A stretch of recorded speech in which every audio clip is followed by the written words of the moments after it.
One time for the gringos. Just a little bit more. Oh my The god. champ's in trouble. The champ's in trouble.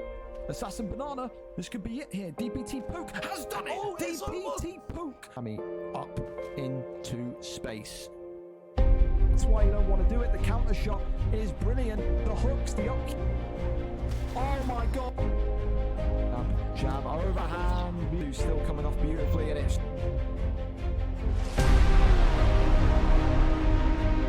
Is this going to be? Yes, it is. It's over.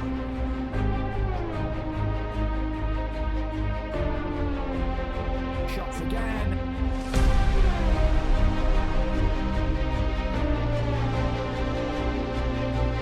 Oh my goodness me. And he's got him. Oh my God. Former lightweight champion of the world. The uppercut and the finish.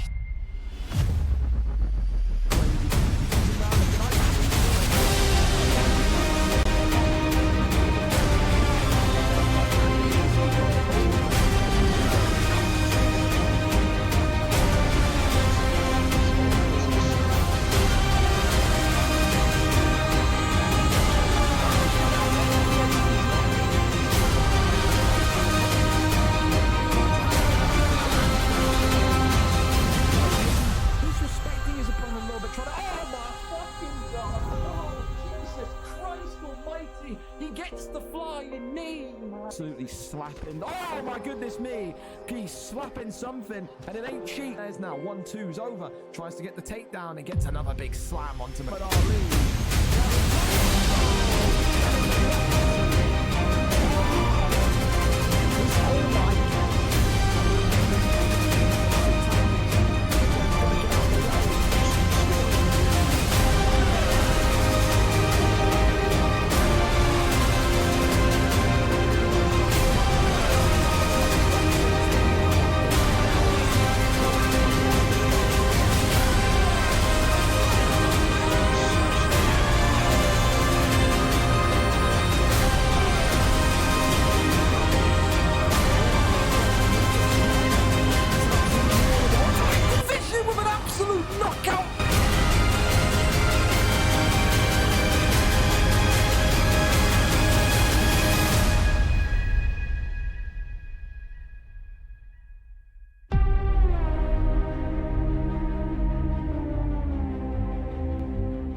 we're back. Another cards, another windy day. Miserable. It's light at least, but it's another windy day. Fantastic. The rain's fallen here as well. It's great. It's a wonderful time to be in the UK, isn't it? Oh, Jesus, we've been flashbanged, but we're here. All right, VFL 233. Mark the Shark against OG Mud for the third time tonight. OG Mud saying that this is the opportunity of a lifetime. He says that Mark the Shark is the easiest of the two champions to take out. He says that this is the golden opportunity to proclaim himself as the greatest, the best, and the guy to beat. But listen, whenever Mark the Shark has kind of been, I don't know, the underdog, so to speak, or the guy that people look down upon, that's often when he thrives the most. I also am trying some new settings today. Nothing kind of too snazzy that you'll see on the screen, just kind of background stuff. So let me know. If the stream starts to lag or whatever, tell me. I'll know what to do, what to change, but hopefully it should be a little bit more smoother is the aim to do. I'm not forgetting this time, Alfie, good, because we absolutely want to see you rock out tonight on the main card. Just started to rain mid. I'm telling you, mate, it's been like on and off. It's overcast. It's overcast. It's light, but it's been on and off all day. Very windy in the evening last night. Very windy in the morning again today. So it's just typical British weather, in it. Of course, the main card really nice though. Whimpering Ian and Shark both on the card. Daichi, of course, coming in to take on Whimpering Ian as one of the only contenders. Mr. Agony, ATGNY, says the UFC 6 news that we've probably all seen by now that's been coming out over the last few days. It's been sprinkles, but it's getting more and more real that UFC 6 official news is coming. He He says after tonight, he will sit out for the remainder of UFC 5. He says, I don't want to play UFC 5 anymore after this title fight tonight. So it's a retirement fight for Agony. Will it be on good terms or bad terms, though, is the only question. Lee 66 back in a title fight, which is great to see. The Welshman looking to claim yet another lightweight strap. Of course, or is it lightweight or featherweight? I mean, it's featherweight, isn't it? Don't know why I put lightweight there. That's fine. Of course, Gramon Tick against Inked Beast as well. A really good matchup. A wrestler against a boxer. And Bully MMA against Non-Duel. Bully was a little bit upset with me that I put him this early on the card, but that's just because Non-Duel is from, a European country. I think Hungary. I'm pretty sure it's Hungary. He yelled at me for saying Dutch. I'm going with Hungary. I'm trusting my brain that it's Hungary. And they're, of course, an hour ahead of us. So you don't want to give them, too much of a late fight. Other top fights, though. What's a Lane against Waves. That's a contendership bout. Jazz Cox and Tay. Reese back on the card against Viper. Jack Frost against Mini Alfie, which is a really fun fight for both of those two. Son Pepe against Appleby, and also Spooky against Fear Mitchie, which I was certain was a rematch, but it's the first time they've ever fought. However, we start off tonight with potentially a change, because again there was a lot of issues yesterday between Fabinho and Chapo. There is a replacement fighter on the side, as I kind of prepared yesterday. If Chapo isn't here, if Chapo isn't able to stream, we've already kind of got that kind of understood and done, that Chapo would be kind of removed and Wilkie would come in. So if Fabinho's watching this, scratching his head thinking, what the hell's happening? If Chapo's here, fantastic. We'd love to see that fight. If Chapo isn't here, then we're going to push your fight back by around about 30 minutes, and it will be Wilkie in the light heavyweight division for you this evening. We'll see if we've got a stream link. If we don't, no problemo. And like I said, it was expected. So I would say sit back, relax, and just understand that if it isn't going to be Chapo tonight, it will 100% be Wilkie. Again, it's always very confusing, and not confusing. How do I word this to you? It gives off a bit of, and listen to the, oh dear, this, again, the one thing I hate, by the way, is people that start spamming me about, oh, my opponent, and then they're spamming me in DMs. I've literally just answered you, Fabinho, as to what's happening, so you can rewind the stream and go and listen. All right, that's what you can do. What was I going to say? I've completely lost my train of thought now.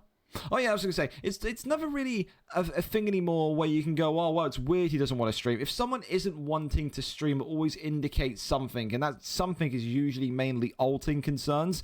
The whole excuse of, oh, I can't stream, or the apps don't work, or whatever, is a bit of a red flag for me. It doesn't really make any sense whatsoever.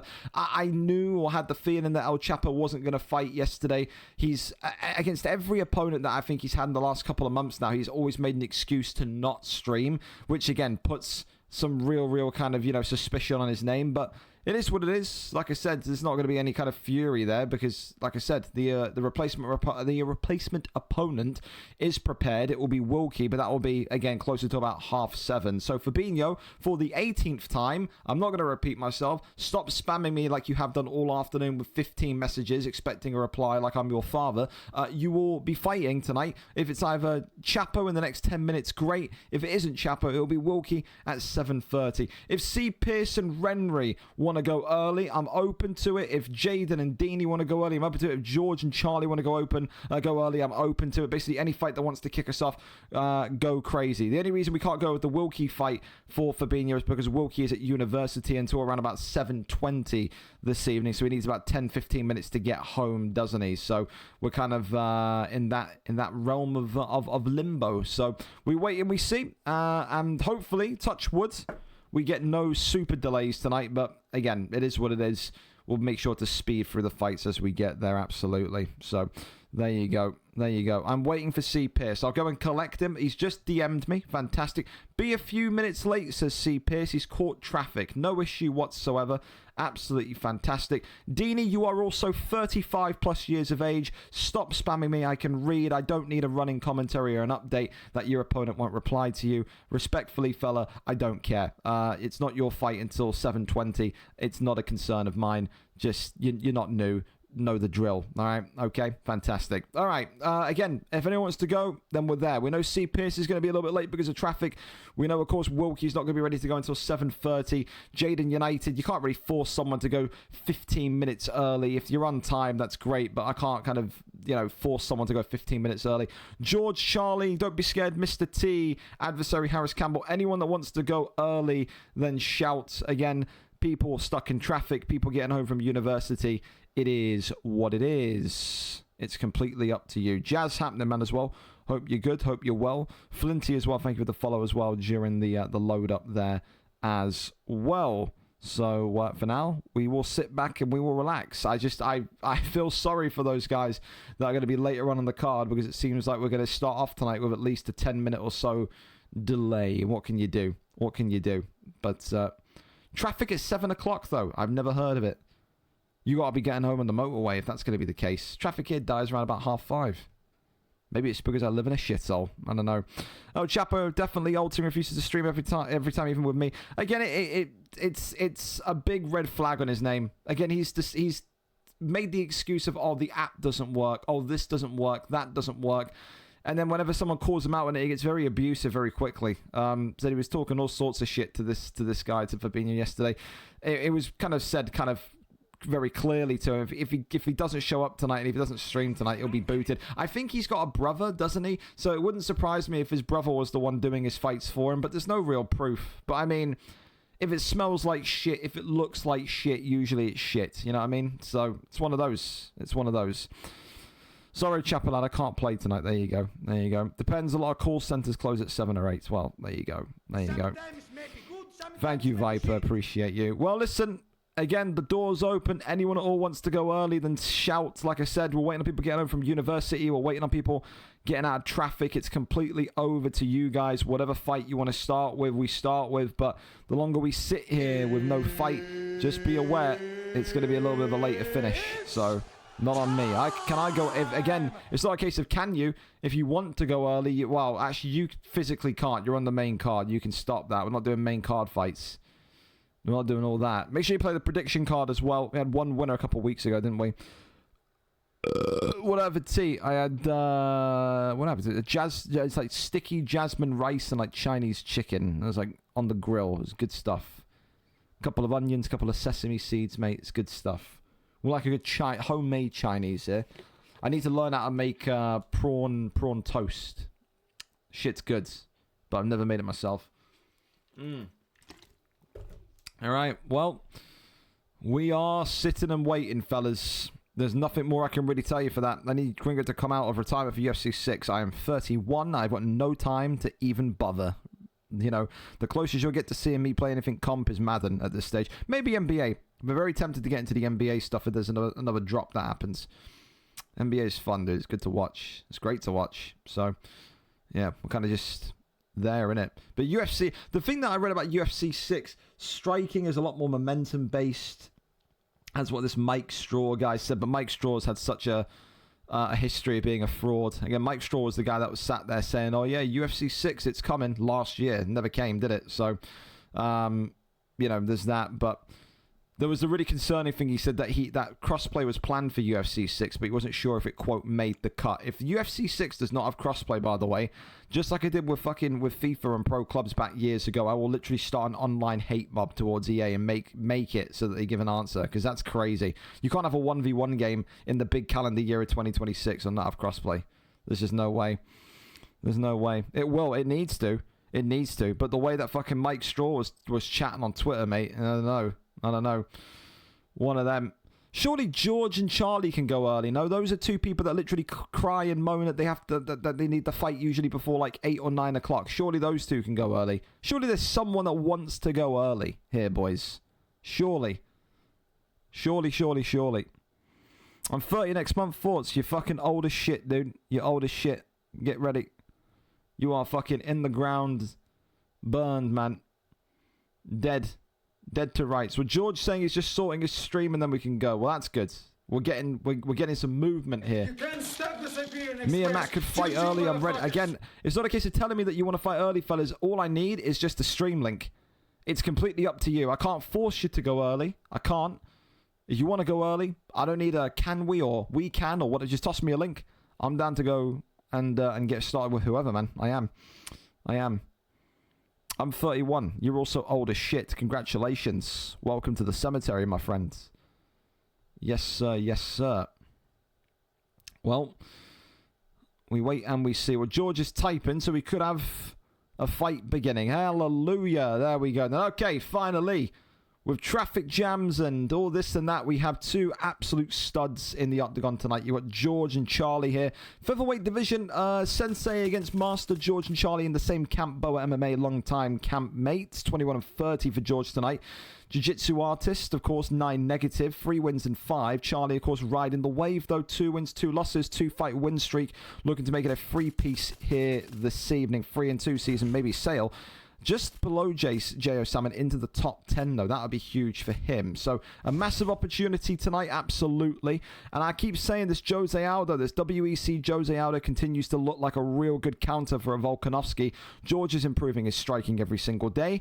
But maybe the old man will have to kind of rely on his wrestling here tonight. We'll see if there's game volume. It looks, as I've just right-hooked my microphone. We should be okay, though, for game volume. But we'll just crank it up anyway. All right. We're looking okay. We're looking okay. Fantastic. Thank you to these two as well.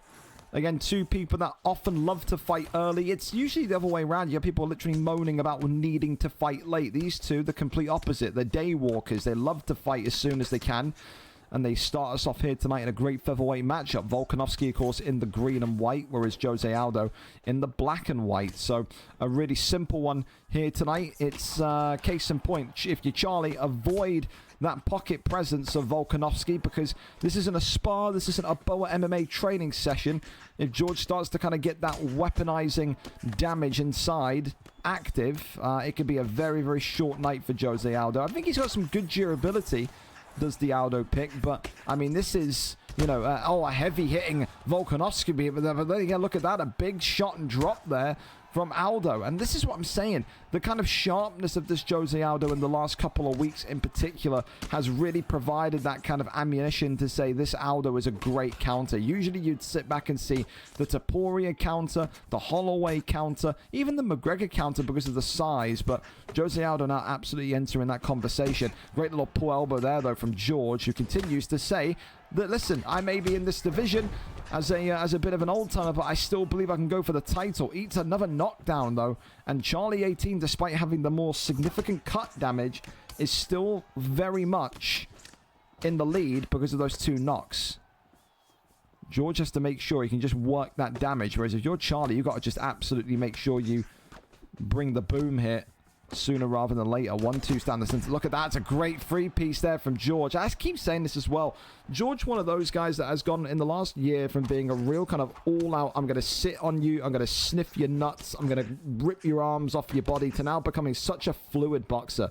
Really has found his hands in recent weeks and months, and I think that's definitely a testament to him becoming more and more all-rounded every single time we see him in the octagon. I say that and he's just shot for the takedown, so maybe not wanting to hear the praise too much. Just look at that, a great kind of double uppercut combo there, knocks Charlie down.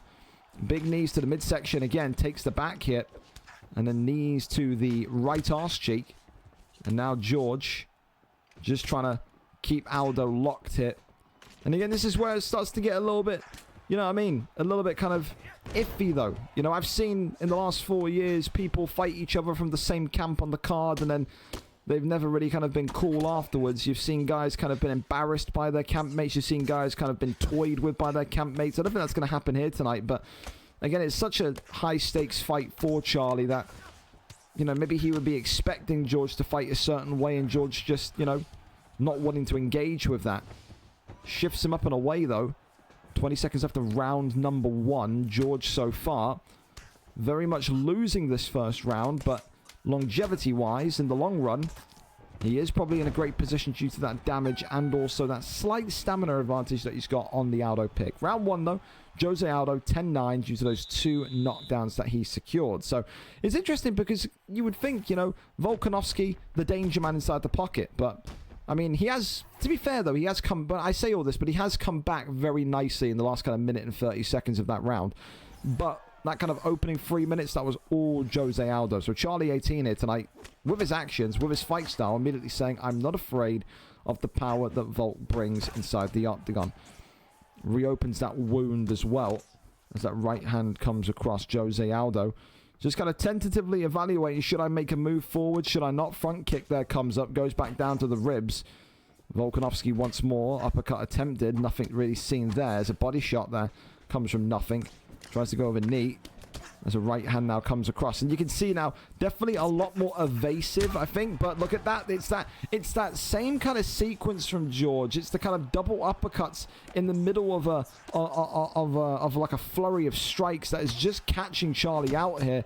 That left hook into a straight. There's the uppercut again. The block now is really starting to kind of feel the impact of Volkanovski. And this head health is not too far behind either. Left hand comes across the... I think the aim definitely is just to continue working that left hook. Try and really add as much damage as you possibly can to that right eye of Jose Aldo. 3 minutes left here of round number 2. Not a round in which... Oh my goodness me, a front kick out of nothing. There was almost kind of like this weird pause between them. And then effectively gets that one. Oh, it's a great pull elbow there though. Goes back down low to the body. Looking again, left hand. Oh, clips him right back though. Jose Aldo gets another knockdown. No idea. Oh my goodness me, and a big knee against the cage as well. I don't know what George has been doing there in the last kind of 30 in-game seconds. Just seems like he's completely slipped with his grip here on this fight. 2 minutes and some change remaining. Shoots the takedown. George there just being denied in his rhythm. Shifts that one away. 1 minute and 50 left here of round number 2. Works off the double jab. Elbow there comes across. Jab, left hook. Uppercut attempted. Oh, it's a great right elbow though. Again, that just grazes the already damaged head top of Jose Aldo. He is durable though. I keep saying this. You think with the kind of pull elbows that George has gotten off, there'll be a lot more, a couple more at least knockdowns, but absolutely nothing. So top end featherweight fight for a reason. Is Charlie going to be able to make this one 3-0? Because if he doesn't, J.O. Salmon's actually in a really nice position to be up there next for a potential contendership opportunity. Pulls that one back again. Oh, clips and drops him. And this could be it here. Would he go into stat guard? No, he collapses back on down. I'm amazed George didn't even think about stat guard there. Did he think Charlie was going to read it? Maybe the case, but 30 seconds left here of round number 2. Couple of shots here to the midsection. As the posture up is there, rains down the strikes again. Big ones now from Aldo, but going to get flipped and rotated. And this one's going to go into round 3. So, again, it's a very interesting one because, again, you would think, you know, the knockdowns have bothered Volkanovski, but the damage is that I think George has still got to bum rush him. I don't think George is in a comfortable position where he can say, yeah, I can just kind of stall and, you know, fight on the outside and on the back foot for this round and win the fight. I think he's absolutely got to go forward. I think for Charlie, likewise, you know, but how many more sequences of going forward into that kind of firestorm of Volkanovski can you survive before getting completely shut down? I mean, look at the top right of your screen. That's a story. That blinking head health and that stamina being completely reduced to around about 60% remaining is a tell-all sign. Spin head kick up top. Nothing there, though. There's a little dinosaur. Oh, T-Rex arms of Volkanovski. Hang on a minute. Big shots here. Double drop gets him down. Volkanovski could be in trouble. George here could be out. Big shots raining in here. Jose Aldo, always 1 or 2 strikes away there. Charlie, I think, just about gassed out of stamina. I think if he had a sliver more, maybe we could have got 1 or 2 more strikes, but that's another great start to round 3 from Charlie 18. George now got to try and find a way to stand back up and then rain down again. Gets that flip and rotation. Still going here. A couple of taps to the dome.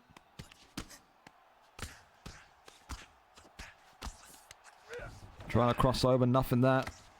Looks like it's destined to be a decision. I think this is the thing as well. Boa MMA usually against one another are so kind of hesitant to kind of go gung-ho.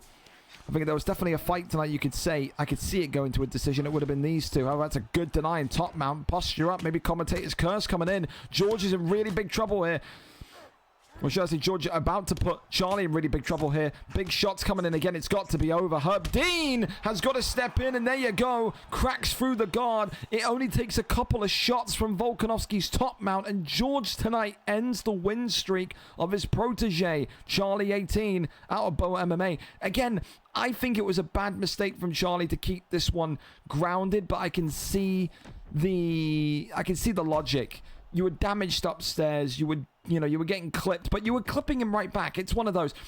Does Charlie feel like he took too much damage to the point where he couldn't stand anymore? I think that's the case. I think his best chance, though, was kind of outboxing George on the feet. You can't teach an old dog new tricks, but there was no new trick needed there for George tonight. He's been dominating fighters in the featherweight division on the ground for the past year or two. He's done it there again with a finish through the third round stoppage tonight. Commiserations to Charlie, though. He had an opportunity to go to a 3-0, well, not a 3-0, but a 3-fight win streak in that division, but it's so tough, and George, despite being on the back end of some poor form, finds a way to get it done. He is what's the fucking name of the rat out of Teenage Mutant Ninja Turtles? He's that fucking guy. He's the Ratatouille of fucking Boa MMA, isn't he? I know it's not the right character, but you get what I'm trying to say.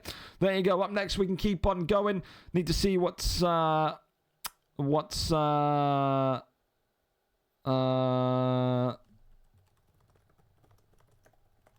people ask me about fucking team of the week. Go away. We need to see what's happening with C. Pierce. It's now 20 minutes, Pierce. I don't know what Pierce is doing, but he's stuck in traffic. We'll go over to... I think it's obvious that Chapo is not going to show up, which is fine. So we'll wait for... Well, Wilkie obviously is going to come in. I also don't think this Jaden guy is going to come in. What I will say, because I know Deanie's listening, because he's spamming me, or he was spamming me, is Deanie and Momo can get lobbied up, because I like that fight. We'll do that. So I think if Momo can kind of get in touch with Deanie, lobby up. We'll come to you next. We'll go with that one. So that's absolutely fine as well. Again, for Jaden United, it's kind of a shame, but it's a pro clubs guy that's got no brains in his head. You know, I can give everyone their debut fight, but if you're too stupid to read your Discord, to read the pings, I can't help you. You're just clueless. So it's one of those. I mean, it's lucky enough Momo is there ready to fight. I don't think Momo's had a fight this week even that, so it's a perfect matchup as well. Momo coming off of a massive losing streak, Deanie yet to win a fight. That one makes complete sense to me. So yeah, we'll go with that one as soon as those two get lobbied up. However, in the meantime, we keep the action going. We're going to go to Harris Campbell, who is ready to fight Adversary here this evening in the flyweight division. These two are lobbied up for us and ready to go early. Love that from those two. Adversary, of course, coming in 4-2. Haven't seen Adversary in a couple of weeks, coming off of a loss, whereas Harris Campbell 1-0. I mean, made that move from featherweight. He was really keen to get that move up when he kind of, you know, won the belt. Even before the first defense, he was saying, that's it now, move me up to the big boy division. He gets his wish. He went 1-0 in his debut last week, and now has the opportunity to go 2-0, which is very difficult to do. To get kind of people on a win streak in this division, always tricky. But will it be the case tonight? We got Manel Cap against Demetrius Mighty Mouse Johnson. All right, here we go then, ready and set for action. Fight 2 of the evening. You just joined us as well. A couple of fight swaps because of people being stuck in traffic or finishing uni late.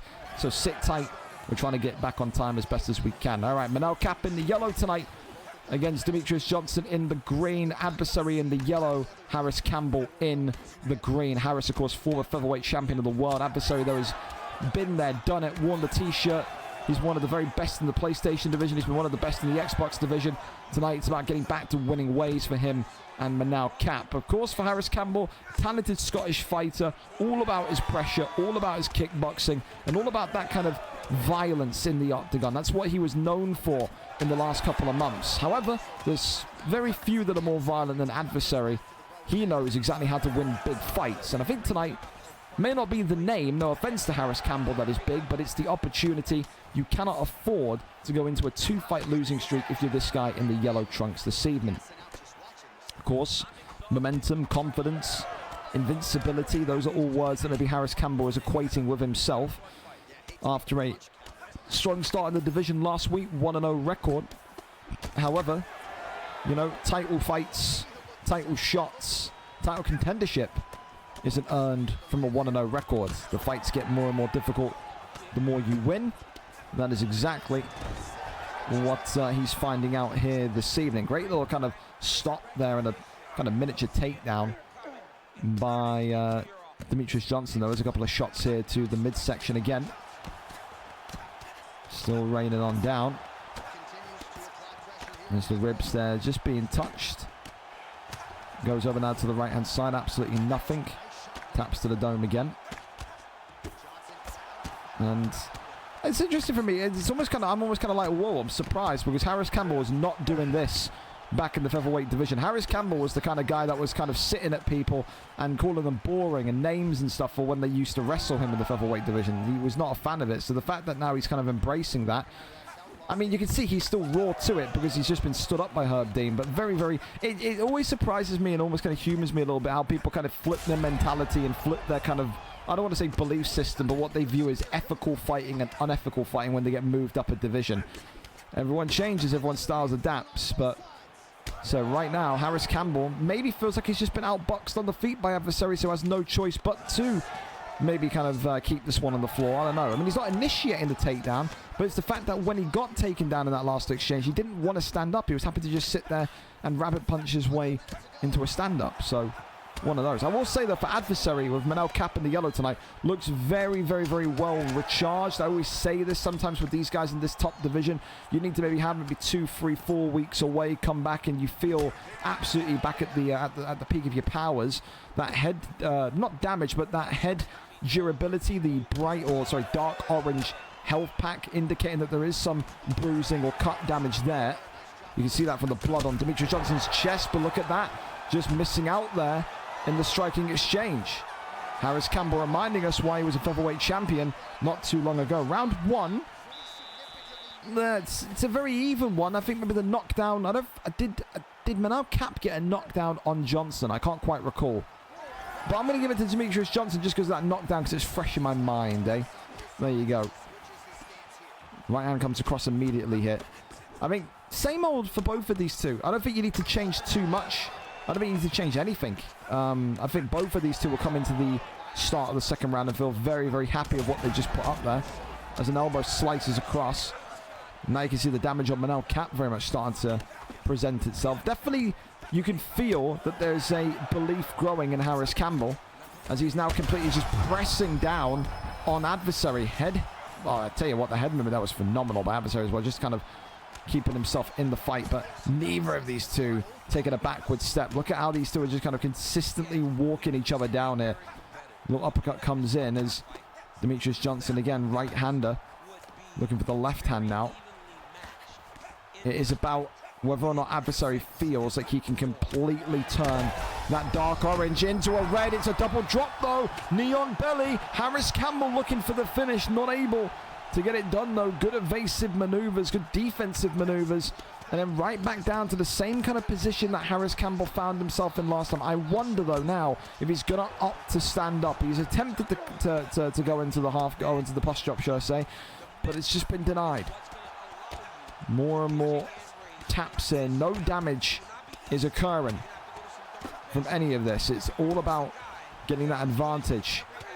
And then he gets back up. I think it's the wise choice. It could come down to maybe who's got the better footwork, who's got the better head movement. An uppercut there just lands on Harris Campbell, survives. He's still up with weight underneath his legs. Look at this though. Bit of a nice roundhouse. Oh my goodness, man. These two are just swinging at the same time. Bops him in the nose again. Goes back down to the body. Avoids the elbow. That's fantastic from adversary though.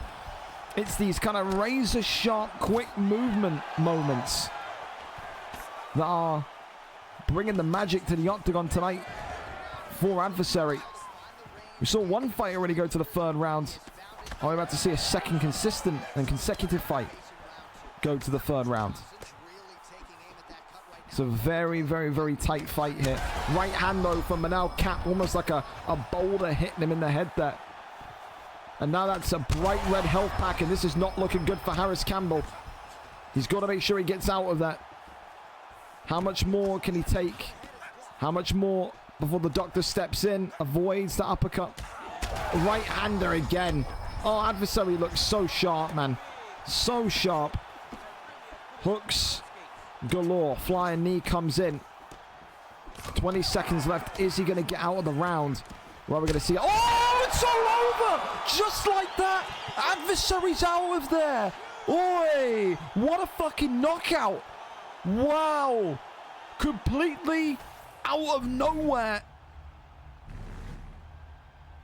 He head movement into it. Wow! That's a big, big slip from adversary. And Harris Campbell, who was getting, no offense to him, but butchered, cut open, sliced open, has got a big, big win there tonight. 2-0. Maybe a little bit fortunate, but you know what they say in football terms, it's about winning when you're not playing well. I mean, that's the case for Harris Campbell tonight. Wins the fight despite not performing well in that second round. Adversary's going to be absolutely furious with that one. But that's the way the cookie crumbles at times, man. Harris Campbell 2-0 and will probably be on for knockout of the night. I mean, you kind of have to say that was completely out of nowhere. Harris Campbell's not going to care at all, though. What a finish for the Scotsman here this evening.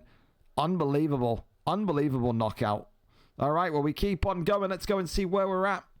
Where we are at. We're going to go, of course, first of all, see Pierce just keep Renry, the new kid, kind of there and not freaking out. We're going to go to Dini and Momo because I believe they've got some FIFA shit going on later on tonight. So we'll go to them first and we'll double on round to you. So it keeps you able to, gives you a couple of minutes to kind of get situated and not feel completely rushed. So yeah, we're going to go to Momo and Dini then, all right? I don't think these two have fought before. Dini's only fought twice. He's 0-2, looking for a victory. He's lost to Velatry and Ghost Ethan. Tonight, though, he takes on Momo, who hasn't won in what feels like a millennium. 5-16 for Momo, 0-2 for Dini. Momo, of course, the replacement after the new boy, Jaden United, or whatever the flying fuck his name is from the FIFA side. Can't read a time, can't read a calendar, and now we'll never fight here again. Isn't that fantastic? So we go over to this one. Someone's got to break their bad form. Someone's got to get onto the win column. Let's go and see exactly who it's set to be here this evening. Dini, I believe, is our cameraman tonight. We're there, we're set, and we are ready to go. Vitor Petrino against Khalil Roundtree in this one. And like I said, light heavyweight action, always fun. You got heavy hitters in this division. I can go and tell Wilkies what we are going to need him. Lobby up, footage. I mean, not lobby up. You can ready up. We will be needing you. We'll be needing you. So be fast as possible. Can't wait to 8. There we go. All right, here we go then. We're ready and set. Vitor Petrino in the yellow, Khalil Roundtree in the red here tonight. Both of these two, like I said, maybe feeling a little bit of that kind of that angst, that nervousness. Of course, Momo is, I would say now, a bit more, you know, a more complete MMA artist than someone like Dini. Dini's still very new, very raw, and all about the striking, as Momo has already gotten a big, big knockdown there. Again, Dini tonight in the red trunks, 0-2, only his third fight this evening, whereas Momo has had north of 20, but has not, I think, not tasted the sweet nectar of a win in what feels like forever. Tries to take down there. Good takedown defense there, though, from Dini. That's better than what we've seen in the recent couple of fights. I'll say that much. Again, don't forget, you know, Khalil Roundtree hits. He hits like a fucking bus, all right? You get hit by fucking Khalil Roundtree, you are going to feel it. You can already see that with the orange health pack. That's kind of, you know, appearing underneath him, under his right eye, I believe it is. So, one of those. Uppercut there comes in. Absolutely nothing to see there. As the right-hand uppercut leads to nothing. Body shot comes in.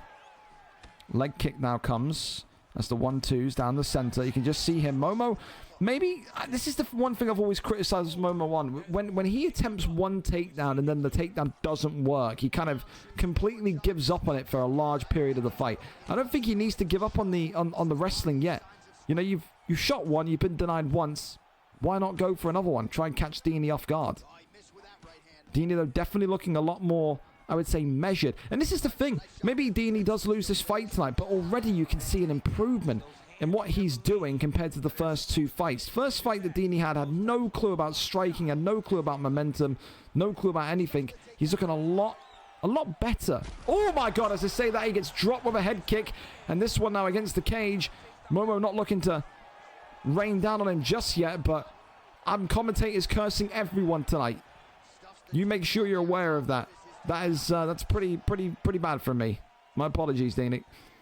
Works off the jab straight. Tries to go for that right hand again, but not really too much there. Elbow there. Goes for the leg kick here. Momo looking to try and find a way to just survive these bludgeoning shots, though, from Khalil Roundtree. Bleeding from the eyes like he's got Ebola. Hey, unbelievable. Left and right hands again. Not too much to see as of yet. Overhand tries to swing on through. Again, always great to see the kind of minnows of the PlayStation division come out and perform. It's a platform here for everyone, no matter what your skill level is. As long as you can read a clock or read a calendar, know when you're fighting and not be blind, you'll always get a fight here. Overhand! Oh, I tell you what, Dini is going to be very, very annoyed that that's not at least dropped Momo there. Holy hell. Left hand comes across again. And there's a big, big shot at the end going into round 2. Again, really, really big improvement from Dini striking in his third fight here. For Momo, he's got to shoot a takedown.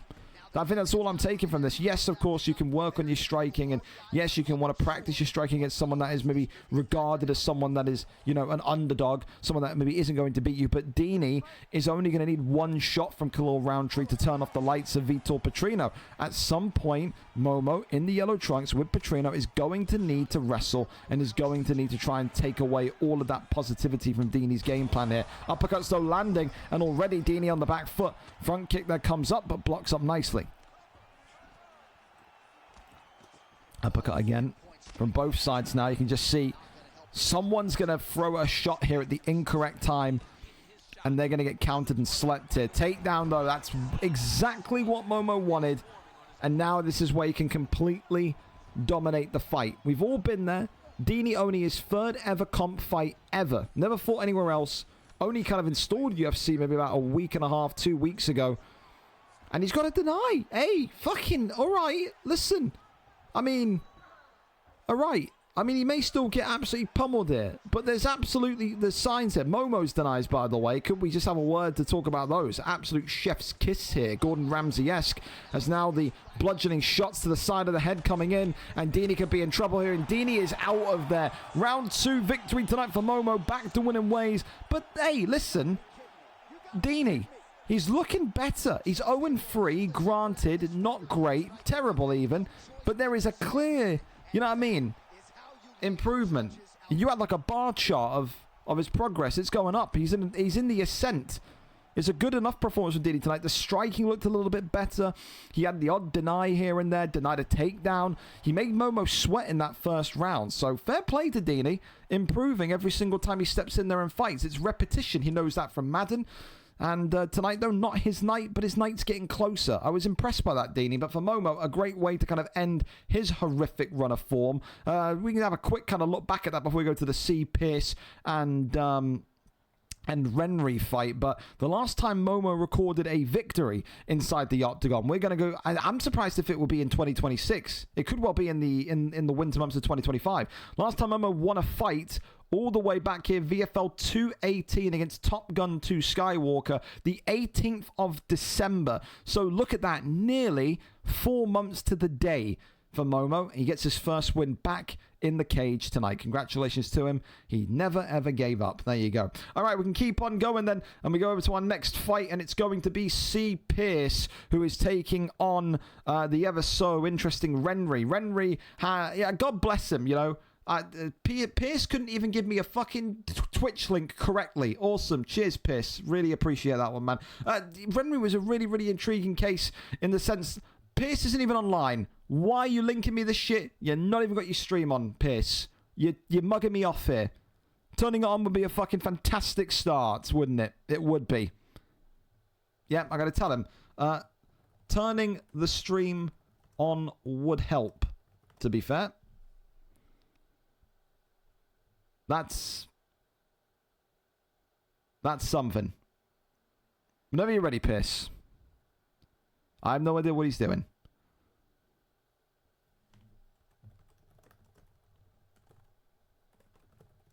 I've got people telling me in DMs, fire me a DM when it's my time to fight. No, read the channel. I'm not a fucking babysitter. Read the channel. Come on. Come on, fellas. I can't be fucking playing catch-up for you. Oh, that's pig start. Well, we're kind of waiting on Pierce to turn the camera on. He's had a blackout wherever the hell he's at. Sorry, pal. Pierce is having lag. Well, that's not my concern that he literally lives on a farm and has no decent Wi-Fi. He's going to have to stream regardless. Like, what do you want me to do here? He's 25 minutes, 30 minutes late to his fight, and now he's telling me he's lagging. Well, you can fight with lag. Like, what do you want me to do with that?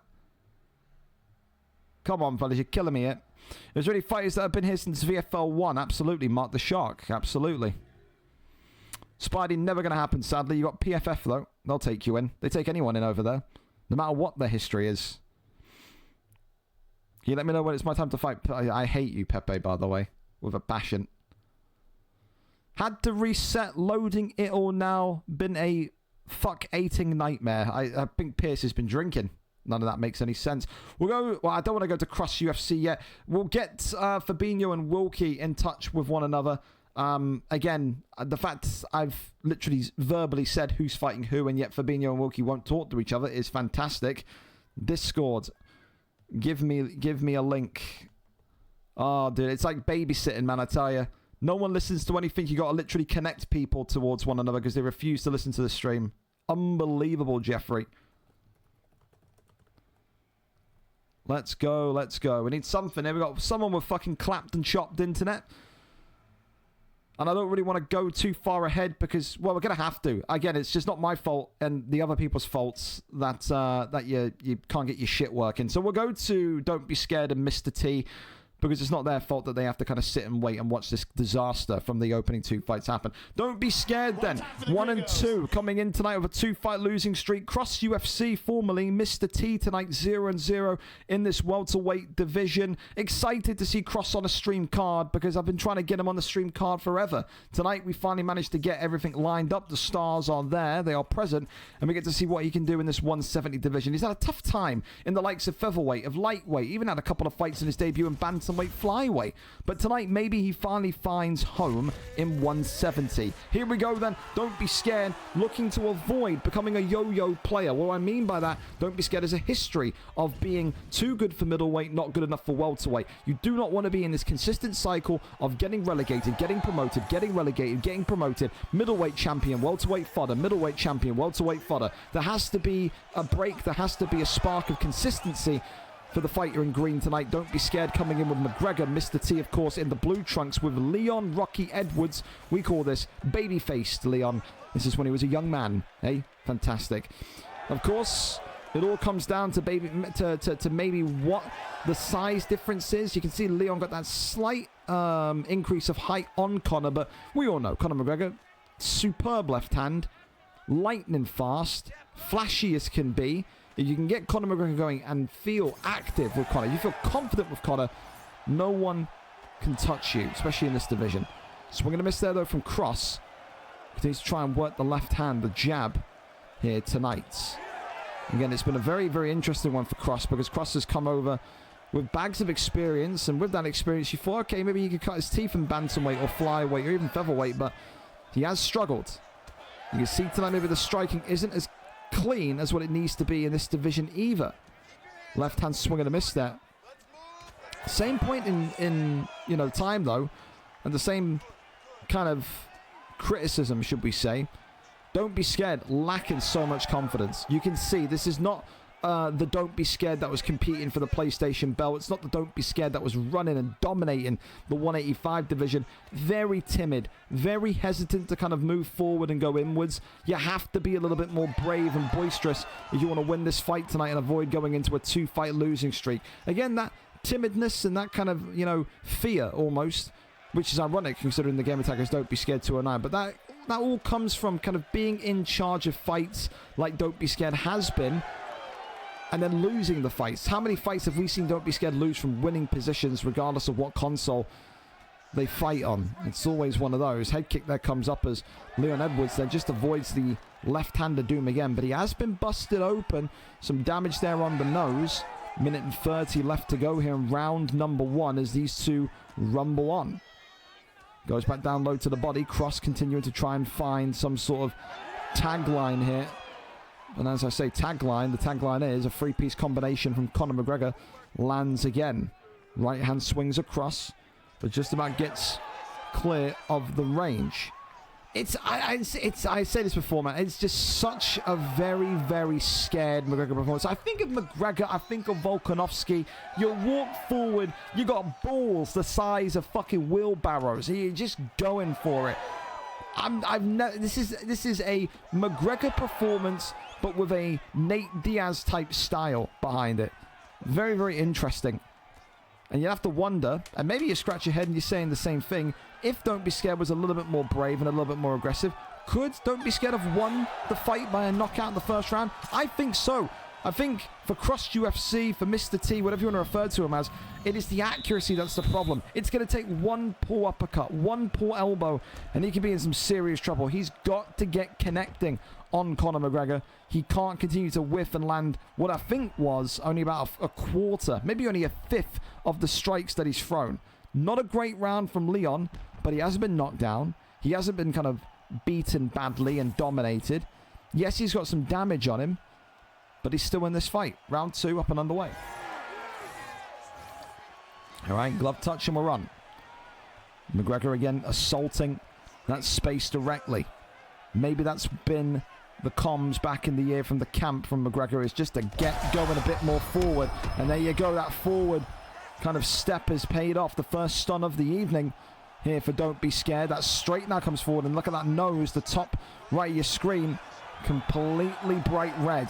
Takedown now lands from Leon Edwards, and it seems like Cross, it seems like Mr. T may well feel like his ability to outstrike Don't Be Scared may well be rapidly fading away here. Posture up is there, gets back up to his feet. Uppercut now lands, really nice. Avoids that one. Great elbow there comes from McGregor though. Right-hander, left-hander. Got to try and... Oh, what a shot. And this could be it here. Cross, Leon Edwards not done yet. Couple of strikes. You could see that Don't Be Scared didn't want to kind of overstay their welcome and be kind of yoinked back into a defensive position. Oh, and it's all over. 1-2, the alley-oop. Don't Be Scared. It's the uppercut into the right hook, and his head bounces off the canvas like a basketball tonight. Don't Be Scared eradicates the 2-fight losing streak, signaling for gold. Never going to happen. You're not there yet. But what a performance and what a knockout it was. The second round a lot better. That's textbook Don't Be Scared. Was very timid, was very nervous in the first round, and then got that forward movement, got that trajectory going, and then worked the boxing like we always see Don't Be Scared do. Round 2 victory tonight for Cross. Looked a little bit more confident there compared to his spell in the lightweight division, the featherweight division. But that was, again, even though it was a negative opponent, that's a tough opponent. Don't Be Scared is no slouch, former middleweight champion for a reason. Gets it done tonight by a round 2 TKO. Top tier from Don't Be Scared. Absolutely, positively. All right, we keep on going. I'm here, stream's on. My opponent will have to stream. Apparently I can't. So there you go. C. Pierce's internet is completely fucked. So, yeah, I don't know what to tell you. Why are you talking to me? Talk to him. One of you can stream. It's 2026. If not, neither of you will be fighting live ever again. Why we do it in 2026 in April? We're talking about how we can't stream fights, boys. Ridiculous. Figure it out. You've already delayed this by fucking 40 minutes. Talk to each other. Stop sending me individual DMs. I don't give a fuck. If this fight isn't streamed, I'm not putting you two in stream fights again. Do not care. You can't rock up and fucking at 7:48, 40 minutes late, delaying everything. Neither of you can stream. Neither of you have an internet fucking router made in the 2000s era, and then tell me that it's impossible to stream. If you can't stream, absolutely fine. You can run it off stream, but I'm not giving you two, again, either of you, a live fight. That's ridiculous. Figure it out. Figure it out. We're going to Wilkie up next. Here we go then. Wilkie going in against Fabinho. So, of course, for Wilkie, he knew he was going to have this fight tonight pretty much. It was one where, you know, it was one where he kind of got the nod last night, where Chapo was being weird. You don't know what the story is behind Chapo. He's effectively refused to stream. He's done it against a couple of opponents, refused to show up tonight. A lot of it leans towards the fact that maybe he was having fights or having people ult for him. We can't prove it. We know he had a brother in the league. Maybe his brother was doing his fights. We don't know. Tonight, though, we get to see Wilkie and Fabinho 2. The last time these two fought right at the very start of UFC 5, VFL 111, the 23rd of November 2023. It's a good opportunity to show exactly what you're made of. I think when he come to Fabinho coming in with a 1-0 record, there's confidence there. He said, keep me in light heavyweight until I win the gold. For Wilkie, 12-14, he was not good in the middleweight division. He's inconsistent. He gets angry and frustrated very quickly and easily. He has to find a way to kind of get the wins going again. He's someone that, again, often yo-yos between middleweight, light heavyweight, middleweight, light heavyweight. You can see he's been a champion in this division. In his last 5 fights, 2 wins, 3 losses. One of those was a title win. Has to find a way tonight, though, to get it over the line. Does not need to re-enter this 205 division with another blemish on his record. Khalil Roundtree tonight against Chris Weidman as we get ready to go here tonight. A big thank you again to Wilkie for stepping in, avoiding any issues there, and a big thank you, of course, to TDR Fabinho, of course, has been pretty much updated with the issue with Chapo. No one is really surprised, but what can you do? Well, we wait and see for the ready up. All right. Let's ready up, Fabinho. Today, anytime today, son.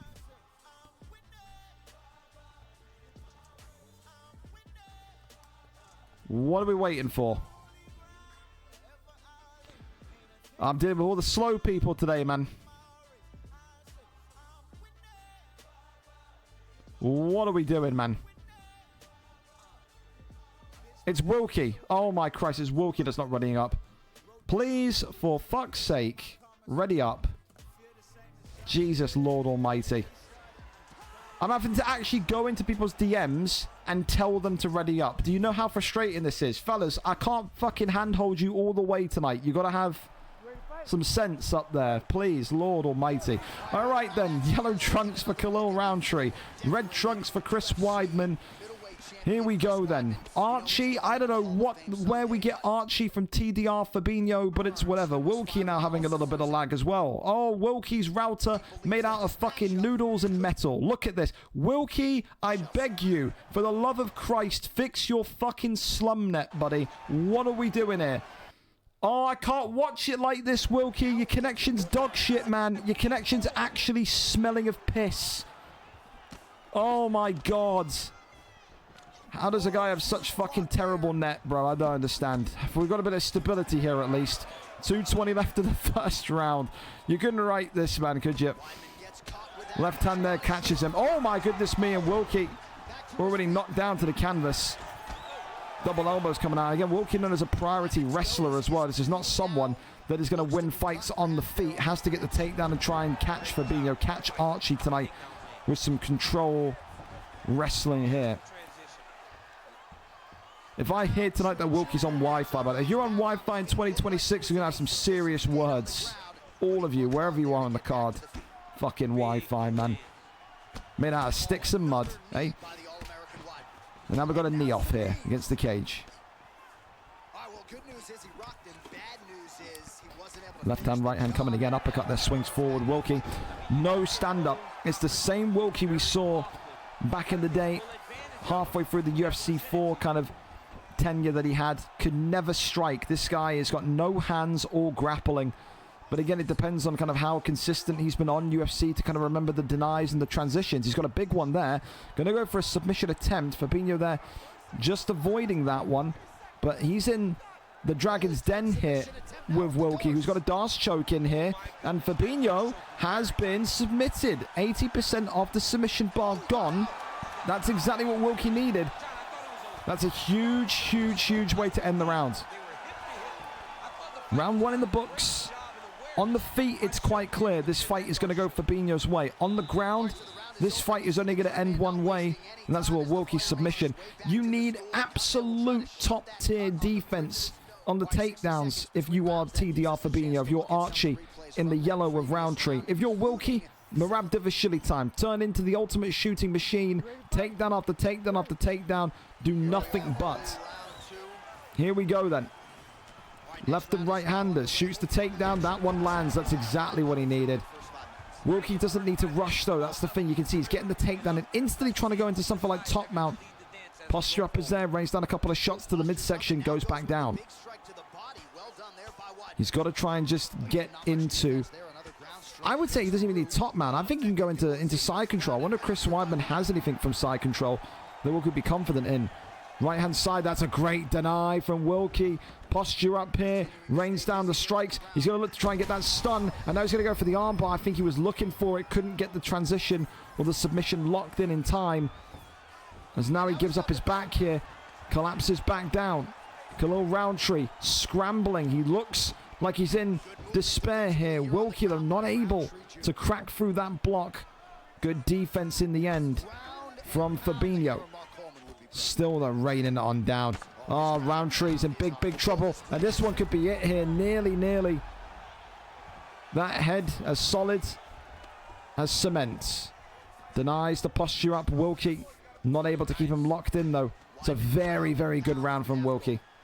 Absolutely what he needed to do. When you're a fighter like Wilkie, you have to play to your strengths. The strengths is ground game. Absolutely. Goes for a Darce choke again. This could be the end here. Archie's got to be very, very careful. He's been denied in terms of getting out. No, he hasn't. It looked like I thought he was going to get the deny off. I think Wilkie read that, but just couldn't get his reactions quick enough there. Looks off the jab straight. Weidman here. Of course, now with another takedown after suffering that kind of bone-crunching noise, which we imagine was the nose breaking ever so slightly. Good though from Fabinho. Get back out. That's what's so sloppy from Wilkie. Wilkie has got to defend that, got to deny that and keep him down here. Every single second that this fight remains on the feet, you can't kid yourself. You like Archie's chances. You like Khalil Roundtree's chances. Left hand, that's exactly what we're saying. Big shots here. No pullback, shoots the takedown again. And another land. He cannot afford to let him back up. A minute 15, you have to work down here. You got to be laser focused, locked into the ever-living Christ here to get every deny going your way. And he's let him up again. Wilkie is slipping here. It's the consistency of the denies that are letting him down. Right-hander comes across. Looks off the jab straights. Shoots the takedown again. That one there just being stopped. Wouldn't be the worst thing in the world for Wilkie to take round 3. I don't think... The thing that I'm worried about is if he goes too aggressive to shoot the takedown, does he get uppercutted and dropped? Does he get knocked? I would just walk backwards there. I wouldn't even risk it. Overhand. That's why. That's why. Oh, my God. Just about gets out of there. We're going into round 3. Oh, Wilkie has had a couple of opportunities to win that one. Same message again from both corners. If you're in Khalil Roundtree's corner, do not get taken down. If you're in Weidman's corner, do not stand up. Works up the jab straight again. Just trying to set that one up. I think Wilkie was looking for it. Gets the takedown. That turning takedown has been the bane of his existence here tonight for Fabinho. Tries to cross over. Gets back up again. Wilkie too slow to read it. I'm starting to sway towards Archie's favor here. I think Khalil Roundtree is going to get it. He's coming alive with the way that he keeps springing back up. I don't have any faith in Wilkie to keep him locked up down there. I don't. A good takedown deny as well. Was thinking about maybe going for his own guillotine choke there, but then kind of stopped. Remembered, hang on a minute, I'm Khalil Roundtree. Why would I be doing that? Shoots takedown again. Lands in the half guard position. Works the body. Posture up. Rains down the strikes. Couple of light taps there to the ribs. And now this one back up he gets again. He can't lock him up. And it's only going to take a couple of big shots. Couple of times. This is the only thing that my criticism is of Fabinho, is that when he's getting back up to the feet, he's trying to go for kill shots too quickly. It should be jab, jab, jab, and then hook. You don't need to do anything other than work that block. Every time he's going for these overhands or these heavy shots, he's allowing Wilkie to win this fight. And now Wilkie's found himself in top mount here. He needs just one deny. I don't know who you can give this third round to. Maybe Roundtree for significant strikes. Tries to crawl over, nothing there. Couple of little taps again to the dome. Wilkie happy to just accept those. That one there stopped in its tracks again over into the left-hand side. Side control coming. Works a couple of jabs here to the body. Denies him. That's a really smart one from Wilkie. He's going to go for the Darce choke again. And that's a really difficult position here. Can Wilkie deny it? Is he going to get out of this one? The answer is no. And this is going to be over. Wilkie gets the tap. Yes, he does. Round 3 submission. Archie had so many opportunities to win that fight. When he got back up repeatedly, he was going for these aggressive kill shots. He's learnt a lesson tonight. Worked the simplistic boxing. Jab, jab, jab, hook onto the block. And he would have beaten Wilkie tonight. Wilkie was on the tightrope, dancing with fire there in that second and third round about whether he's going to be knocked out or not. Tonight, he gets the Darce choke and he gets a big, big victory back in the division he used to call home that he was once upon a time champion in. Congratulations to him tonight. A huge, huge victory indeed. And with that, we can, of course, take Chapo off the rankings. Again, just remember, fellas, it makes you look very, very, very bad if you refuse to stream a fight and then you refuse to show up to a fight when you're told you are going to stream. It makes, again, we can never prove anything, but I mean, come on. You know what I mean? I'm not stupid. You're not stupid. We all know. It was probably his brother at some point doing fights for him, and he, I don't know. Could you imagine, by the way, I've said this before, imagine being in a position, Wilkie going to be on for submission of the night, by the way, for that one, with Weidman as well. Nice pick. Could you imagine 3 years in, 2.5 years into this game, where you care so much, you're still having people ult for you? Could you imagine? Could you fucking imagine? It's crazy. Well, listen, we keep on going. We can't keep on rumbling. Thank you to Chapo for the fights he had here, but hey, man, when you actually want to fight, and when it's actually you behind the controller, we'll welcome you back. You can come and ask me. That's fine. All right, we're going over to C. Pierce again. All right. 14th time's a charm, lads. 14th time's a charm. We've got to go put his stream link in again because he still hasn't fucking put it in correct. Oh, he has put it in correctly. Lovely. Hallelujah. They're lobbied up and ready to go. C. Pierce and Renry finally here and set. C. Pierce tonight, 15-24. 1 win in his last 5. Former champion with nearly 40 fights for Renry. 0-0 tonight with an opportunity to take out the big dog. Someone that was in Renry's position not so long ago. I say not so long ago. It was about 6 months ago. But 6 months flies when you're having fun, doesn't it? Tonight, we'll see if these two can get it going. That ping is concerning me a little bit. Someone's connection smells of arse when 2 UK players are spiking to 180 at some point. Someone's in the middle of a fucking field playing with sticks here for internet. Here we go, though. Let's see who wins it in this heavyweight matchup tonight. Sergey Pavlovich in the red. Derek Lewis in the blue.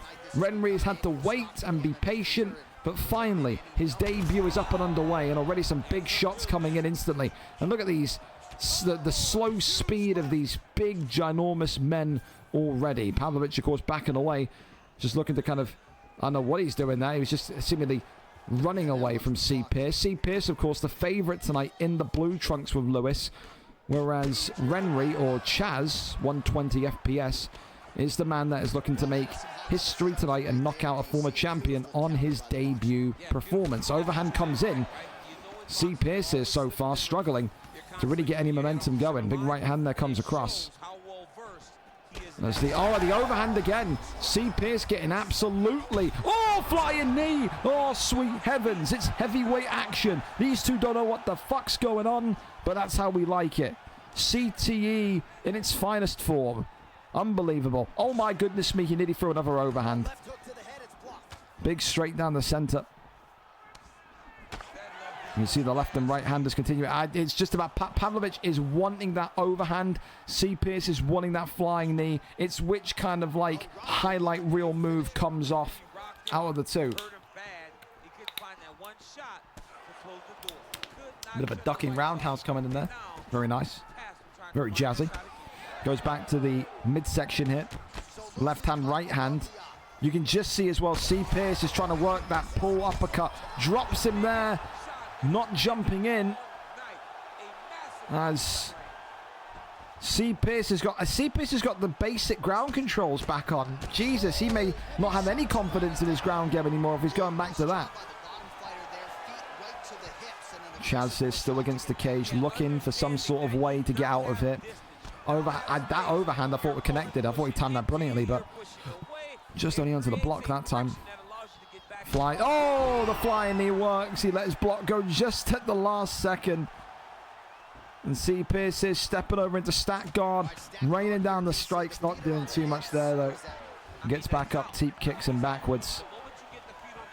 Spin kick upstairs, still nothing. For C. Pierce, you can tell though, he is absolutely back to being rusty. This is not the C. Pierce we saw win the heavyweight title. He may well win this fight tonight and he will go on to a 2-fight win streak, but he is nowhere near to heavyweight glory right now. He's got to get back in there and start drilling again. He looks very, very rusty. He doesn't look like he's had 2 or 3 weeks off. It looks like he's had 2 or 3 years off in respect to him.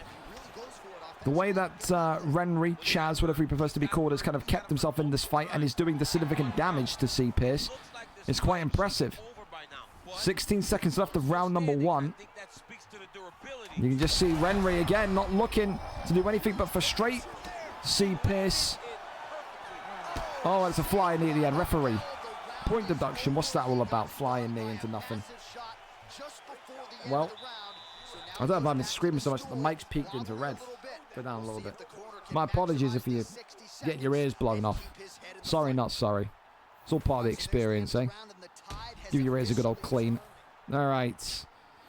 Well, I mean, it's a very, very raw round, isn't it? A very green round. Both of these two showing... Oh, that is poor form from C. Pierce. This is a guy that's having his first ever fight. His fake glove touched him. Oh, dear, oh, dear. You go, oh, I'll tell you now, he better hope he wins this fight, C. Pierce. That's so bad. Yeah, fake glove touching the new guy. Jeez. Well, the uppercut's coming forward again as the right hand being looked for. Oh my goodness me! The flying knee works a charm. Timing there is nice. That's probably going to take... Nah, I don't know. That one earlier on, the kind of out of nowhere, was going to be difficult to beat. But that's a highlight reel knockout nevertheless from C. Pierce. Hell of a bit of time in there. And it was late, but it was great. I think, though, listen, for all the plaudits you give to C. Pierce tonight for the victory, you have to give Chaz, Renry, whatever you want to call him again, a lot of credit. That's against a former champion. That's against a guy with 40 fights, and you were taking it to him. So I think for C. Pierce, it's a victory, yes, but you're not going to be over the moon with that performance. I don't think C. Pierce will be raising his hands, demanding a title shot. There's work to do there. And for Renry, there's a bright future there. If you can take C. Pierce that deep into the fight territory in the second round with that damage and that kind of persistence with the overhand, I think he'll be absolutely A-okay in that heavyweight division. So not his night tonight, but listen, it is what it is. It can't be your night every night.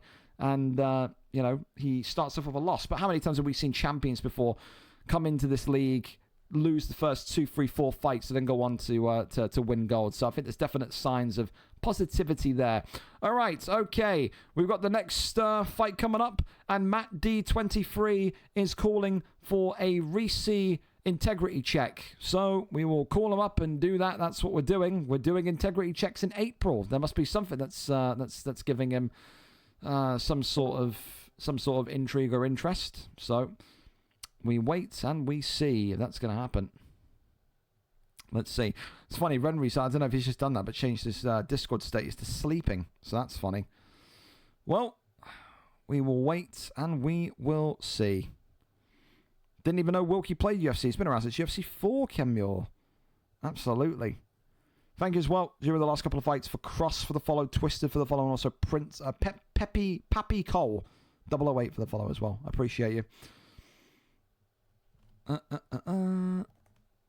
So we're waiting and we're seeing. Yes, sir. Yes, sir. Do. You're being integrity checked. Your opponent doesn't believe it's you. So answer up.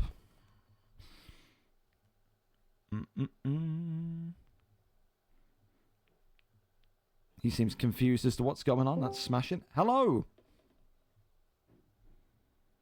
Hello. Hello. Your opponent thinks that you're basically ulting, so he's asked me to check that it's actually you. Yeah, that's interesting. I don't know why he's asking that. I have no idea either. I will need to see. Not your. No one else can see your face. I don't really care. But I'll need to see that it's. Well, turn camera on.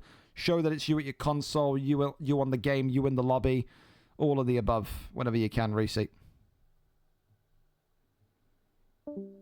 Oh, he's left. Oh, you may have busted him. You may have busted him. There's no way people are ulting on this game in fucking April. He's left the call. There's no way people are ulting on this game in fucking April. There's not a chance. Oh my goodness. He's fucking left the call, man. He's actually dipped out. Ulting on a game in fucking April. Dear me. Nope. Not having... He's now sent me a screenshot of the lobby. You answer... I think he's confused. You answer the call. You turn your camera on. And you keep speaking while I see it's you in the lobby. It's you in the lobby. He's left the call when they sent me a picture of the lobby. Nope. We're doing it on call. Or the fight's off. He's sending me pictures of him holding the pad, bro. Alright. One last chance, or I'm kicking you. You can read the above. I don't know what this fucking kid's doing, bro. Not a clue. I'm going to call up. You need to turn your camera on. Only I can see it. You need to speak. Show it to you in the game, etc., etc. If not, fight's off. So, what are we doing here, man? What are we doing here, bro? Sucks it's not on PC at all. UFC 6, fingers crossed, touch wood. I can't lie, my friend. You're moving very, very strange here. I mean, I think this whole situation is strange. I'm ready to fight now. I've got my controller in my hand. I'm ready. That's nice. Okay, that's great. You need to turn camera on. No one else can see you apart from me. And then you need to show me it's you in the lobby, not just leave the call and send me pictures, dude. It's completely his right to... If he thinks that you're ulting, it's down to... You know what I mean? All right, check this. Yeah. Wonderful beard, by the way. Ready? See that? There you go. Anything to... Well, yeah, I mean, that's absolutely fine. Yeah, I can see you in the lobby. Just flick the... Whoa. Hey, whoa, I wasn't there. Whoa. Turn it back on. What the fuck, bro? Turn it back. I've got to make sure that... Yes, I've got to make sure you're not just watching a stream of someone. So just... I've got to make sure you move the pad and whatever while I'm watching you do it. So, like, bring up the profile screen, flick through, all of that. Look, what do you want to do here, bro? No. There you go, like that. Reset. Right, now click... I'm in the lobby. No. I'm going to tell you what to do. So to stay exactly like where you were. So face on the camera, so only I can see it. TV in the background. Hit the guide button. Yeah, hit the guide button. Now right twice. All right, okay, it's you. It's fine. I have to do it, man. If he doesn't think it's you, it's whatever. Any words for him? Any words? He thinks that you're a dirty cheating. He thinks you're a dirty cheating scumbag. Any words for him? I think Matt's a bit scared. I don't know why the hell someone would fight for me. I've always fought on my account. Obviously, that's what you're supposed to do. Well, he thinks that you're a fraud, man. So I don't know what to tell you. That's interesting. That's why I'm going to beat him up today. You sound like Tyson Fury. I like it. Best of luck. There you go. He's it's one of those. I don't know what this voice message is, Chatify. Depends on the day, bro. Sometimes I play like a drone. Sometimes I'm pretty good. I have no idea what you sent me there, Chatify, but I'm completely lost. Anyway, where are we going? All right. It clears. He's just a little bit kind of, obviously, whatever. But yeah, I saw him. He had his, he was taking a selfie. TV behind him. He hit the guide button when I told him. He flicked it to the right when I told him. It's all good with me, man. So again, more delays, but what can you do? That's a little bit kind of, you know what I mean? It's a little bit weird though, but we're here at least. Hallelujah, hallelujah. So there you go. Tyson Fury. He sounds a little bit like Tyson Fury. That's all. That was an ordeal. All right. Okay. Just asked to see his cock, bro. No need for the rigmarole. I don't know what the rigmarole. I don't know what that means. All right, let's ready up. Let's go. Again, everyone's entitled to ask for an integrity check. If you don't think it's your opponent, you can ask. We can do that for every single fight if needs be. There's no volume on this stream, by the way, so just appreciate that. We're playing in the silence of a library. That's what's going on here. Reese and Matt, then, whenever they decide to ready up, maybe they're just talking insane amounts of shit to one another. 6 and 8 for Reese. 1 win in his last 5. Matt D, 5 and 8. 2 wins in his last 5. 3 fight losing streak for Matt. Coming off of a loss is Reese, number 7. Versus number 8 in this featherweight division as we wait to go in. Might pull the box back out. I might pull the box back out. You should Edgeworth. Christ, Axel, you should. But you're busy, so it's one of those. It's one of those. All right. Here we go. Finally ready to go. To be fair, the fact we're only 10 minutes behind is actually quite smashing. Are we... Mate, what are we doing? What are we doing? Can you get, like, are we readying up or what, man? Like, I'm at the point I'm just going to scrap the fight anyway, because this is just ridiculous. Can we get on with it? You got 2 minutes to ready up, then I'm just scrapping the fight anyway. He's moving very weird, man. He's moving very, very weird. He couldn't wait to get the fucking camera off. He couldn't wait to fucking get off the screen. Holy fuck, man. What are we doing? Very strange. Hallelujah, though. We're finally there. Oh, we got volume as well. That's fantastic news. Conor McGregor in the white. Volkanovski in the green. No surprise here. There will be no glove touch. Not really too much of a surprise, really, that one. Matt D, of course, in the green tonight, whereas Reese is in the white with McGregor. Again, Matt D, you missed it. Very concerned, clearly, that it was not the man that he was supposed to be fighting. And he's already been stunned here by this McGregor selection. Denies the first takedown. A little bit of a taunt here as the trip attempted. Matt D continuing to look for some sort of entranceway. Gets the trip. A little bit of a hands up again. Knee to the body. Flying knee there. Completely whiffing. Thank you so much as well for the sub. Appreciate you. Neither of these two really wanted to, what's the word? Engage here at the minute. It's more kind of the taunts and the kind of mind games from the McGregor pick so far. Pulls out of that one. As a spin kick upstairs leads to absolutely nothing. Gets him into the clinch here. And now has the backer looking to drag him down and does. All right, Reese now in the perilous position of side control. Half guards. As that one now goes over into sprawl. Finds backside. Goes up. Now looks to pull him down. Gets him down into side control. Matt happy enough to sit here and say, we'll make this fight nice and slow. Some fighters hate this kind of, this style. But like I said, it's I mean, listen, say what you want now. It's a grudge match. Reese clearly offended that he's had his integrity questioned. Matt clearly seeing something that he didn't like in terms of maybe the build-up to this fight, but he's got the first submission, so 60% of that submission bar gone. It's not doom and gloom yet for Reese, but, I mean, this is what Matt D was doing in the welterweight division, the lightweight division. He is such a great groundsman.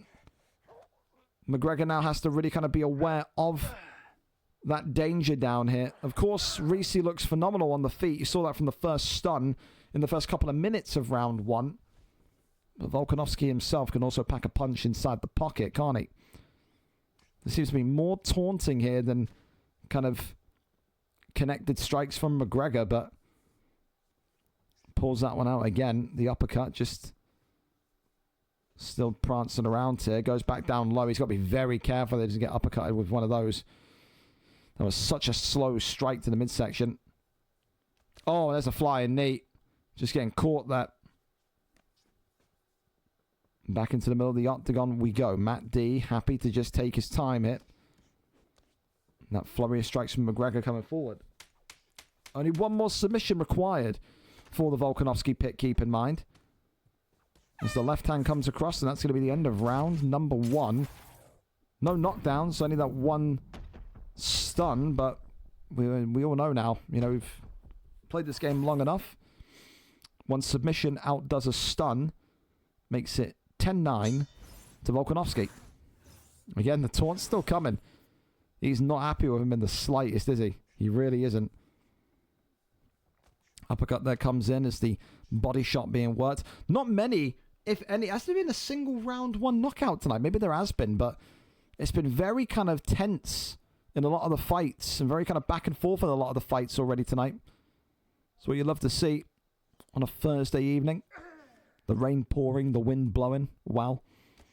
Back sitting here, though, very much in play. Backside now. Takes the back. Flops him down. Okay, well, this is not great. If you are Reese, Matt D, with a very advantageous position here. Rains down the big strikes. Reese getting a good little evasive shimmy of the shoulder there. Denies that one, does Matt D. It's not great here. Tries to go for the arm triangle. Reese is no slouch. He knows exactly that the submission is going to be what he's looking for. There's going to be no interest, I think, from Matt D to kind of go into top mount and rain down any sort of hellfire. Allows him way too easily back into top mount. Look at this. Gets a couple more. Tries to go to mount that time. And now goes for a triangle choke instead. And he is going to have that triangle choke locked in. So Matt D now just got to make sure he can get the denies going. He denies the first one. Is this one going to go in? That's denied instantly right back. Reese's in trouble though. Can he keep him locked in? No, he can't. And Matt D just about fails at the final hurdle to get the submission here in round number 2. This one ventures on. I'll tell you what, it's a great... I can never ever get the timing down. When I used to fight, I could never get the timing down for a denying backside. It's when you know your reactions are absolutely supercharged. Sniffing on the G fuel, eh? Well, look at this. The rear naked choke now in. And this one is all over. Round 2 submission tonight. Matt D gets it. Matt D, talk to us. What caused the integrity check? What made you go, this doesn't feel right? What answers can you give for that? But tonight, it won't matter. He gets it done in round number 2. A submission there over the line. I wonder, I think Reese's probably wondering what caused all of that. That, you know, in the early parts of the fight. I have no idea. I've got no clue. But round 2 submission there tonight. Gets it done. Yeah, another one for the record for Matt D. But very bizarre. Very, very bizarre. On next, then we go to Harry and Tormentor. If they're both ready for us, then we're absolutely down for it. We have a stream link as well. Fantastic. Harry, of course, tonight coming in for a rematch against his old familiar foe. 6-4 against 5 wins, 1 draw, and 14 losses. Of course, 1 draw in the last 5 for Tormentor. For Harry, 1 win in the last 5. So this is not a matchup tonight in the lightweight division where you're talking about fighters that are feeling confident, that are feeling in good form. I think the last time we saw these two take on one another would have been maybe the welterweight division. You talk about Tormentor's time in their 50-plus fights. I think it was more like 70-plus fights, but we can go and tell you the last time these two competed and squared off against one another was all the way back where? It was all the way back last year, 2 years ago. It may have been a long time. I mean, it was back in UFC 4 that these two last competed against each other. So there you go. VFL 83. That is a long time ago, a lifetime ago. A round 2 submission at VFL 83, the 6th of July, 2023. So Tormentor looking to avenge that loss from nearly 3 years ago. He has become a welterweight icon. Harry, of course, has been inconsistent. He comes in, he retires. He comes in, he retires. But he's a commodity here now. We love him in the octagon. And tonight we get to see him live in one of those rare appearances. Anthony Showtime Pettis against Chase Hooper is the matchup here this evening. So we get ready to see what happens in this one. White trunks tonight for Chase Hooper and Harry, whereas it's blue trunks for Tormentor and Anthony Showtime Pettis. No integrity checks here.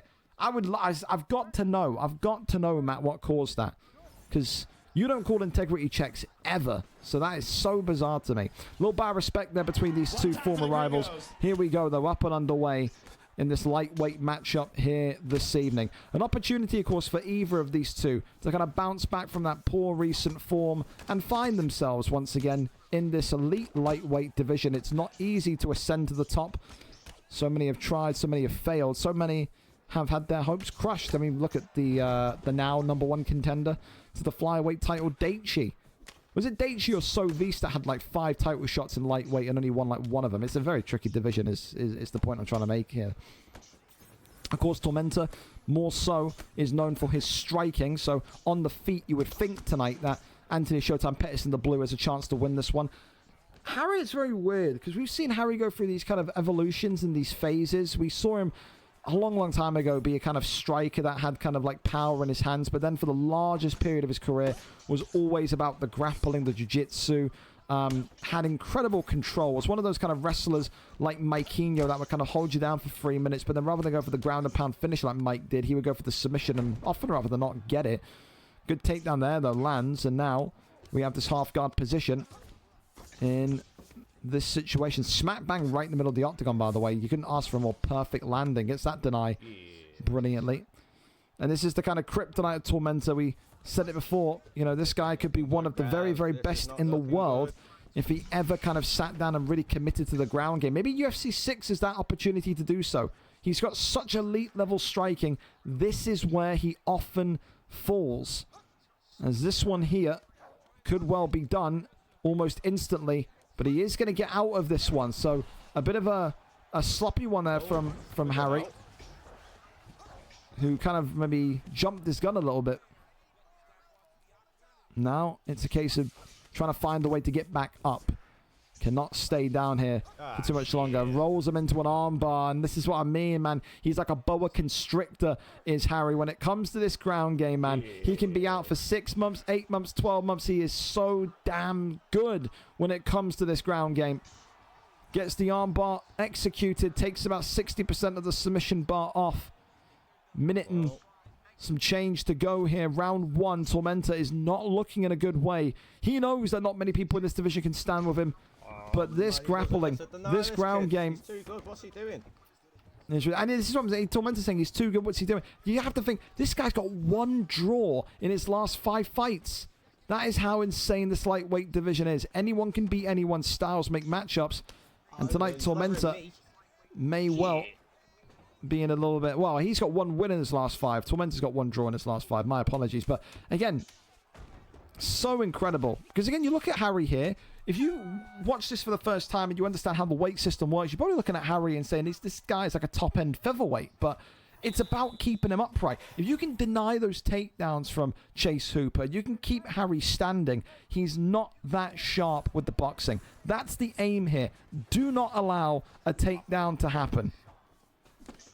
Second round up and underway. Tormenta now got to get his bread and butter moving here, which is that elite and explicit boxing. Spin kick upstairs, that one. Just about connecting. As the left hand now comes forward again. Uppercut there lands nicely for Chase Hooper, in fairness. That's a really nice shot. Body shots now coming in. Big knee to the midsection. Left and right hand is still coming, but I tell you what, I tell you what, Harry's cooking with some combinations here. Look at this guy go. You just got to make sure it doesn't get too greedy. That's the only thing here. Sometimes you get a little bit excited that you're landing everything, and then boom, you get knocked out.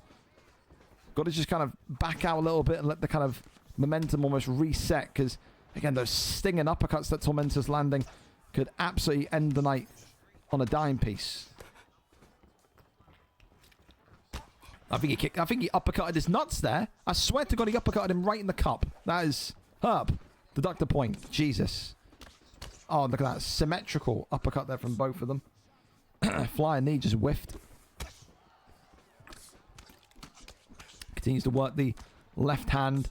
You can see Pettis, though, running out of that stamina because of those kind of, you know, frequent body shots that Chase Hooper is getting off here tonight. Right hand comes across again. Another body shot flies on by.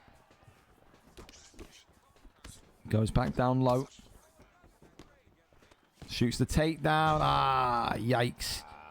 And even he knows it. Audible groan there from Tormenta. And again, this is what I mean, man. It's the same kind of trouble he had so often. And this is what maybe kind of, I think, not disappoints, but kind of like makes you go, what if for Tormenta? Because said he had 75 or 70 odd fights in that welterweight division. You know, he's too good to be in that division. His boxing is just ferociously good, but I'm telling you, man, I kept saying it. If this guy just committed to learning the wrestling, committed to learning the grappling, he'd be a top 5 featherweight. He would. I truly believe it. Right hand, left hand coming forward again. Chase Hooper continuing to work shots to the body here. I believe it, but it's boring, isn't it? It's more fun to just punch people. There you go. He says, I would do it, but it's boring. And now look at that, getting the strikes going. This is what he likes to do. A comeback machine in his prime in that early point of the welterweight division. Avoids that takedown, goes for that spin kick upstairs. Shoots the takedown, lands the takedown. Well, oh, let me up, please. Let me up, please. He's whispering in his ear, let me up. I don't want to be down here. Well, luckily enough, he gets out of there. Chase Hooper maybe allowing him there. So don't worry. We'll stand on the feet here and get this round done and dusted. This one headed to round 3. A good bit of a comeback there from Tormentor, but is it enough to kind of warrant him the rounds? Definitely round 1 goes to Hooper because of the submission. Round 2, though, 19 for 19. Nice. So that's a very tight one. It's a very tight one. Well, a bow respect there. Chase Hooper arms up, and then there we go. He eventually bows. He forgot how to bow there for a minute. He's taking a lot of shots to the head this evening. Can't blame him. Can Tormentor, with Pettis tonight, find this miraculous comeback, this miraculous victory? Now, once again, reminds us how good he is when you stand toe-to-toe against him. Swing and a miss there with the uppercut as well from Hooper. That's a dangerous one. One comes forward again, shoots the takedown. And there's the land into side control again. Man. His denies are very good. Well, the elbow then out, coming on in, and that's going to be the aim. You know, the aim from Harry here with Hooper is going to be just to find himself in one more position of a submission, and this one will be a done deal. Or he could control this fight, but I think Harry knows better than to kind of ride this one out for the judges. We've seen some very shocking decisions over the kind of course of UFC 4, UFC 5. I mean, if people were bored, if you go back and get an hour compilation of referees judging fights terribly and robbing people in this league, it constantly happens. You can never, ever leave it in the hands of the judges, no matter how well you think you've done. May not happen, though. Arm bars in, and this could be the beginning of the end. Tormentor running out of time, running out of options, and Harry tonight is going to get the tap back with a bang. We don't get to see him often, but I tell you this much, Harry's Chase Hooper continues to be one of the most dangerous groundsmen in the league. It's a round 3 sub tonight. Another one for his, I think, his resume, which is that his 20th career submission. I feel like he's getting close to it. 23rd. There you go. So he's rising up. He's now got the same amount of subs as Ross C, as Bailey. He's approaching a top 3 in terms of maybe career high submission wins. So there you go. That's what he's chasing. Congratulations to him tonight, though. All right, on to our next one. We keep on going. Ross C against Mr. Angry One. Again, the fact we're only 10 minutes behind is absolutely smashing. Nothing from Angry One. That's fantastic, isn't it? Where is that fucking moron, then? Let's have a look. Where are you? Giving you 20 minutes, then cutting you. You were reminded when your fight was not chasing you. Oh, he's typing. He's typing. I wonder if this will be a apology or if it will be a fuck you. I wonder what this is going to be. Give me some time here. We'll see whatever this paragraph is going to be. No, it's good. That's on me loading up right now. There we go. TY. Okay, Ross, get on. He's ready to go. Let's get you guys moving. So Ross C, an Angry One, he's here. He's just lost track of time, but he's here, so we can't be too upset. Ross C tonight, 7-9, former champion. 4 wins in a row, and then he lost the belt tonight. Back in, looking to go 8-9 and climb the mountain once again. But I tell you, this Mr. Angry One, he may have drawn his last fight. 1 win, 1 draw, no losses. But I've said this and I stand by this. He's one of the most exciting prospects in this division tonight. A huge opportunity. If you can beat the former champion, why aren't you in the position then to say, I want a contendership opportunity or a title eliminator next? Yes, the draw's not great. It's a blemish, but he's still invincible if he wins this fight tonight. For Ross, an opportunity to take out one of the biggest hype trains in the lightweight division. And again, a step, a stone back towards maybe getting the belt off of Rossetti, which of course is the ultimate aim. Let's go over and see what the picks are going to be tonight. I wonder. Whenever we get a stream link, of course, we'll go over to it. And yeah, we'll go from there. So Let's have a look. Let's have a see. But we know that Angry One's here. We know that Ross is here. So we just wait for these two to lobby up. Absolutely. Thank you as well to Piranha. Piranha. Sorry, man. I completely missed that 18 minutes ago. For the resub with Prime, top man. And also thank you to Reese for the follow as well. I have no idea still. Matt D saying absolutely nothing about that integrity check. No idea. Say it right or else it's good night. Am I right, VFL? I guess Mr. Fatbot loves food. Hope you're good, pal. Hope you're enjoying the card tonight. While these two get lobbied up, should we just keep on going? Or is Ross... No, there we go. Ross has got a link. Fantastic. All right. Here we go. Not too far away from this one here. All right. Again, make sure as well tonight, while this kind of prelim card hits the halfway point, get your prediction cards in. So many great fights still to go tonight. So many talented Americans on the card and Canadians. Don't forget about our brothers up north in this one this evening. Also, Keza back in the octagon, a fan favorite there also. Absolutely splendid. But for now, we wait and we see for Rossi and Mr. Angry One. So far, not a single round one finish tonight. So 1, 2, 3, 4, 5, 6, 7, 8 fights in a row that have gone round 2 or further. Can we get some round 1 knockouts, perhaps, please, fellas? Would help us get right back onto the planned schedule. But hey, good fights though. Good fights. All right, here we go. Ready and set for action. Rossi and one of the most talented names in the division, Mr. Angry One, here tonight, ready to do a little bit of man dancing in the octagon. Here we go. Ready and set. Gilbert Burns, Anthony Showtime Pettis. Huge opportunity for both of these two. Rossi, former champion. Mr. Angry One, a future champion. He will absolutely win the belt in this division. Mark my words. Black and, grey trunks, grey and white trunks tonight for Rossi with Gilbert Durino Burns, whereas the blue trunks are in there for Mr. Angry One. And it's the same kind of thing that we expect here from Rossi. He is going to look to focus on that grappling. He is going to look tonight to sit there and put Mr. Angry One into a sleeping bag. His style of fighting is, I'm going to bore you, I'm going to dominate you, I am going to submit you. That's how he won the gold. Immediate gets up there, though. Mr. Angry One, of course, a sublime striker. I think Ross will appreciate that as well. It's a yin-yang matchup. Takedowns against denies. Stand up against footwork.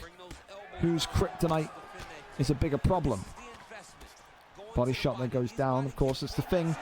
You can really derail Ross's plan by targeting the midsection and kind of draining that stamina. You can't really win those submission minigames with ease if you don't have the gas tank to survive certain races. Of course, so far, Mr. Angry One there eating a big right hand up. Shuffling backwards, right hand comes across. Spin kick to the body. Leg kick into the straight. Uppercut again. Teep kick. Back down low.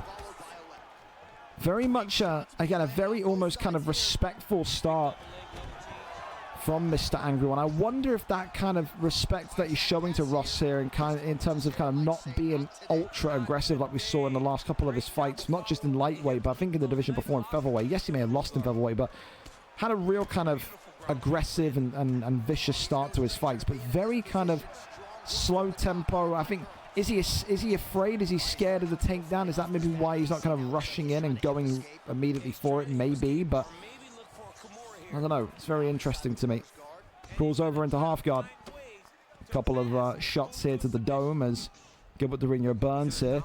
Oh, taking the arm. Love that from Ross. Dude, I love that Ross continues to work these kind of submission reversals into his game. Absolutely one of the best in the business at doing it.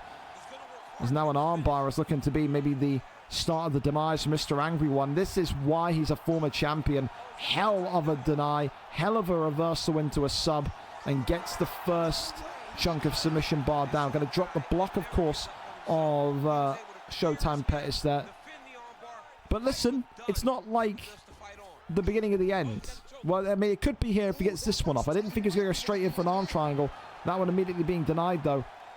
25 seconds left of round number 1. Russ has got to make sure that he can get this one timed brilliantly. And he is going to get it timed brilliantly. And there's a sliver left now. This is a nightmare round for Mr. Angry One. He needed to be somewhat aggressive. The way that you do well against Ross C, go back and watch any of the fights that he's lost, or go back and watch any of the kind of title fights he had that were close. You do well against Ross by starting fast. You cannot give him all of this respect, kind of jab, jab, back up, jab, jab, back up. You need to get that damage activated. When the damage gets activated on Russ, he starts to get very desperate in terms of clinches, in terms of takedowns, and then it becomes very predictable. You can't allow this fight to be unpredictable, which right now is in Russ's favor. Well, crawls over there into top mount, pushes him off, and now here we go again. Oh, there's that right hand. So Rossi hasn't had a knockout victory in what feels like forever. Oh, he may get one tonight. Flying knee on Mr. Angry One. Avoids that one. Maybe looking like he wants to prove a point here tonight. Shoots the takedown, nothing there. Big knee. Right hand again. Takes the back.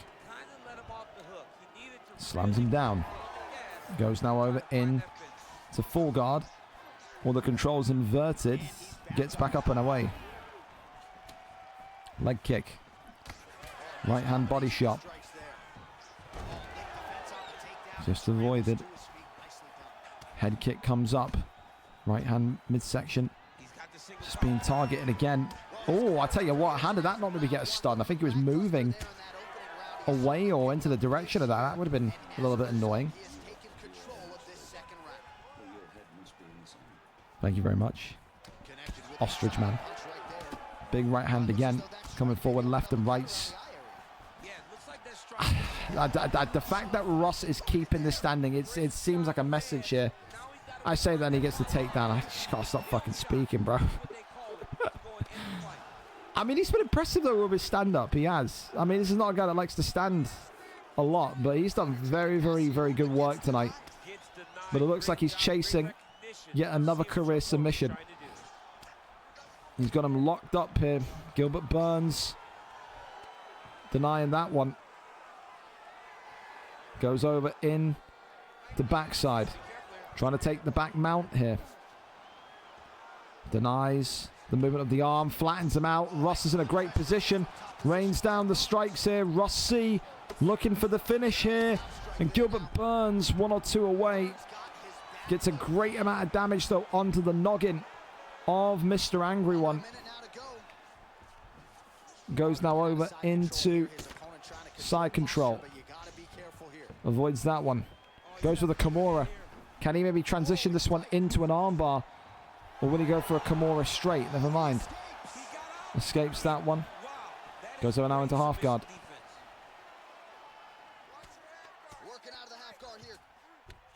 Over now into side control. Neon belly. Oh, the camera's... Oh, fucking hell. Okay, cameraman. Jesus Lord. All right. Round 2 in the books. Another fight tonight where we go to the 3rd and final round. I think Russ is feeling the most confident I've seen him in ages, man. The boxing's good. The wrestling's good. Everything's good from Russ right now. This is the most complete performance we've seen him have since probably the welterweight division. So it does feel like he wanted to prove a point with the boxing in that last round, but there you go. 3rd and final round. Here we go. Glove touch. Works up the jam. Right hand comes across. Nothing there. Continues to now just swing for the fences. Does Ross C. Uppercut comes forward. Oh! Ross C! Oh! Oh, God! Oh, Ross! Oh, my God. That could have been dangerous. This is what I mean when you play with your food. You get a little bit complacent. You stray from the game plan. You can lose fights in an instant. You got to go back to the game plan now. You can't be sitting up there and boxing with him anymore. That is such a dangerous moment in the fight. Mr. Angry One is now in a great position. Look at the stamina difference. Is Ross going to be forced to keep this one on the feet? Oh, wow, man. Never, ever stray from the game plan. That's the main motto of this fight. Uppercut there just about lands, but three-piece combination coming forward again. Right hand now across from Angry One. Question mark kick comes up. Slip hook attempted, goes back down low to the body. Left and right hands again. Clinches. Oh, no. There's no way, Ross. There's no way. He's completely thrown this into the possibility that Mr. Angry One could win this fight. He has to get some sort of control here. All of this brilliant wrestling in round one and then just threw it away. Oh, mate, it's crazy, innit? It's crazy. I can't believe it. I mean, it's not over yet, but I mean, it's just the stamina is really bothering me from Gilbert Burns and Ross C. Right hand. Slip hook again. Oh, dear God, man. There's no way, Ross. There's no way. Oh, my word. He's completely shit up the wall, bro. He has. Right hand is nice. Flying knee. Oh. Does Mr. Angry One feel like he needs to win this round? I don't know. Oh, it's all over. Oh, God. Oh, Ross. Oh, Ross. Oh, Ross. Oh, why? Ross, why? You gotta just wrestle, man. Oh, Mr. Angry One, he's taking knockout of the night. Sorry, Harris. Oh, no, I can't. It's the same kind of thing, but it's at a higher level. I can't. That is... Oh, God. What a fucking knockout, though, for Mr. Angry One. Was down. Finds a victory. 2 wins, 1 draw, no losses. Stick to the game plan. That is the main thing that you can take from that fight there. Had all this control in the wrestling. Shit up the wall with the boxing. That is crazy. Unbelievably unreal. Nuts, dude. Nuts. All right, well, we keep on going. Let's go over and see who's next. Of course, we've got Jack R against Techie Dags. Great to see Techie Dags on the stream tonight as well. Jack R, 3 wins, 8 losses, 1 win in his last 5. 2-fight losing streak for Techie. Same again as a couple of the other guys in this division, making his debut in the welterweight division here tonight. Should be a fun one. He's a great boxer on his day, but can he outbox a former middleweight champion of the world in Jack R? We're there and we're set to go. Appreciate these two being patient for us as well. Like I said, we're not doing too bad for time, but as you can see, a lot of the fights tonight, round 3, round 2, we haven't had a single round 1 finish in this card this evening. We're there and we're set. Robbie Lawler against Conor McGregor. Oh, I just can't do... I love Ross. Ross is my guy, but just... Oh, man.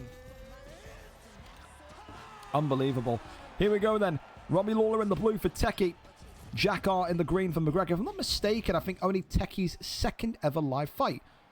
Let's see if he's going to have some luck on his side tonight. Would love to enter this welterweight division with a streamed win this evening. Of course, with McGregor, we've got no names. Okay, so the game's bugged out so much that we've got no names in the HUD bar. Okay, without that, no, there they are now. Okay, so we've got Lawler and McGregor, but no gamer tags. Yeah, we've got no gamer tags in the HUD bar. I'm pretty certain that Robbie Lawler is Techie, and I'm pretty certain that Jack R is McGregor. So you would think Jack R in the green, former champion of a couple of divisions that he's been in, is the favourite. But for Techie, another one, much like some of the others we've seen here tonight. He started off his career in that kind of bantamweight, flyweight division, did not go well, moved into featherweight and lightweight, just never really kind of got the rhythm and that kind of consistency going. But we know he's a great striker. I've seen some flickers that make me believe that this guy could be a welterweight champion. It's just, again, the inconsistency, the accuracy, the temperament maybe against a fighter like Jack R tonight that could maybe cost him. For Jack, of course, a dangerous boxer. We saw him have some good kind of anti-wrestling at points in his career as well, but right now he's feeling that kind of brawn, that power, and oh my goodness me, and that incredible strength of Robbie Lawler. As he gets that, I can't lie, by the way, Robbie Lawler with a jumping switch kick. In what universe? But hey, I'm not going to complain.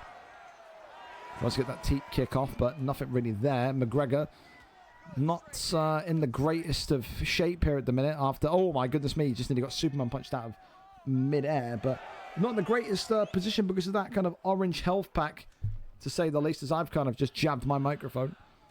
Goes back down low to the body. Right hand is good again. Now Robbie Lawler facing some of that damage right back his way as well. Left hand comes up. Right hand, left hand. Beautiful shot selection here. Oh my goodness, that jumping twitch kick again. He is timing that brilliantly. Robbie Lawler flying in the air. It's like the fucking the polar bear in Arkansas. What's he doing there? You know what I mean? Doesn't make any sense. Drops him. Looking for the finish here. Could it be the first round, one and done tonight? Jack R. Is he out of there? No, he isn't. Just about survives it. He was on death's door, though. Techie is looking good, man. Big shots now again. Slips out the side. He can't take too much more, can Jack R. Absolutely not. No one wants to be the first guy to lose in round one tonight. Maybe it could be happening here for Jack R and Conor McGregor. Head health is in no way, shape or form in a good space right now. Absolutely not. 1-2 down the center. Backs up again. A little sweet chin music there from McGregor. Left and right handers, overhanders. Nice. A big uppercut there, though, from McGregor. Left hand coming forward. And that's a big knockdown by Jack R. We got a fight on our hands here. Yes, we do. Round one. I think you still give it to Robbie Lawler. You do. But that's a good kind of mini recovery from McGregor and Jack R at the end there. Oh, left hand immediately. And knocks and drops him again. Robbie Lawler looking now to make this one nice and quick in the second round. Deep kick. Still looking to maybe get that straight fired up. Jumping switch kick. He's landed with it twice before already, so I can't even blame him for going for the hat trick. Big straight though, McGregor. That's so good from White Dot, from Jack R, using all that speed and that velocity of McGregor. Right hand again. Looking for the finish here. What a fight, man. Holy fuck. Left hand. Oh, clips him. What a sequence from Jack R. He's got a... Oh, the head kick drops him. Body shot now. Elbow coming forward. Leg kick comes off. Oh my god, he is... There's got to be something here. Techie Dags has not landed. Oh, the right hand. He's not landed in so long until now. Drops him back down. Back and forth we go. It's a great flip, though. Look at that sweep from McGregor. Top mount. This could be it. Techie Dags in all sorts of trouble. And this one tonight not over yet. What a fight. Holy shit, what a fight. Raining it down again. McGregor looking. Jack R has got it done. What a fight between two brilliant welterweights tonight. For Techie, that's the best he's looked in a long time. He is absolutely going to be fine in that division. It was just that kind of... He slowed down. He kind of stopped, didn't he? Everything that he was doing well in the first round, he just kind of reduced. He slowed it down too much in the second round. It was that brilliant sweep at the end there from Jack R that wins him the fight. Categorically, fight of the night so far. Absolute barn burner in the welterweight division. Congratulations to Jack R, though. Great to see him back on the card, and a fantastic high-octane win tonight to get that one over the line. Former champion gets it done. Incredible fight. We keep on moving. We go over to a fan favorite now. Keza against Legacy up next. Of course, Legacy tonight coming in to this kind of elite PlayStation division. 4 wins, 5 losses. And he gets to fight upwards after his opponent pulled out against him. 5-3 is Keza. Yes, he's coming off of a win. But Keza, let's be honest, he isn't... I don't think Keza is interested in UFC. I think he, like a lot of the other top guys, are waiting for UFC 6, but he still likes to show up and show out here. The first thing he said to me when he got this call about this fight, about replacing Legacy's opponent, was, is this a fun fight? Only time will tell. Will Legacy opt to make it a stand and bang brawl that Keza loves and thrives in? Or will he look to put Keza into an early coma? Will he look tonight to wrestle and make this one long, boring, and try and win the fight through Keza's lack of concentration? Only time will tell. We'll go over to it. The YouTube link ready and set for us here tonight as these two are set to begin. Featherweight division here. Diego Lopez against Conor McGregor. McGregor, of course, in the white trunks for Keza, whereas Legacy coming in tonight with Diego Lopez in the yellow. So, what kind of fight are we going to see? Is Keza going to get his wish tonight and get a quote-unquote fun fight? Or is it all business, all methodical, all tactical, and all ground game? Here we go.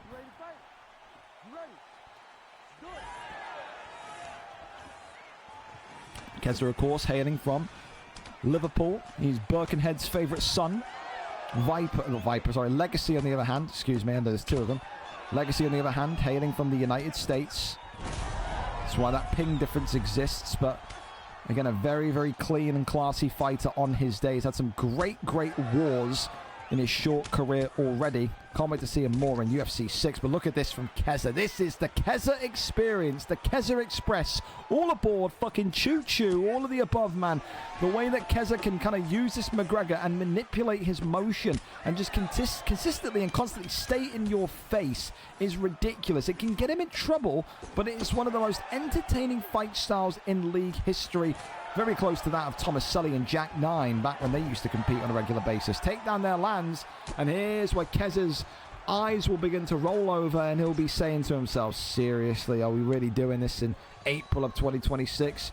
Legacy looking right back at him, squaring the eyes and going, yeah, absolutely. Gets back up, though, does Keza. No need to panic there from the Scouser so far. Big uppercuts there now coming from both fighters. Lopez, though, is carved up, man. Look at this. He just cannot shake Keza. He is consistently moving towards him and mowing him down. He can't get any sort of combination connected, can Lopez, whatsoever. Keza is just too fast. He's like a different species. Left hand drops him. As Diego Lopez here, looking for the overhand. Not going to do too much there as McGregor. Another takedown attempted, another land. He needed that. He needs to get out of there. Not many people in this division can outstrike Keza, but we're seeing a real bit of excellence tonight. So right now it's up there for my performance of the night. I can't even lie. Keza's looking really, really sharp, man. This is the version of Keza you need to see that's going to win the PlayStation belt if he's ever going to do it. This. Uppercut clips him. Oh my goodness me. It is just non-stop violence. Legacy is trying to shoot and trying to get out of the firing line as much as he possibly can. Oh, he clips him again. He's moving to the side. Legacy still keeping his composure. But he cannot continue to allow McGregor walking him down. Another left-hander. Big shots coming. And it's all over. Keza once again proving he's one of the best strikers to do it. In that elite PlayStation division, the jelly arms are out.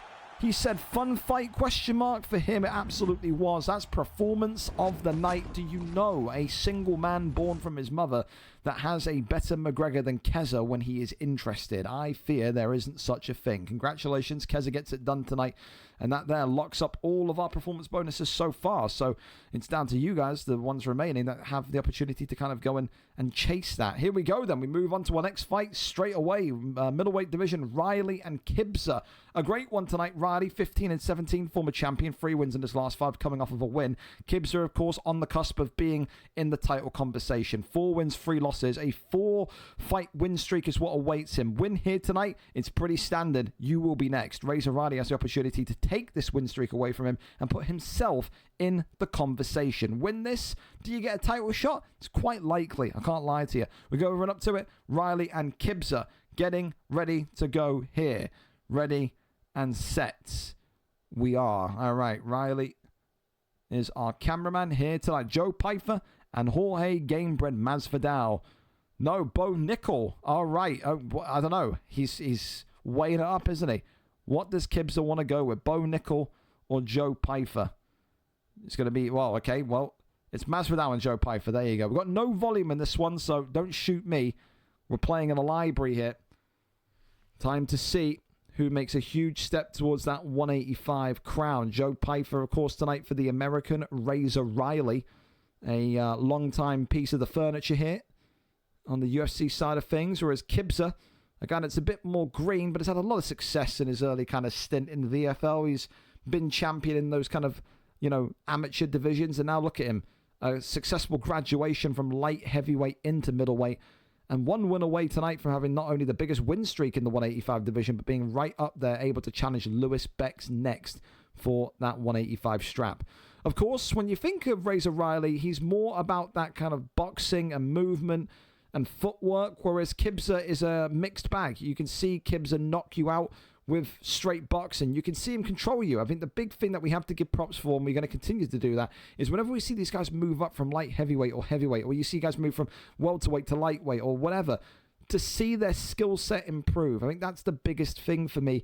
And the skill set of Kibza absolutely has improved. The wrestling has become a lot more sharper. The striking has become a lot more accurate. I think definitely you can see that in the way that he fights. A lot more belief-filled compared to maybe 2-3 months ago, when he was still cutting his teeth in those beginner divisions. For Razor Riley, this big problem has always been, I think, again, timidness, anxiety, not knowing when to throw a strike, kind of second-guessing himself. That's why he's never really been able to graduate successfully into that welterweight division. A great middleweight fighter. Don't take anything away from him. But there's just this brick wall in front of him as to whether or not he can ever really truly make it in the welterweight division, because he, again, is one of those, yo-yo fighters. He goes up to welterweight, he goes down to middleweight, up to welterweight, down to middleweight. He's never really had a successful stint in 170.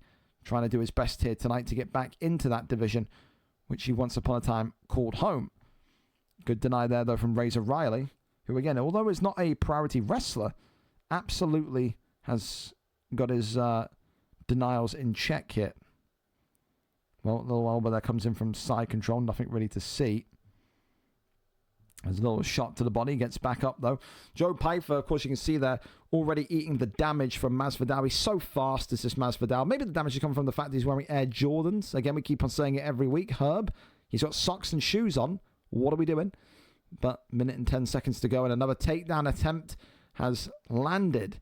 I think that's the only criticism I can give of Kibza so far, is that he really hasn't shown any of that takedown defense that we've seen in the last couple of his fights. That could well be where, the beginning of the end for him starts to show itself, because you can't afford to be taken down and taken down and taken down. It takes one trip to top mount with Joe Pyfer, raining down those boulders that he calls hands, and you'll be out of there, sent to sleep. Goes for a guillotine. Wow, a guillotine with Joe Pyfer. Just when you thought you'd seen it all, but just pops out of that one. Now over into full guard. A couple of hammer fists there coming forward again. And that's going to be the end of round one. Got to give it to Jorge Masvidal. That's, for me, Kibza's round 10-9. Again, to have that much damage on you after one round is a little bit concerning. But listen, he's not been knocked down. He's not been kind of completely butchered, has he? So there's still definitely an opportunity there for Riley. And I think Riley now, from that last kind of 2 minutes, is clearly, through his fighting, saying here tonight, if I'm going to win this fight, it's going to be through the ground and pound. It's going to be for the wrestling. So I'd expect here now to see a bit more kind of sharpness in the takedown defense if you are Masvidal. As there again, I mean, I say, listen, don't call me a fucking expert or anything, but I did just call it. Just saying. Here we go, though. Goes over into backside. And that one there is denied. Really sharp there from Riley. Tries to go to back mount, but not going to happen. And goes over into full guard. Tries to cross. That one there continues to be denied. Still full guard. Now the elbow's coming. Couple of little hammer fists there again. Tries to cross over. That one there denied again. Elbows flying forward. Crossing over into half guard. The thing is that's concerning me right now is that, yes, Riley is doing what he needs to do on the ground, but he's not getting any damage off. I'm telling you now, Riley cannot be upset here if he ends up losing this round because he's had not a single bit of damage done to Masvidal. You can have all of this, I can move on you like you're a twister board, and I can kind of just sit there and spin a Rooney on your fucking torso. But Riley is not going to win the round if he's not getting any hooks in, if he's not getting any damage in. It's a great round for Masvidal so far, just purely because of that. And maybe that's because of the fear of the stand-up from Kibza. It has been very, very sharp. But there's got to be some sort of shift here. See, again, Razor Riley, the definition of being stuck in second gear, stuck in third gear, not able to kind of go one upwards. You know, that's a great fucking right hand, by the way. What a bit of timing. Rains it down, and Kibza has got his 4th win in a row. Lewis Bex, get ready. This guy is coming, man. 4 wins in a row. Great wrestling, great boxing, great footwork. He's looking welterweight ready. He's looking championship gold ready in the middleweight division. Commiserations to Riley again, but it just felt like, again, you know, just didn't get going quick enough. Felt like he got maybe a little bit stuck in the mud at points there, but not exactly a bad loss to take against probably one of the best informed fighters in 185 right now. That guy's a killer. Congratulations, Kibza gets it done tonight. Brilliant, brilliant performance. All right, we keep on going. We keep on. Don't give me someone with horrid internet again, please. It was jumping between 150 and 230. It's always going to happen when you play UK guys. If you say to me, don't give you anyone other than US guys, you'll probably end up only getting a fight every 3 or 4 weeks. It's one of those. Horrible ping for me is like 250, 300 plus. That's when you get delay in the fight.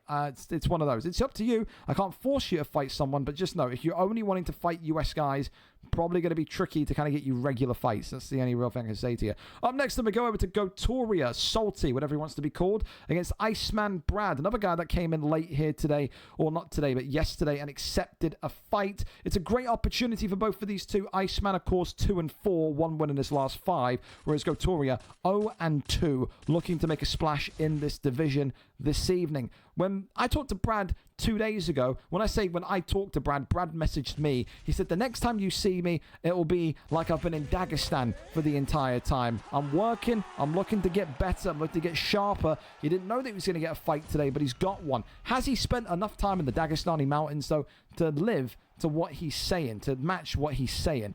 We find out together. White trunks for Gilbert Dorino Burns. Green trunks for the absolute man mountain, the juggernaut, who is Randy Brown. Gotoria in the green, 0-2. Iceman Brad in the white, 2-4. And if he was talking about the Dagestani mountains, if he was talking about the Russian Alps, the Chechens, and fucking all of the things that you equate with Russia, well, wrestling and takedowns are right up there, absolutely. So, expect a lot of this. It's down to whether or not Gotoria has the capabilities, the rhythm to escape it. Immediate deny there, right off the rip, though, from Iceman. And again, a lot of kind of praise for both of these two fighters. Gotoria has been in great spirits after the last couple of losses. I'm not going to be in great spirits if this fucking buffer keeps happening, though. I'll tell you this much. What in the blue hell's going on? But, yeah, it was in great spirits, of course, after the last couple of losses, and says, these 2 losses don't define me. These are going to be losses that we learn from. Of course, of this division, do you have enough time to learn from losses? That's the question. There's so many good fighters down here, man. Again, you think about it. We had creativity. We have raw matrix. You got so many guys that have got a claim to being in that kind of elite division that are losing fights down here. It's not as easy as what maybe some people make it out to be. We are just fucking skimming around the octagon, man. Holy fuck, Gotoria. What kind of fucking farm do you live on? What kind of car battery is your fucking neck connected to? Jesus, Lord Almighty. Well, for now, we keep on going. Sways around the side there. Little side kick to the nuts as Gilbert Dorino Burns continues onwards. 2:20 left of the first round. Another takedown attempted. Big deny there from Randy Brown. Lifts him up and slams him down. Okay. Right back to kind of this kind of calm wrestling. As now he postures up and rains down the strikes here. Big shots again. Collapses back down. Little hammer fist and elbow. Crawls over to the left-hand side. Another little jab there. Rains down a big one. And this is the thing, you know, when sometimes you're in a bit of a bad bit of form, you've only won 1 fight or, you know, whatever out in your last 5, you are going to take things a bit more slow. You are going to kind of pause the entertainment value of your fight style and say it's just about getting wins over the line. And sometimes they aren't going to be pretty wins. Sometimes they are going to be ugly. They are going to be kind of this, you know. I don't want to insult his style, but, I mean, you have to be aware, you know. I'm aware as a football fan. Arsenal Football Club plays some of the shittest football in the entire land, but we accept it because it wins us games. Well, it used to, not anymore, but this style only can really be praised and talked about from Gotoria, or sorry, from from Iceman Brad tonight if he wins this fight. If he loses this fight playing like this, I think the fucking region of Dagestan may well exile him. May well be told to go and train in the Thai slums for the rest of his career. Round 1, though, it's a clear wrestler's performance. It's Iceman Brad who finds himself up.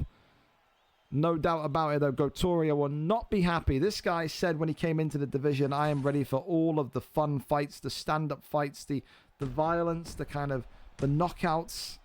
2 of his 3 fights so far in the league have been at the hands of grapplers. I did not expect Iceman Brad to be so grapple heavy. I expected a couple of takedowns, granted, but he's got some good boxing. He's not using any of it tonight. There's no signs of the boxing whatsoever.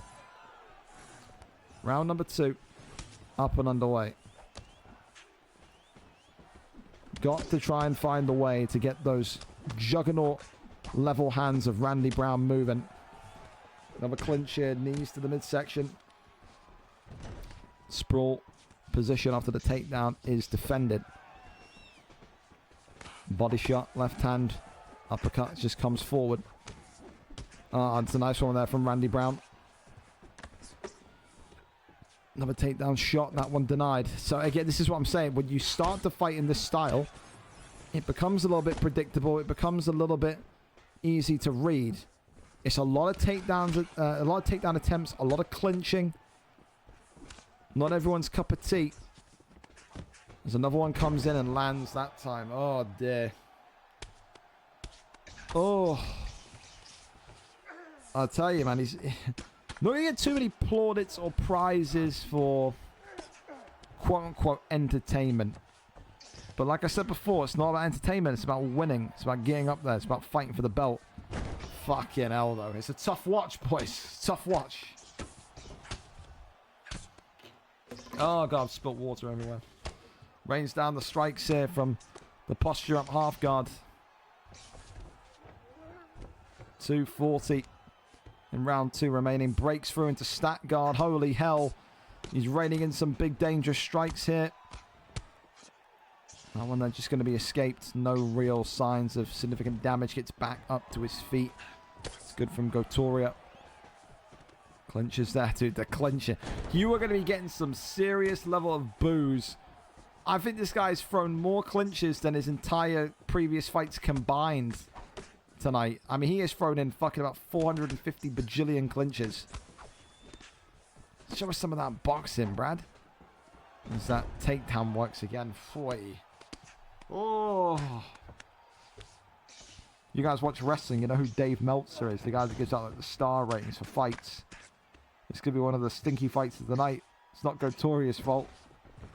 Like I said, when the aim is winning and the aim is kind of performing at a level where you need to perform. Oh, God, so bad, though. You need to kind of perform to effectively get back up and compete for contendership for gold. And you're going to fight whatever way you can. But, yeah.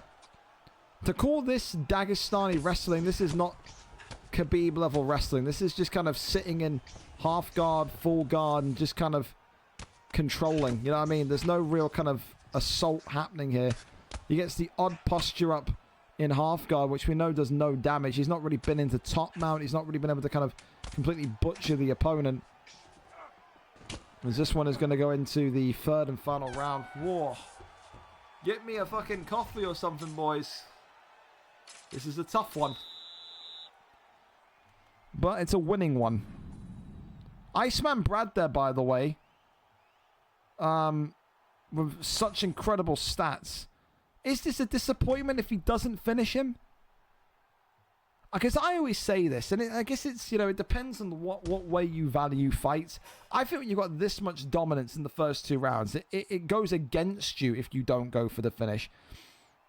I think that's the way a lot of people see it. You dominate and dominate and dominate, and you've got such an advantage coming into the 3rd. You've got to try. You have to aim to go for the... There are certain people in this league over the past 4 years that aim to just control and win by points. Never understood it.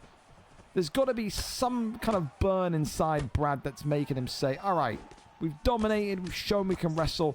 Now it's time to go put the cherry on the cake and knock this cunt out, man. There's got to be. Right hand comes across. And if there is, there isn't. There's no sign of that. There's none. Zero sign of that. Oh. Oh, long night. Long day. Oh my god. I've literally rubbed my head twice and he shot another fucking takedown. Oh. Oh, Brad, you are fucking killing me. Whoa.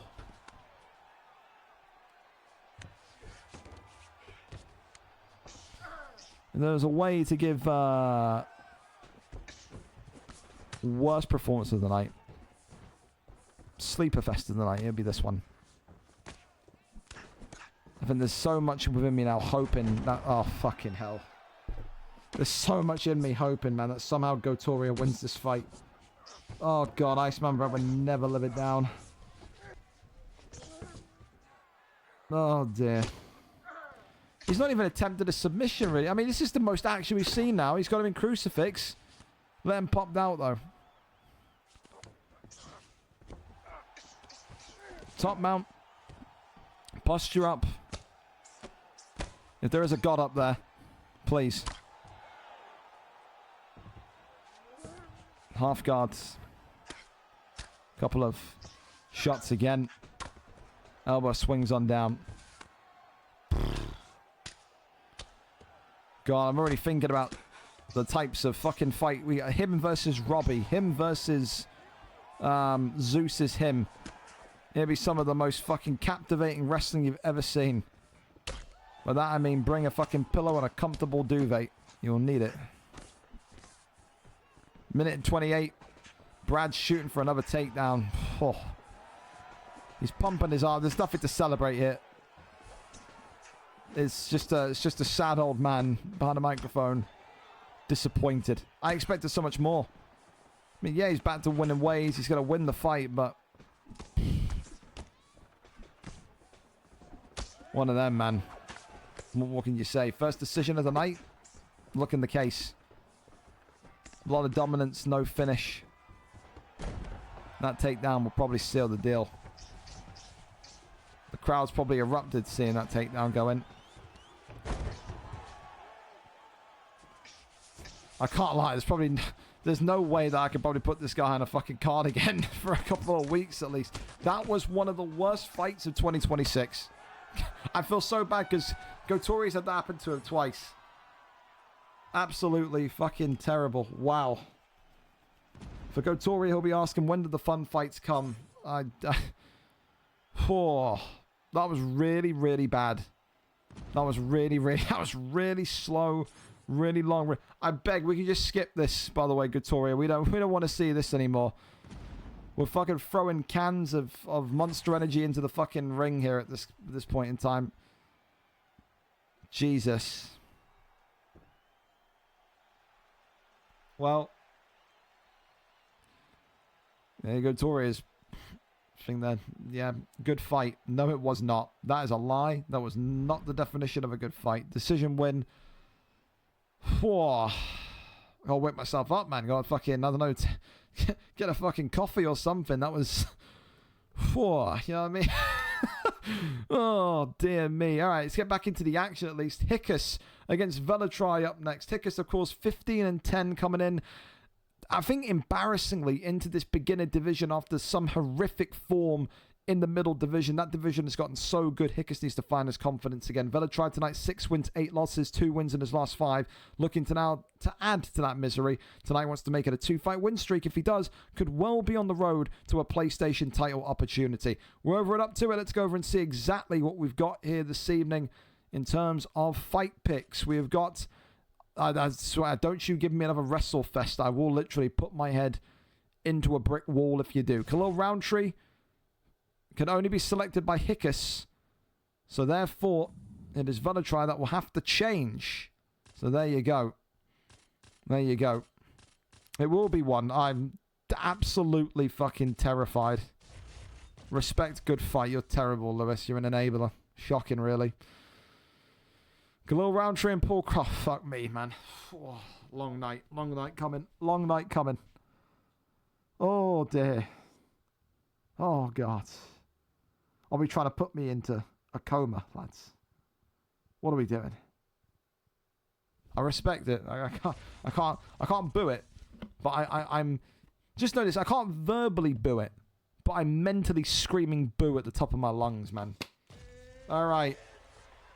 Well, let's see if Hickus can survive the ground game that's going to come from Paul Craig, former champion in that middle division. Velatri looking to try and stake his claim for a contendership opportunity. White trunks tonight for Hickus, blue trunks tonight for Velatri. And as we know, Paul Craig is someone that absolutely can only really do this, which is bail and go down. Oh, God. Oh, what have I done to put these two fights back to back? I did not expect it. Triangle check. I don't mind it if it's a quick one. Just please at least every fucking time.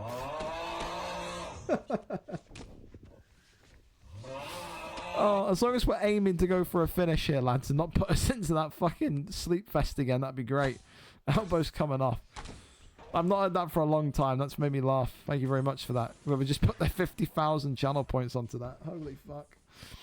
Oh, it's a fun time, isn't it? Little teep kick there. Hickus, of course, not really in the greatest of confidence after a few losses in a row, to say the least. Paul Craig is so far, though, fighting against the elements. A little bit of lag here between these two so far. Again, Wi-Fi in 2026, lads. Well, what are we doing? Right hand was being attempted as Paul Craig tries to throw one upstairs. Velatri can't sit and strike, though. I mean, when you pick Paul Craig, it is pretty much get the takedown and wrestle, you're in deep, deep trouble. So as long as Hickus continues to find the hit markers, he's going to be fine. Takedown lands. Fucking Lord above. Okay. Alright. Alright. Goes for a heel hook here. Side control. One time for the gringos. Thank you so much for the follow. Have I got the screen on? Are you laughing because of the fight, or have I just not got the screen on or something? Hang on, you're concerning me now. No, okay, I have. Alright. You just... This is your version of booing. This is what your version of jeering the fight is. That's completely fine. Well, the mount's gained again. Rains down the strikes here. Velatri tries to find a finish, but then gets right back up to his feet. Does Hickus. Head kick comes up. Velatri survive. Oh, gets a... He's got a stun and he's shot at...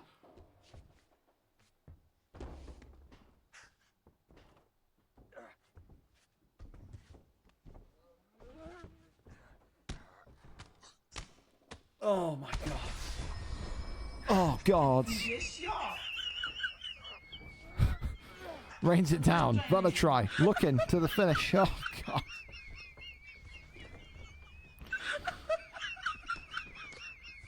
Hey, listen, if you got to get wins, you got to go and get wins. The boos are getting louder though. You got Italian Gattuso in the crowd, fucking hating life. Goes for a submission. And does not get the submission. Whew.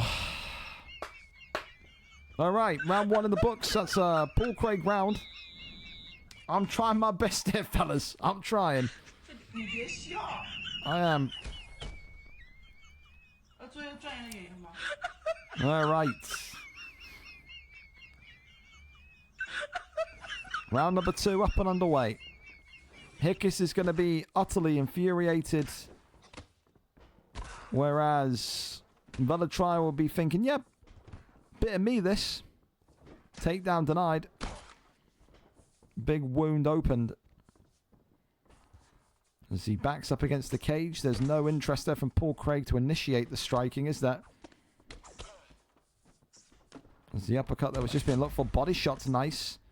I think every neutral here tonight would be rooting for the Khalil Roundtree selection. Goes for the guillotine. Oh, dear Jesus. And we're back down here again. Flips him into mounts. All right. Rains down some big shots. Paul Craig looking for the finish here. Could be. But it does not go. It's another bit of survival instinct from Khalil Roundtree. All right. No, we're not. No, there's none of that here. Nope. Depends what you're into, but absolutely not. Crawls over to the half guard position. Now goes over into side saddle, gets the arm triangle hit. Paul Craig looking for maybe an early finish here in the second round. Denies that one. Hickus and Velatri racing and gets the first submission in. So Hickus loses about 70-80% of that submission bar. Velatri takes the back. No, he doesn't. Hickus denies him. Flings him back forward into full guard position.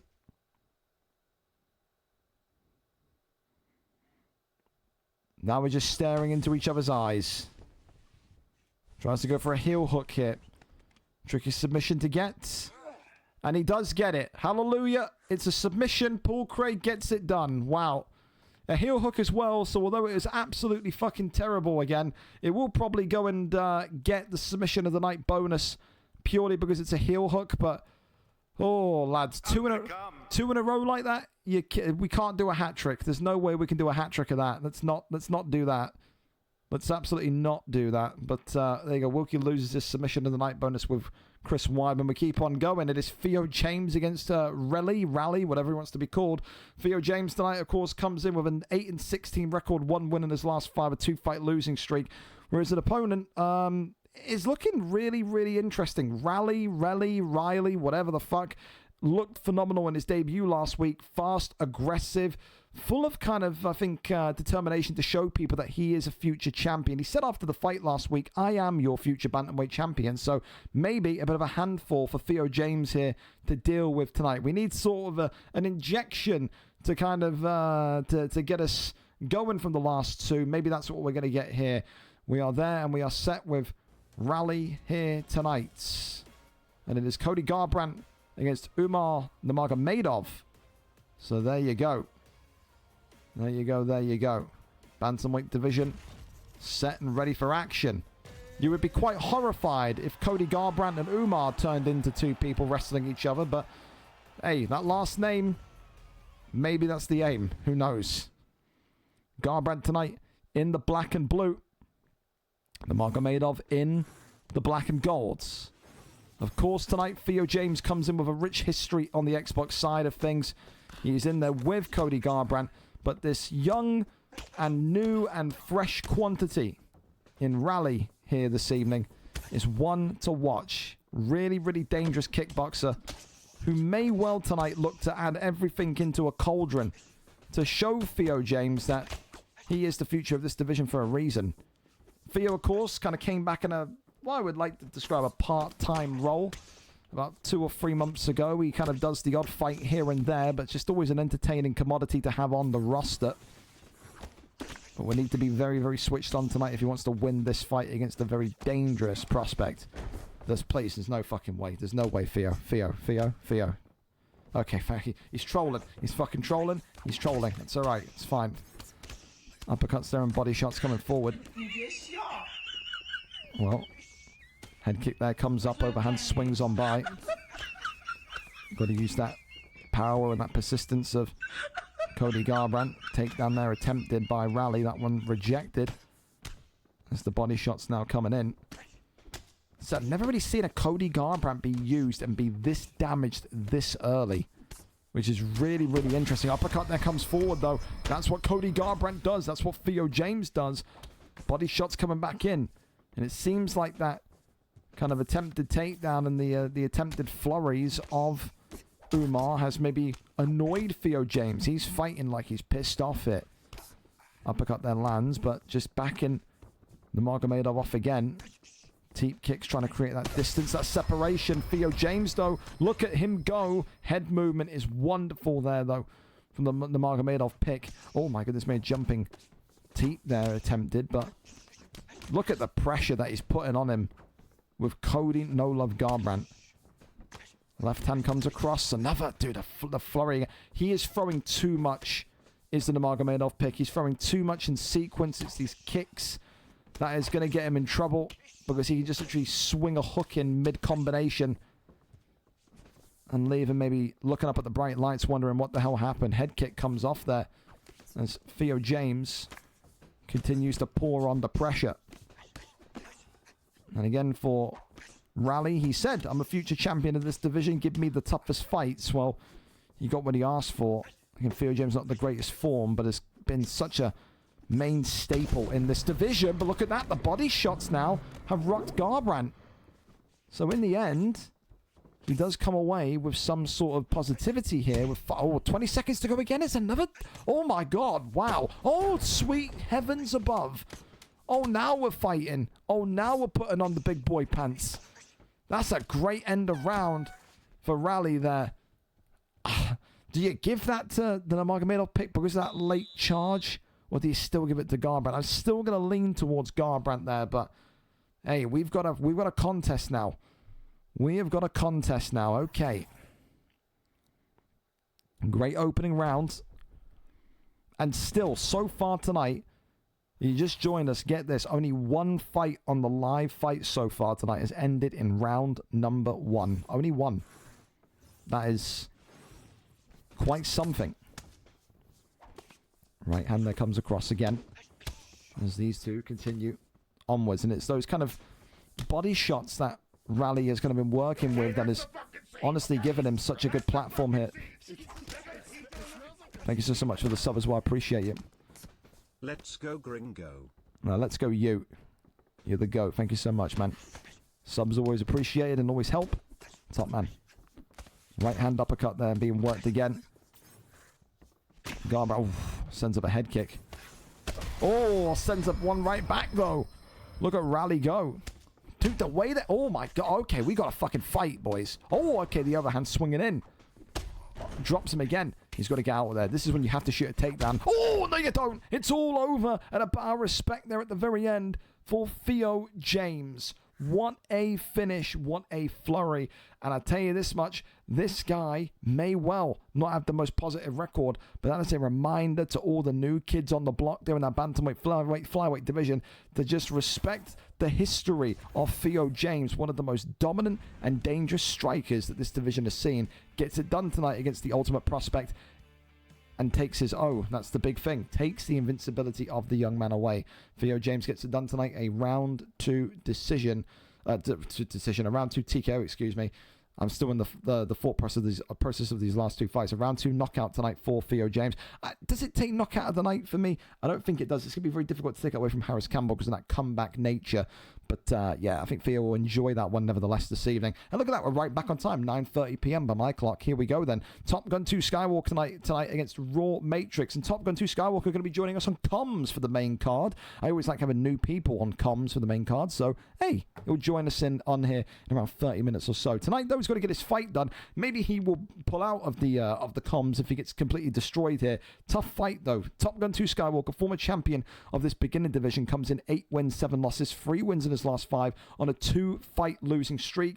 Raw Matrix, he has refound his mojo. He has refound his energy, ending that horrific losing streak last game week, and now has the opportunity on a fresh card to go on a win streak for the first time in what feels like 4 or 5 months. He wants to get up here. He wants to compete for the gold. Tonight, he'll have an opportunity to do it against former champion Top Gun 2 Skywalker. Let's go over and see who gets it done out of these 2 extremely talented North Americans. We're there, we're set, and we are ready to go this evening. Jorge Masvidal against Conor McGregor. Whenever you two are ready, feel free to take us in. Absolutely smashing from both of you. And again, a big thank you during that last fight to Whimpering Ian for the tier 1 as well. Thank you very much, champ. And also Rally as well for the follow. And also Daglish for the bits. Appreciate you massively. Okay, here we go. Ready and set for this one as our prelim card continues to rumble on. Masvidal, McGregor, the old classic in this division. An opportunity for the Canadian Raw Matrix tonight to get really back to the top of his game. Oh, but it's a big uppercut already. And Top Gun 2 Skywalker using McGregor like a lightning rod immediately right off the bat.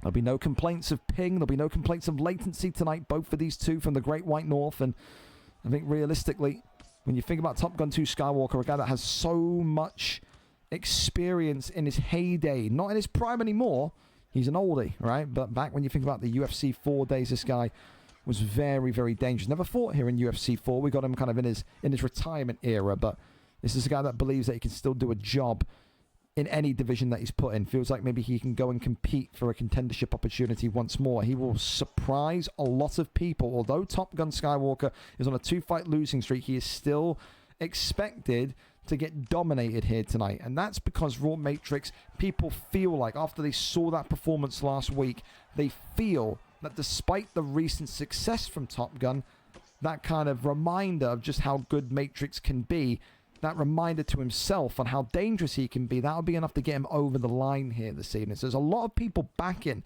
the Canadian tonight. Not too many people hopeful for the American, but two great fighters nevertheless.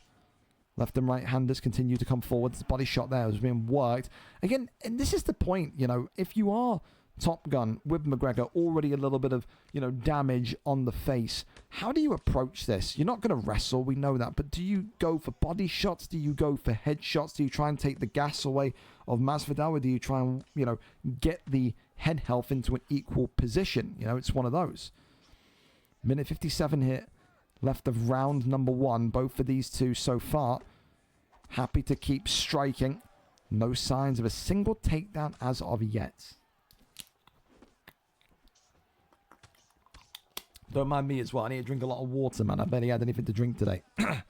We're on like a litre and a half now after this bottle, but I'm not gonna have enough. I'm gonna have to go get a cup of milk or something during the main card. Shocking. My throat's starting to get fucked as well. Pause. But there you go. Ducks underneath that one. Masvidal continuing forward. Head kick there was a nice idea, but blocked up quite nicely by the McGregor pick. That's a right-hander, though. Really nice. As Masvidal swinging and missing again, goes back down low to the body. Uppercut left and right, though, from Masvidal once more. Just feels like you've got to use all McGregor's speed and, again, his kind of velocity. Masvidal can throw a punch, and he's regarded, when this game came out 3 years ago, as one of the best boxers, if not the best boxer in the UFC. But I think you just have... You can outdo, should I say, Masvidal's brawn with all of that speed. Round 1 in the books. I think you've got to give it to Matrix 10-9. But I don't mind Top Gun 2 Skywalker so far. I think the stun is insignificant. Maybe the significant strikes give him that one. I just feel like there's more substance to what I'm seeing from Matrix right now. Round number 2, up and underway. Regardless, no one's been dominated. Both fighters will feel like they're happy with that performance in round number 1. Good 3-piece combination there already coming from Masvidal.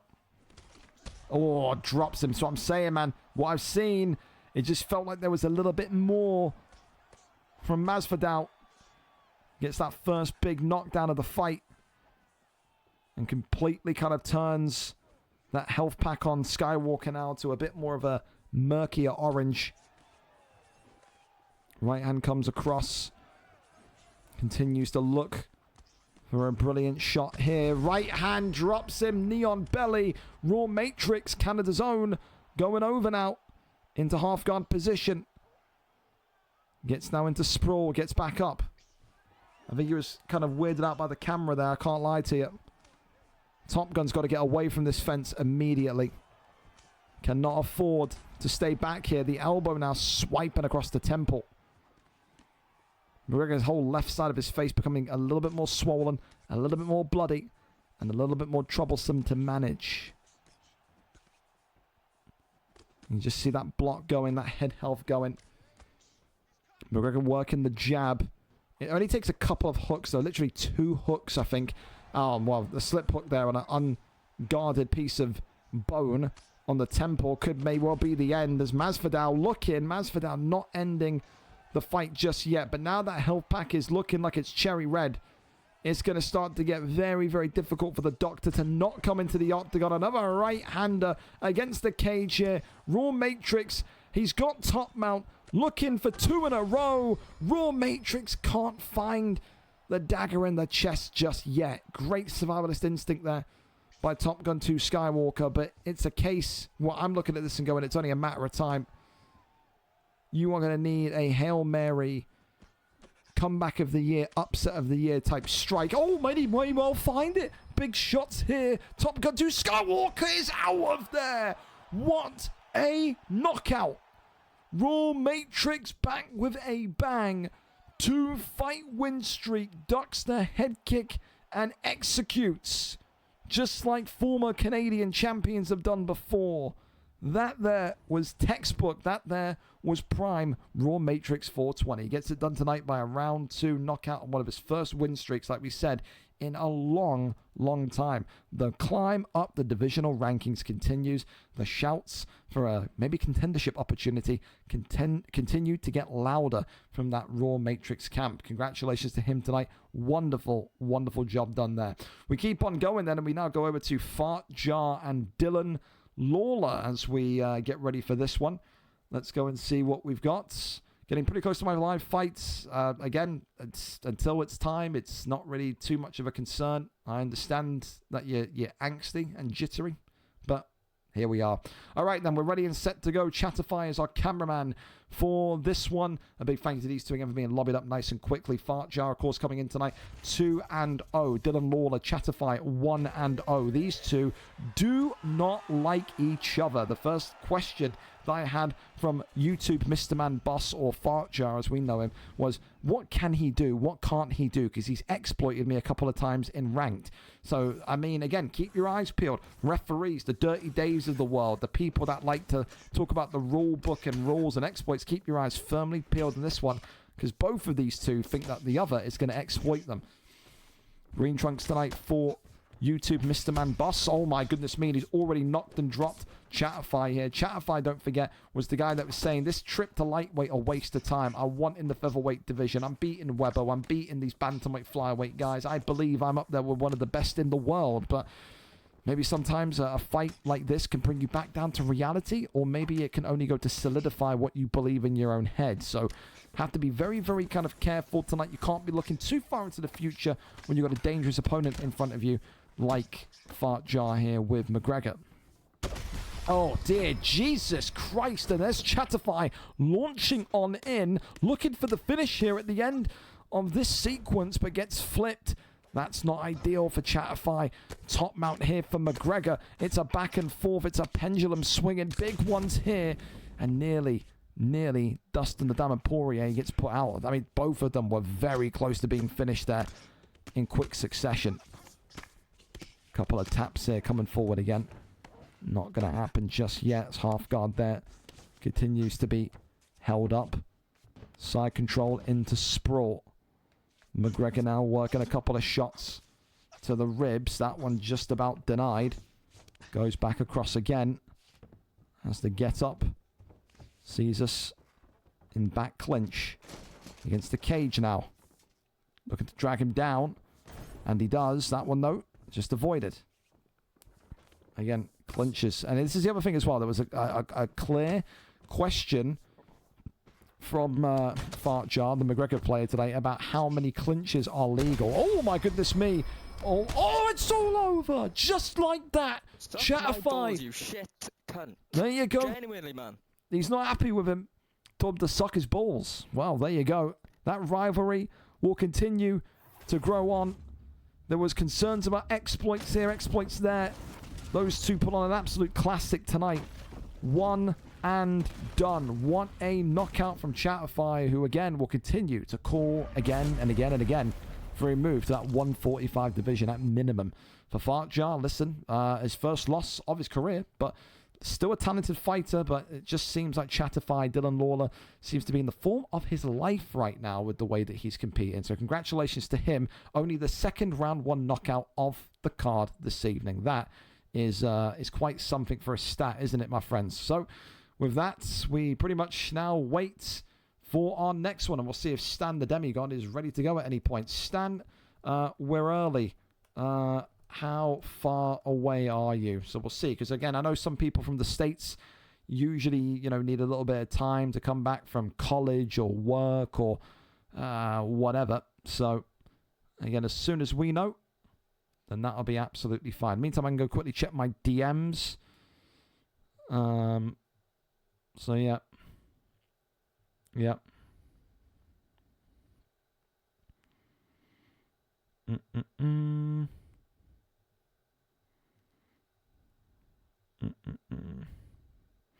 Oh, it's fucking, what's his face? Tilo sub-menuing again. Nice.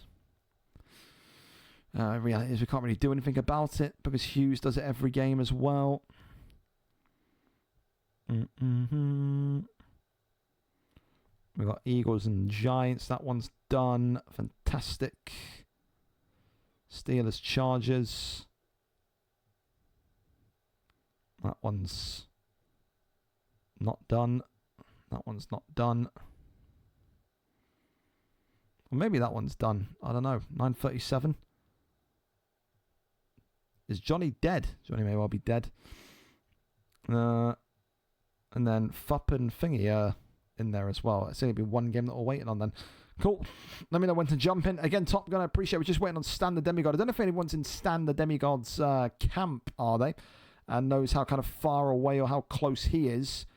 Again, we're kind of early, which again is a surprise to all of us. But again, you know, I don't know, Daichi. I don't know how we're early. I don't get it. That was clean. You caught me good. I'll be back. I know you are. You're a great fighter, man. But said sometimes that confidence, that form is all you need. They already said the grappling system is mostly the same. Yeah, they said grappling system is the same. They said striking is majorly overhauled. The thing that worries me about striking, and I get it, I don't play the game like you lot, is it's those words. Striking is now heavily influenced by momentum. What the fuck does that mean? Is that good? Is that bad? I mean, for me, as a league runner, you know me. I do the cards every week. I love watching you guys fight. I'm an old man at this point. There needs to be crossplay. I will lose my fucking mind if there is not crossplay. And for the people, again, I don't like to brag, but I have some influence, all right? When FIFA didn't put crossplay in the year that we thought they needed to put it in, I started a big Twitter campaign and it got like a lot of traction. I had like news outlets and stuff contacting me because it got that much traction. I swear to God, I will bring another storm to EA's door if a 1v1 game in 2026 does not have crossplay. I will lose my mind. I will. Next time I'll win, trust me. I still love you, buddy. It's not your fault. You're having to go against some of the most dorkiest dorks in the world, man. So don't you worry. With a PC release, I'd have to imagine it'll be crossplay. But this is the thing. People are saying that the PC release isn't coming until after console release. So what does that mean? Is it going to be like GTA? Remember when GTA released and then they released it on PC a year later? They could get away with that. If they're now releasing UFC every 3 years, they could absolutely get away with that, you know? Which is another real big concern. So...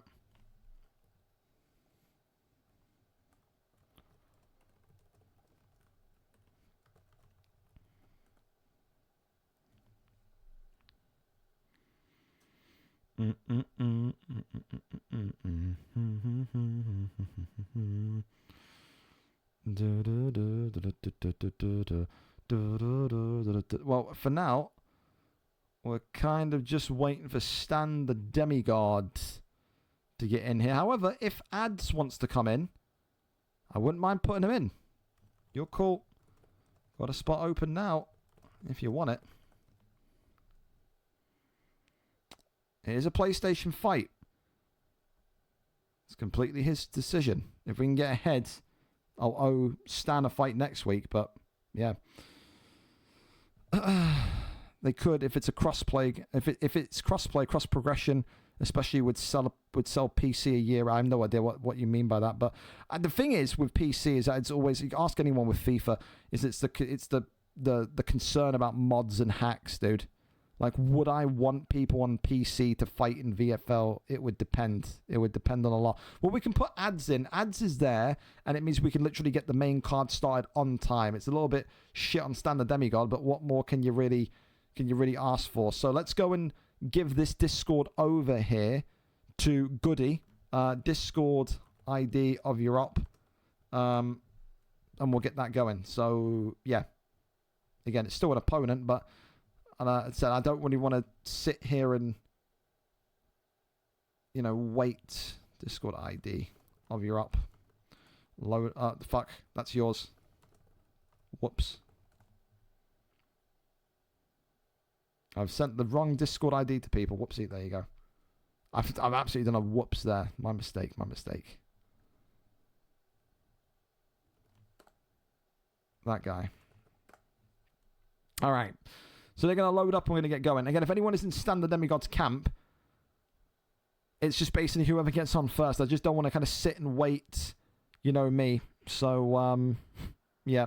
Momentum-based striking just sounds like it's to stop people getting flukes. You know what I want to see back in the game? Just purely for reaction purposes, is I want to see, you will know more than me, Nath. Was it 2 UFCs ago? The ragdoll mechanics. I want to see someone get hooked and do like a triple fucking somersault in the air. That's what I want to see. That's what I want to see. Absolutely.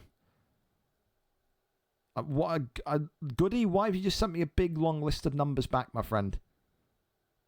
I have no idea what you're doing that. But yeah, it was UFC 2. I want to see people do fucking backflips when they get knocked out. I do. I messaged them now. Excellent. So these two are going to go. And then we'll see what the score is here.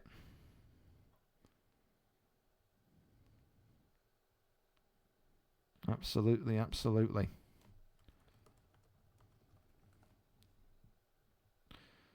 And then we'll go from there. Again, a big thank you tonight, by the way. It said the fact that we were so kind of like potentially behind on the early parts of the card and we picked it back up. Absolutely wonderful from you lot. So top marks, top tier. I'm really excited to have Top Gun 2 Skywalker on comms tonight as well. I love talking to new people. I've never talked to the guy before. Just a really reliable guy. So happy to see and have his expertise on comms as well. For the time being, you're just joining us. We're waiting on this final live prelim fight to begin. I'm in game right now, just waiting for whoever. He has messaged you.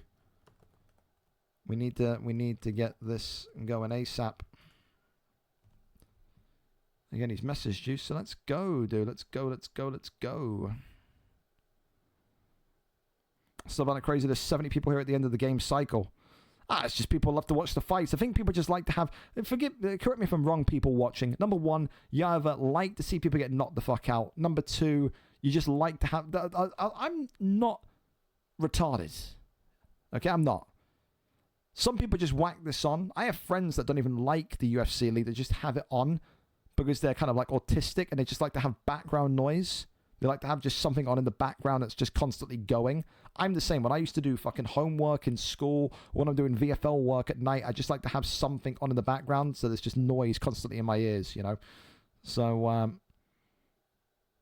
yeah. So, it's one of those. I have it on while I play other games. That's what I'm saying. Dude, I'm the same. Dude, I watch Showtime stream just like that. I watch Dio the Demon stream just like that.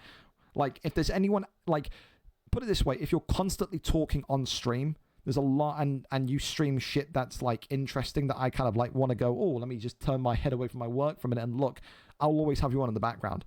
I don't have people's stuff in the background on that like has no mic on or no commentary or anything like that. I've got to have someone talking in my head constantly. So still crazy. No other UFC get. Well, you got to think a lot of there are some FIFA guys that still watch this. And to be fair, right, I understand it. It's the end of the game cycle. We used to have.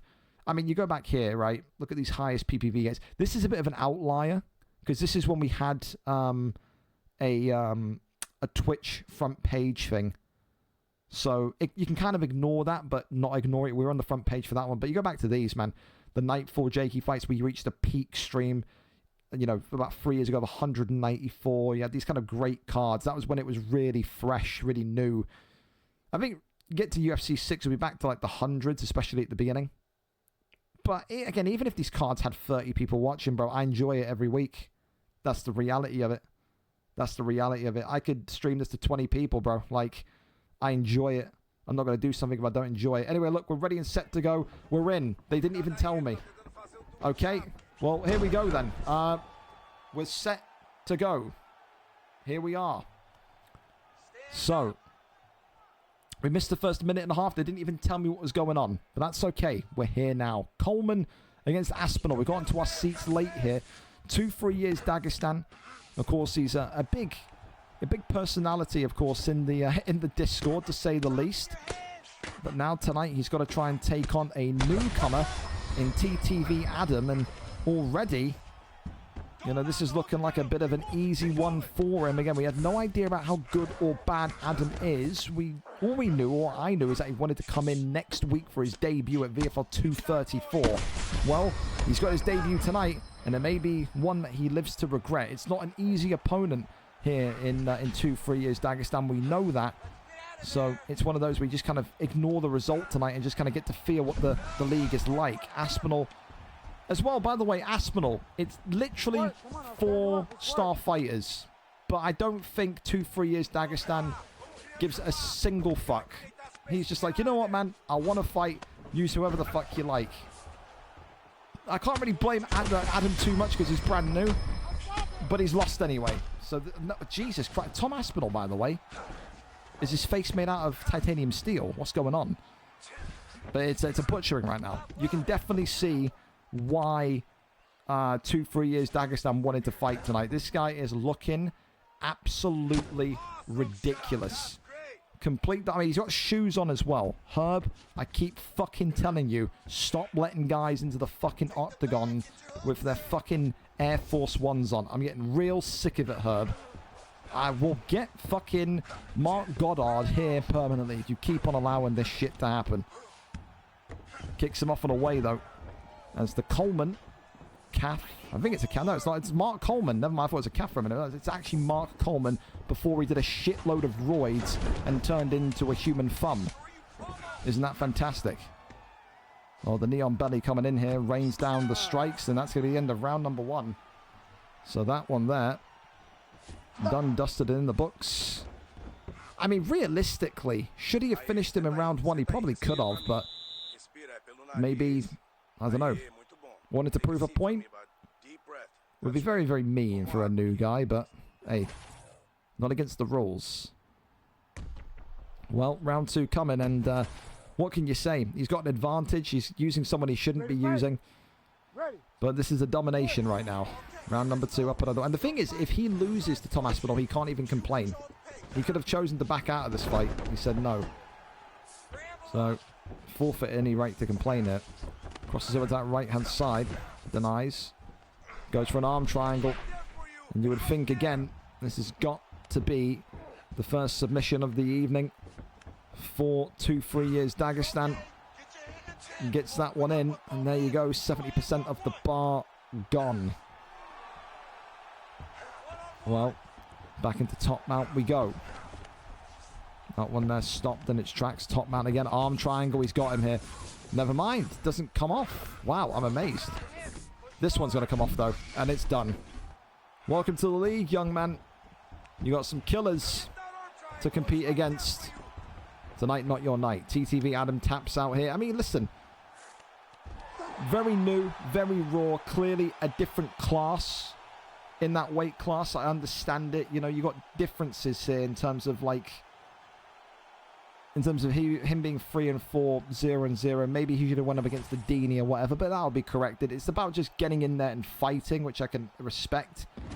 And tonight, listen, you gave it your best, ads, but don't beat yourself up. What I can tell you is that there's going to be easier fights, and to have that as your first fight is very, very tricky. So don't worry too much. We go again next week. There's a lot of fighters in this division that are the same kind of level as you. In fairness, though, to like Goody, to 2-3 years Dagestan, he has been really, really grinding to improve. So he looks impressive. You get that level of dominance on a consistent basis. That there is going to be a future champion as well. So congratulations to him tonight. And again, big thank you to you, Adam, as well, for stepping in last minute. You didn't have to, but you did. And we respect that massively. So, a great message, Standard Demigod. Pulled you off the card. Need a reason as to you just refusing to show up tonight. If nothing, we'll cut you. If you have an excuse, would just be unstreamed until I trust you to show up again. Again, for Standard Demigod, no idea what the fuck is going on there, but what can you do? Listen, fellas, we're going to go to the main card. Make sure, I'm going to go quickly take a piss, because I, like I said, drank 3 bottles of water. So yeah, make sure you get your prediction card in before the start of the main card, all right? It's free to enter. All you got to do is tell us what fighter wins. Haven't got to tell us the round. Haven't got to tell us the method. Just who wins. You get all of those picks correct, then you're going to have some free cash in your PayPal by tomorrow morning. Main card is now live. Of course, I will go back to the start screen while I'm pissing, and then we'll play you that main card trailer. And if Top Gun 2 Skywalker is in here, or if anyone can grab a hold of him, tell him to go into that waiting room channel that is in the big Discord, all right? And then I'll drag him into the stream call. So don't go anywhere. Don't disappear. And we will be back for the main card in literally about 2 minutes. I have to pee.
Oh my God! Legs beat up, man. Done before you. Oh, picked up from Poirier now right hand. Oh my God. And SLG Jokers has put the former middleweight champion to sleep. Light heavyweight champion. Oh, goodness. It's time.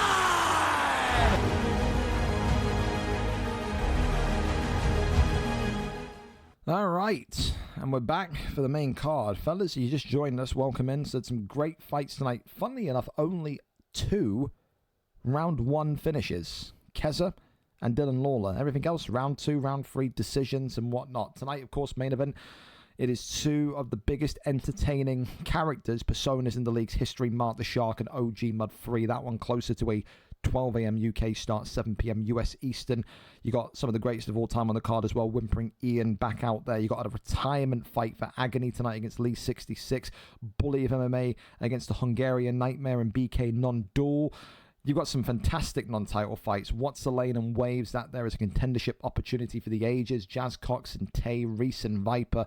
The who's who of the main card here tonight. And of course, we've got a brand new commentary partner for the first time. Never heard him before. See him all the time. Wonderful base of knowledge. We've got Top Gun 2 Skywalker, former PlayStation great in other leagues in previous titles of UFC 4. Fought tonight. Didn't go his way tonight, but he's still so gracious to give us his time, and I'm really excited to have him here. So let's drag him in. Top Gun, talk to me, my man. How are you? How is the head after the absolute rambunctious arse whipping you had, man? But listen, Jesus. Me and Matrix used to go back and forth in 4, so like we've known each other for a long time. But yeah, he that head kick was the ending of me. For sure. Listen, it's great to see him back. I mean, listen, it's not at your expense. It's not great, but it's good to see him back winning fights. He had that kind of 3-month period where he couldn't buy a win. Now he's on a 2-fight win streak. I mean, I'm looking forward to him maybe being back in there for the title, man. He's not too far away now. I'm happy for the lad, dude. Like, he's one of my favorite people in the community since I've been around. So, like, I enjoy watching him. I hated seeing him lose those weeks because, I mean, I watch every week. But, yeah, the dude he's getting it back. You can tell. He'd work on his wrestling a little bit. I think if he incorporated that a little bit, he'd be even better. So.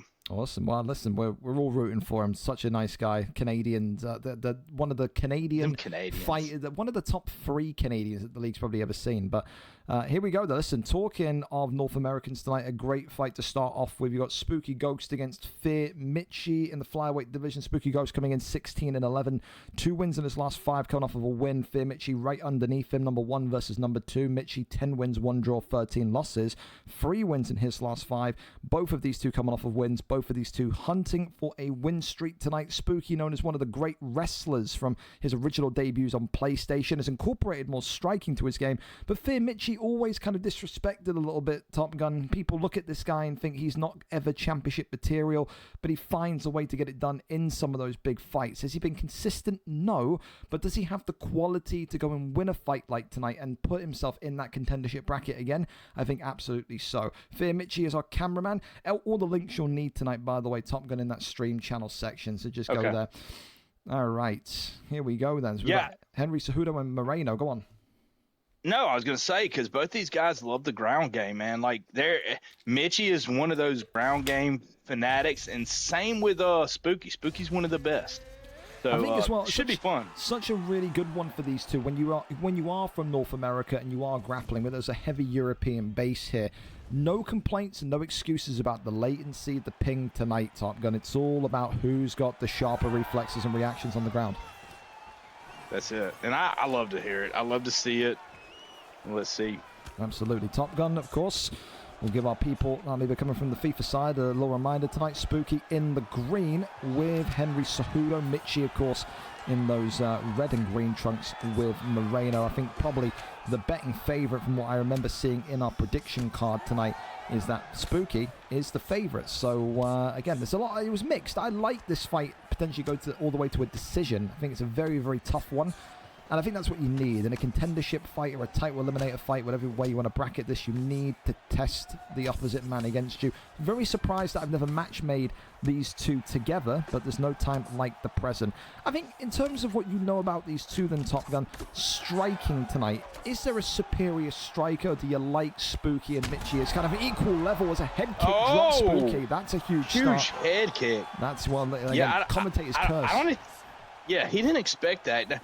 The striking, as in Spooky, I've seen it has gotten better. And Mitchie, I think, disappeared for a little while. So maybe that's one of the things he's been doing is working on his striking as well. Absolutely. I mean, Henry Cejudo, though, as a boxer, people often say that this is an underrated pillow pick. hands. Pillow hands. People say it's pillow hands, yes, but it's the speed that he has, though. People seem to love that. They love that as a kind of counter to when they see, you know, the Moreno pick coming in. But you can definitely feel there's more power for Moreno. There's more durability for Moreno. Does it feel like maybe Spooky sandbagged himself a little bit with this pick for you? I think a little bit. If I would have went with him, I would have went DJ. That's just my opinion. I love the DJ pick. And the fact that what he's doing right now, he's getting on the inside. He's staying on the inside. He's making Mitchie work more because he has the distance control. With Moreno, he has the length, the distance where he can keep him at bay, but he's not even using that because Spooky is literally staying in his face. And the thing is, it's such a valid point about the Demetrius Johnson pick. Some of Spooky's best performances, if I'm not mistaken, have come when using Demetrius Johnson. So clearly something there has caused a change tonight. However, talk about those fast hands, because Moreno is the first man showing signs of damage in terms of maybe bruising or cut damage to the right side of the temple or towards the eye more so. So I think very much it's refreshing, because I remember Spooky back in the day coming in only wrestling, only grappling. He's so much more confident now, Top Gun, to sit in the pocket and exchange with you. And I think that's so critical for his development as a top-end fighter. Yeah, I remember playing him in ranked, and he was one of those guys I could not when I seen his name, I knew I was about to be wrestling the whole time. So now you see him, his striking has gotten so much better in the way he strikes.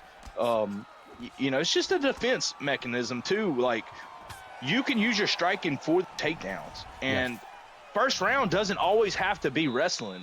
That first round could be a filling out place where you fill it out, see how his striking is. Can you beat him striking, or do I need to use my wrestling?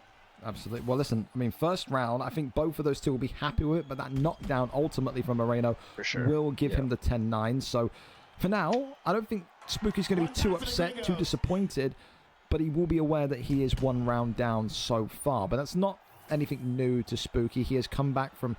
I've seen him come back in PlayStation title fights from being 2 or 3 rounds down before. This guy will not be phased by it. Round 2 up and underway as we get ready for action once again. So many great fights tonight as a right hand there connects onto the jaw nice.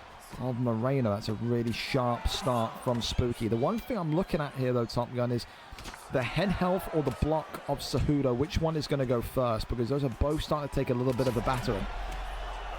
Yeah, because he's kind of patterned that the whole fight, the whole first round, he was just doing a lot of work on the inside, which was killing both. So he's going to have to be careful because eventually that's going to cost him in this round. Absolutely. I think as well, the overhand there from Moreno really made me wince. It feels like if one of those big power strikes from Mitchie connects, it could be game over, said Henry Cejudo. You can just see it from the outside. I mean, he's got a head that is the size of a fucking bowling ball compared to his small body. So, I mean, it's a lot of target to hit here.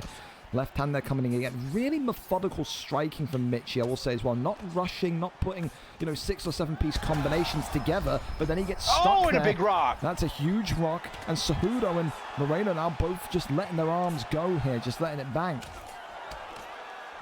And one of the things I will say I don't like on either end is there's not a lot of head movement. It's basically they're just fucking rock 'em, sock 'em right now. Yeah, absolutely. So it's shades of Gaethje and the likes of Max Holloway in his prime. Just, oh my god, a rolling thunder coming out there. That's a huge one. Head kick comes right back though. And these two just happy to sit and just exchange. I mean, I will say though, Mitchie is starting to eat more and more damage, and we're not too far away from a red health pack coming and potentially the doctor coming in. But like you said, it's a defense mechanism. Maybe right there, that's the first kind of signal that Spooky isn't feeling too happy with the boxing and now feels like he needs to kind of enact that wrestling. But right, oh goodness me, dirty boxing there from the inside of the clinch, drops him.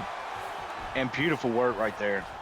He's got to go into stack on here, surely, reining in from the get posture. Some damage. Well, fair enough. That's no way finished. Decent enough. That was beautiful. Yeah, that was beautiful, Gringo. I love the way he used that. He went in there and he just used that elbow. He didn't even try to do a takedown or anything. He just used that elbow from the double leg.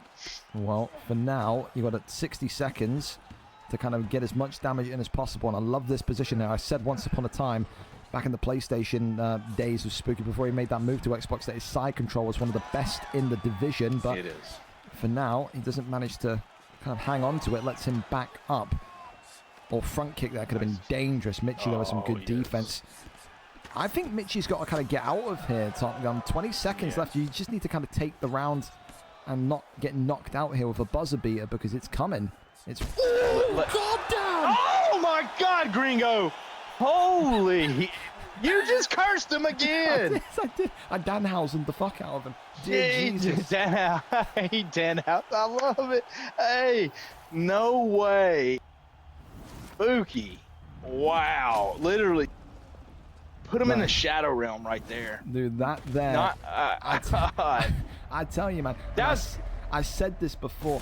The way that this kid's boxing, kickboxing, just striking in general has evolved in the past kind of 12 months is such a testament to him.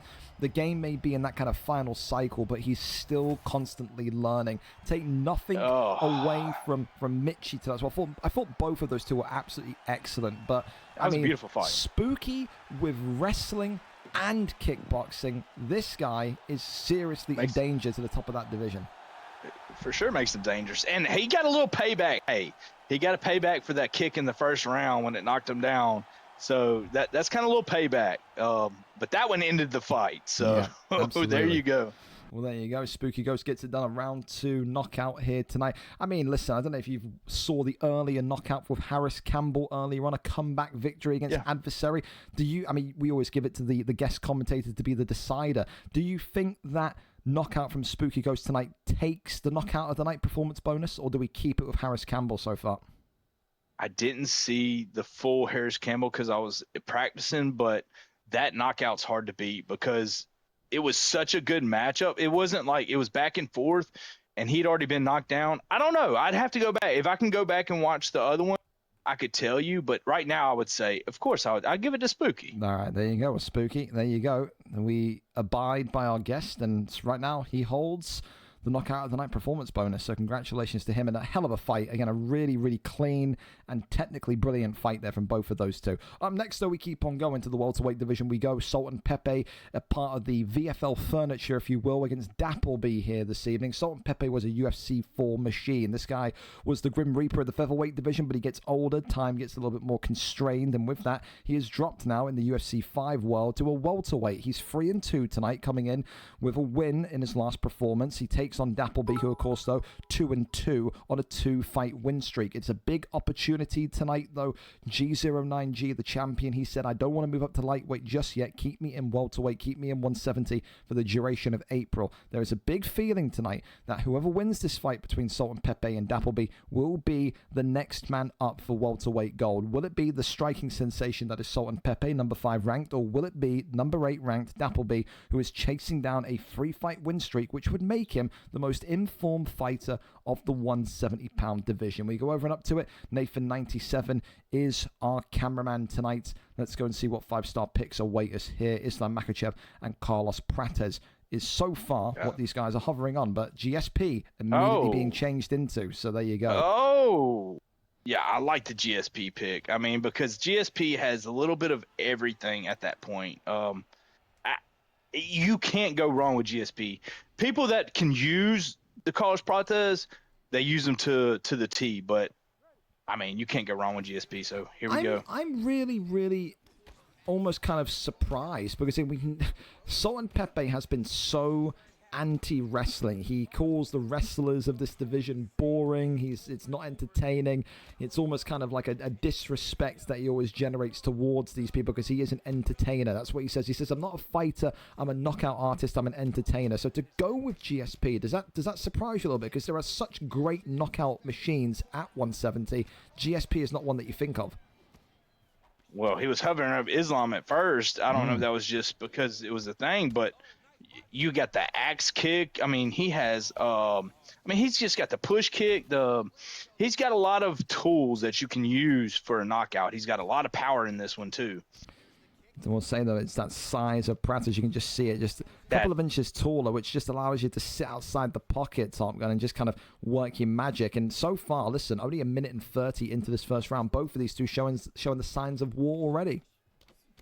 Yeah, I'd like to see a check hook because I see a lot of hooks being thrown from Prates. And if he can time that check hook, that could end that lead hook real quick. But he hasn't done one. So just imagine, you get checked hook once, it rocks you, and then you're going to be thinking about that the whole time. 100%. You can just see as well, Pepe just refusing to kind of back out of the kind of the oncoming blitzkrieg of Carlos Prates, and Dappleby also obliging. But this is the type of fight, Top Gun, where this isn't going to last more than maybe another couple of minutes here. These two are delivering damage, and right now, GSP, you can see those visible cuts there on the right side. He is leaking. Eats a big right hand as Prates gets one right back. But listen, I think when you are hovering over Islam... there's the first knockdown. There it is. There's the uppercut. I think that clips in there. But when you pick GSP, when you're hovering over Islam, you have to be prepared to wrestle. It just makes no sense as a selection for me to not do it.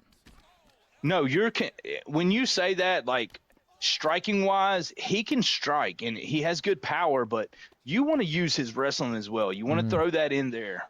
And there he goes. The first one, straight to side control. Heard us from cage side. There you go. Yeah, he's listening. He is. I mean, this is, again, it's very... I said this earlier on comms, some people, they change their philosophy on how to fight and what is acceptable, quote-unquote, ethical, quote-unquote, when they are approaching a title fight. Like I said, Pepe, not a fan of wrestlers about 2, 3, 4 months ago, but now opting to use GSP's wrestling to get him over the line and towards a title fight. So that's going to be something that maybe he's going to catch some flack for. Well, you said one thing, you're doing the other. Do these guys realize that at the top of the food chain, all these guys wrestle? When you get to the top, every single one of these guys are, if they know you cannot wrestle, they are going to destroy you. Absolutely. So you have to have at least some type of defensive wrestling. Absolutely. I got no problem with it. It's just, I feel like it's always funny when people are the most outspoken are always the first ones to kind of flip their view. Yeah, when they're so close. Well, listen, round 1 in the book. I mean, that's a difficult one to call because I think it's very difficult. Oh, well, and he gets already. The knockdown already. I mean, that's certainly going to help the situation here. Maybe Pepe started to wrestle because he knows that he can't take too much more damage. GSP not exactly durable in this division, but for now, he's going to need to try and survive this flurry as he's getting knocked and dropped again. I don't understand his head movement. Jesus, Lord Almighty Christ above. Look at that wound now looking like he's been hit in the head by a fucking tomahawk from Black Ops. That man not looking great. He's fucking black. Hey, but his head movement is going straight into his punches. It's not like he's trying to get out of the way. It's more like I'm just trying to see if you can hit me when I move my head towards the way you're swinging, basically. Yeah. No, I think you're right. I think, again, it's such small incremental things that Dappleby is doing correct and I think so well, and that's why he's on a 2-fight win streak. And I mean, right now he's got to be feeling super confident as this one could be over. Backside and Salt and Pepe is out of here. Dappleby 3-fight win streak, and that there is G09G's next opponent. That is the most in-form 170-pounder on the Xbox side of things. Really brilliant striking, but more so question marks on why Salt and Pepe went with GSP tonight. That is not a Salt and Pepe pick. That doesn't feel like a Salt and Pepe pick. What happened there? Why did he go for it? Only he knows. But take nothing away from Dappleby. A really smart performance tonight from him, and he's just made himself the next man up for the welterweight strap. Congratulations to him. Up next, we head back over to the PlayStation division, and it is Jack Frost tonight against Mini Alfie. I love this fight, Top Gun, because 7 wins, 1 draw, 6 losses for Jack Frost. 3 wins and 1 draw in his last 5 fights. He looks to be at a very confident position. But Mini Alfie, one of the youngest dudes on the roster, 2-0 for a record, and has looked phenomenal in both of his previous fights. If he wins here tonight, there's a very big... I was his previous fight, Gringo. Yeah. I mean, you saw it. He looks very good. We're talking about if he can do what he's done in the first 2 fights, and he can do it against Jack Frost, and he can dominate Jack Frost, he could be kind of slingshotted right to the top of the division and given creativity in the next fight. There's rumors about whether creativity is going to stay in this division or not. No one knows if he's going to keep the belt next week or if he's going to vacate and immediately ask to go up to that top division. There's a lot of kind of murmurs in the background, but I think regardless, you win this fight tonight, whether you're Jack Frost, whether you're Mini Alfie, it could well spell a championship opportunity at VFL 234. So a real big moment for both of those two.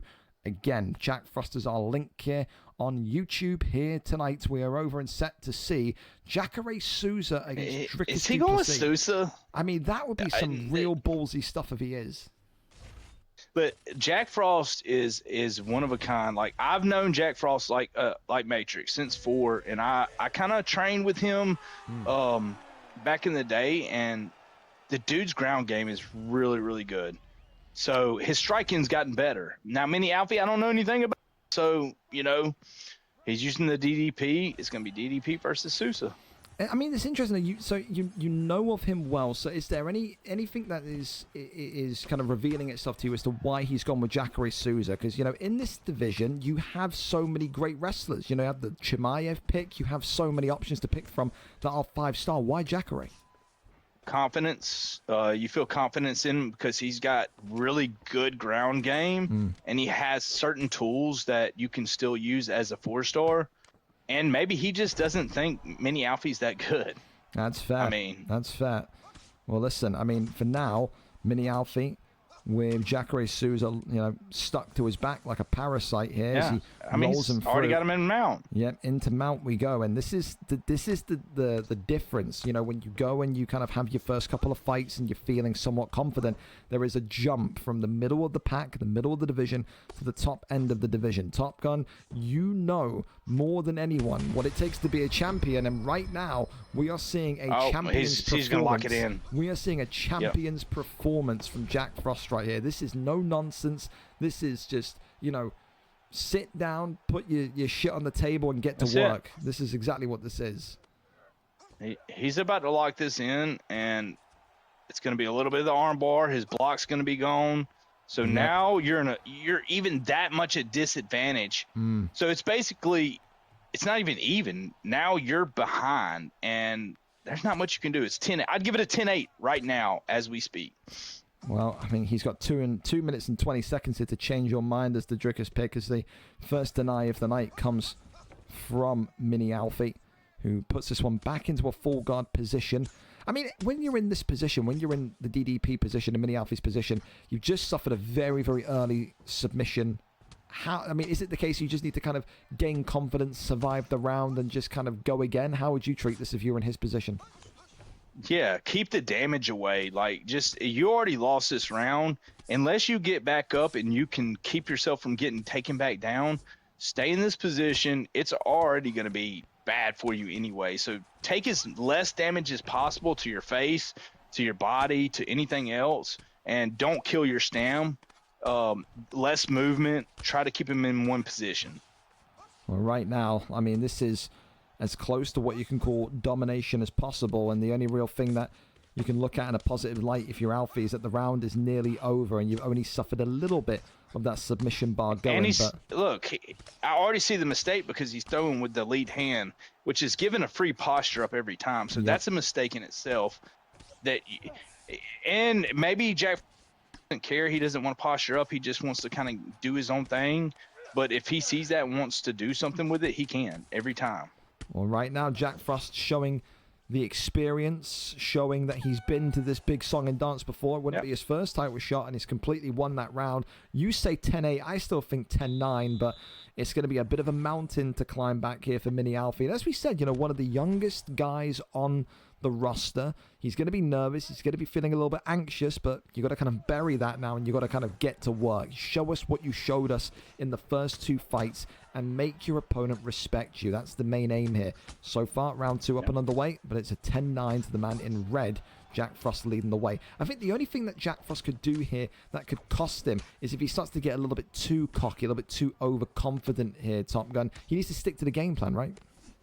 Yeah, for sure, because you can get too cocky and you can make a wrong move where you're trying to strike with him, and you don't need to. All you need to do is try to take him down.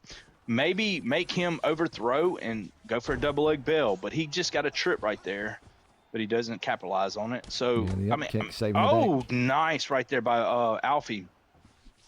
And Alfie right now is winning this round. Like, if you want to say by 6 strikes, or what I'm seeing is he's out striking Jack Frost right now. Yep, he is, and so starting to maybe get that confidence brewing, which was missing in the first round. And at some point, you got to be thinking Jack Frost has got to be looking at this and saying, all right, let's get the clinch game going, let's get the bails going, let's try and get ourselves back into a grounded position where we dominated for 3.5, maybe 4 minutes of the first round. Oh, I love that. There you go. Takes the back here against the cage. Couple of knees right to the left buttock, and here we go again. Exact, almost same position as the first round.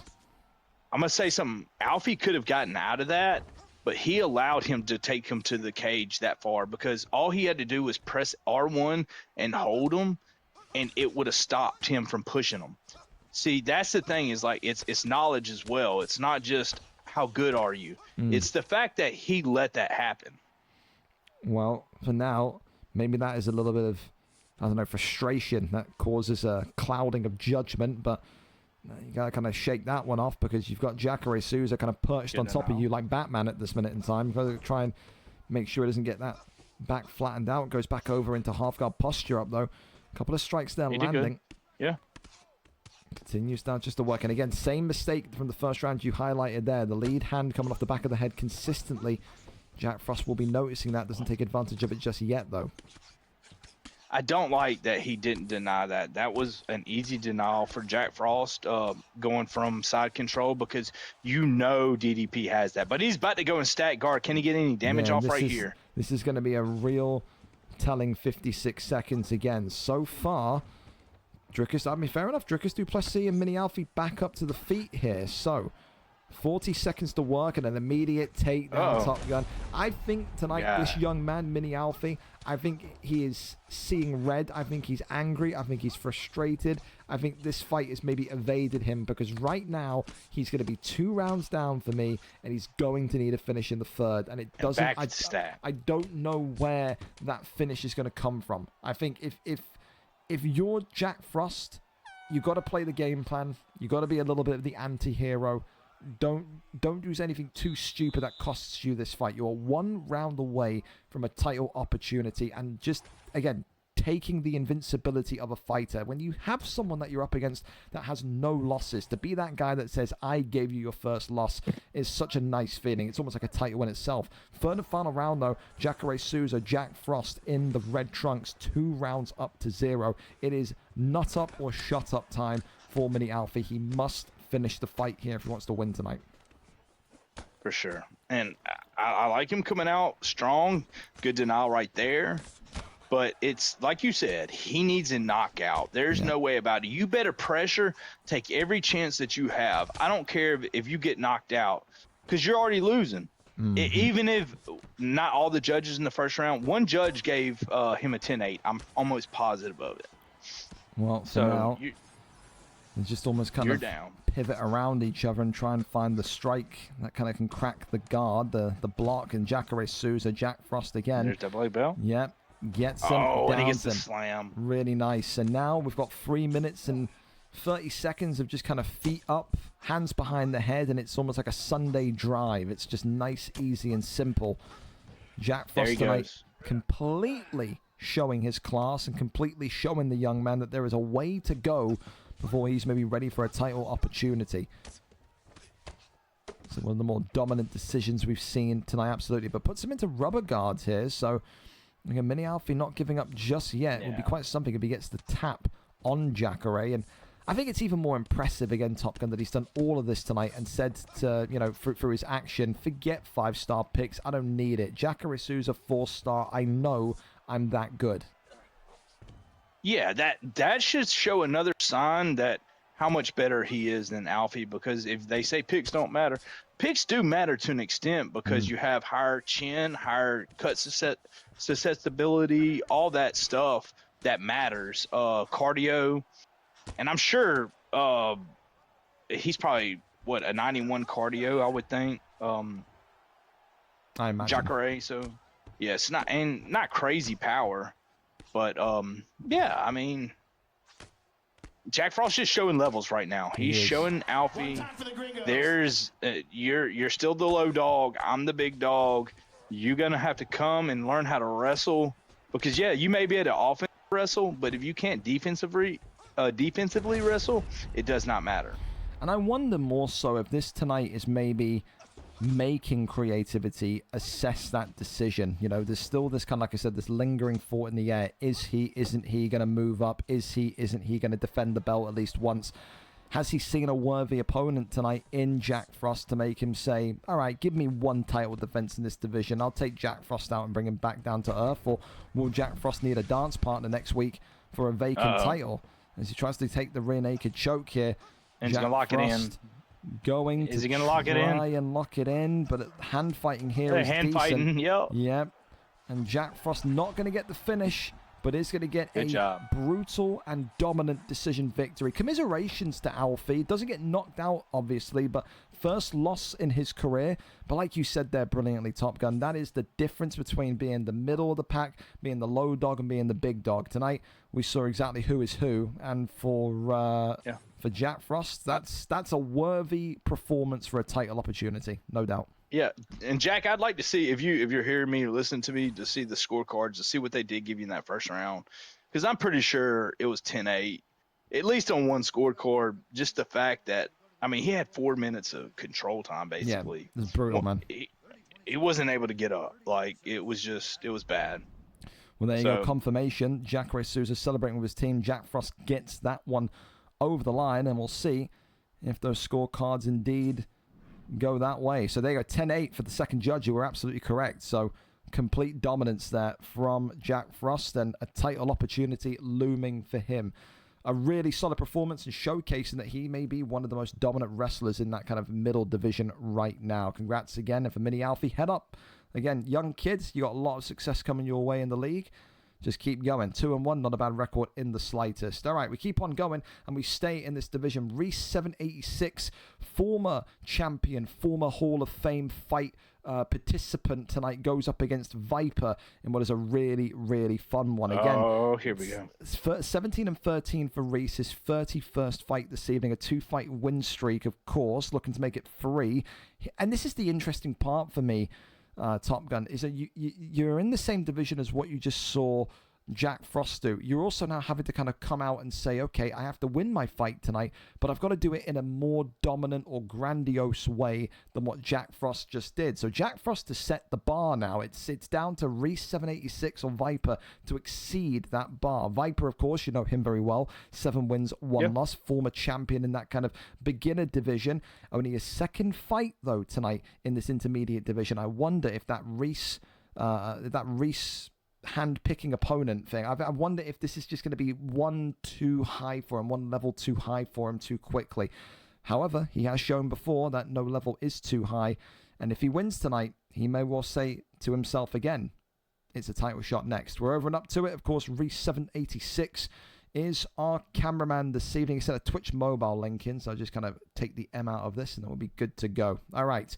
We are set and ready to go. Charles Oliveira against Max Blessed Holloway. What are your thoughts on the fight picks here in the lightweight division then, Top Gun? Charles and Max, what do you think?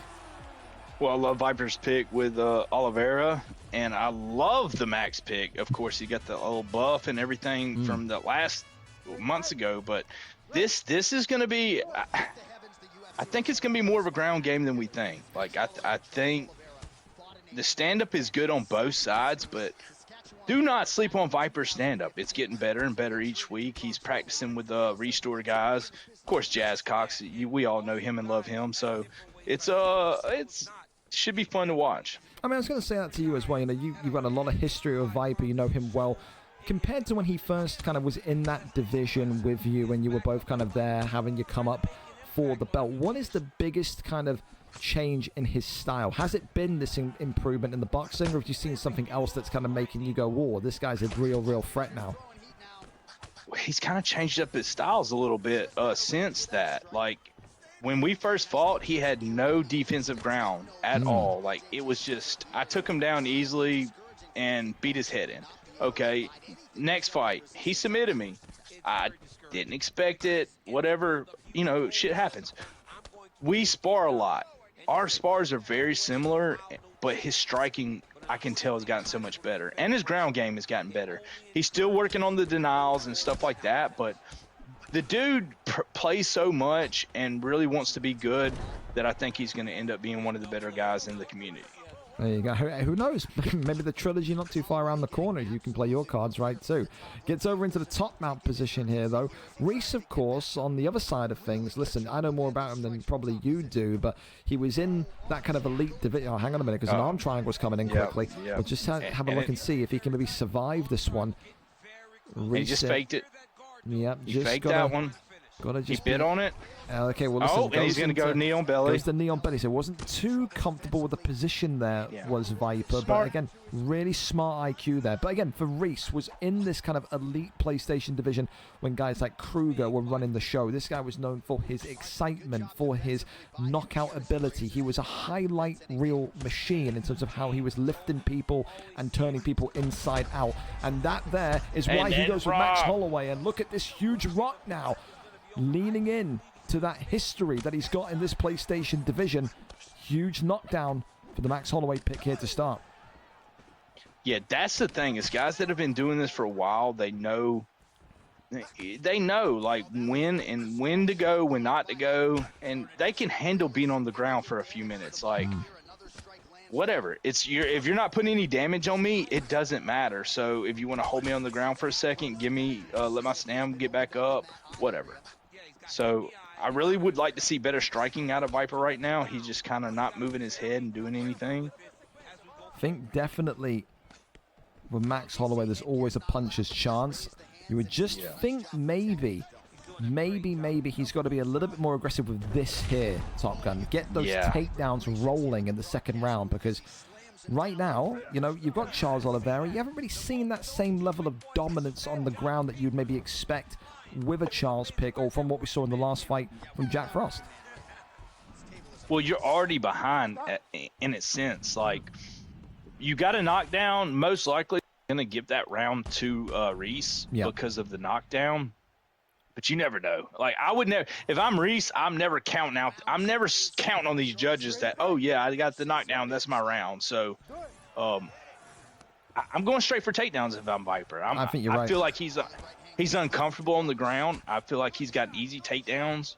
So that's where my go-to would go. And it always just takes one submission with Charles. You know, you get the rear naked. I've seen people with Charles get one rear naked choke in and one and done submission their opponent. You know, it just takes one, you know, one mistake. It's a 5-star submission. Yeah, absolutely. It's one mistake from someone like Reese, who again has had a negative history against kind of jiu-jitsu fighters. So, you know, hearing that, seeing that, and understanding that, maybe that's where Viper now kind of focuses the kind of main premise of this fight, because I don't think Viper's gonna take too many more hits before kind of really being in the danger zone against Reese's Max Holloway. It's one of his better picks. Takes the back here though, does Holloway. Back sitting. That should not be allowed. Like, you should not allow that at all. And then he denies that.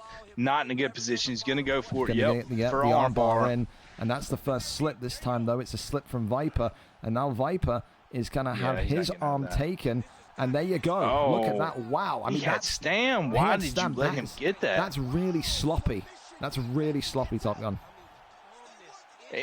Nerves can be a part of that, too. Like, I won't say that doesn't happen, because that does. Like, you're sitting there in a position, you're not paying attention, and you thought it was a fake, and it wasn't a fake. He was going the whole time, so he caught you off guard.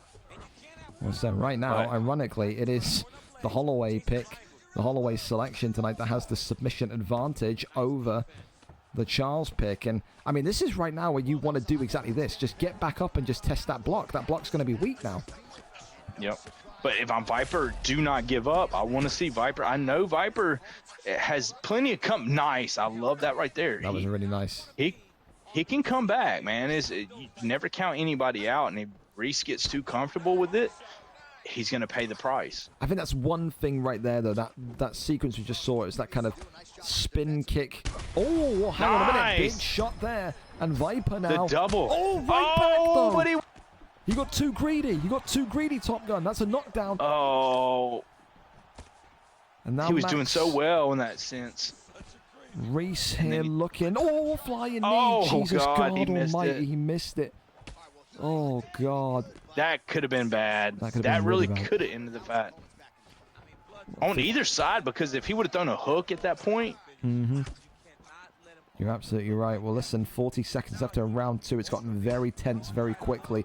The submission for Holloway, the stuns, the knockdowns, everything's kind of flowing here now. I'll tell you what, the pulls tonight, by the way, the evasiveness of both these two, fantastic. A front kick, though, from Holloway. Uppercut drops him. That's Leon belly, it's got to be. That will Max be it. Holloway, Reese 786, not going to get this one over the line yet. Just about survives it.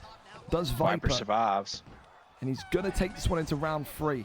Jesus. All right. Well, I mean, listen, 2 knockdowns there for Holloway. A knockdown, you would say, would have won in the first round. This is a do-or-die situation now, Skywalker. He absolutely has to get a finish here, does Viper with Charles Oliveira.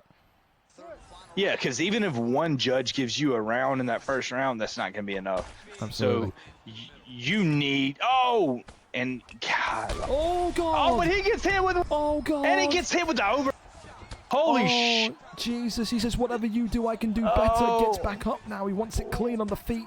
Goes back down low to the body. He's in critical straights here. Oh, spin kick. That kind of Maybe we seen a cartwheel kick finish this fight. That'd be KO of the night right there. Oh, it would be. It absolutely would be. Want to see maybe if Max Holloway points to that middle of the octagon and says, come on then, let's go. But right now. These two are trying to find a way past one another. Uppercut, they're just whiffing from both of these two. Left-hand connects from Holloway, flying knee from Charles. It's getting a little bit more angsty. Yeah, Deep into he's this getting third desperate. round. He is. With no stam at that. It just feels like that one mistake. Stockton slap. The one mistake is looming here, but who's going to make it? An elbow there coming from Charles Oliveira. Uppercut still. The uppercut, if he goes down, for a body shot, it's not going to matter. It's back up to the feet. Sways around, flying knee. Oh, but damage. Oh, but he gets the whip kick. Oh, God. Oh, no! Gringo! Jesus. Holy. Oh, God. Oh, what a sequence to end it. Oh, wow. Jesus. Well, we can't say that wasn't an interesting fight. Oh, two absolute dogs in there tonight. But for Reese 786, we called him I called him the highlight reel machine from that kind of old, kind of 12-month, 16-month ago period. You can see why. Top Gun. This guy only has bangers. It's unfortunate for Viper tonight, but for Reese, 5 stuns, 5 knockdowns. He may be one of the best boxers in that division right now. Hell of a performance from him.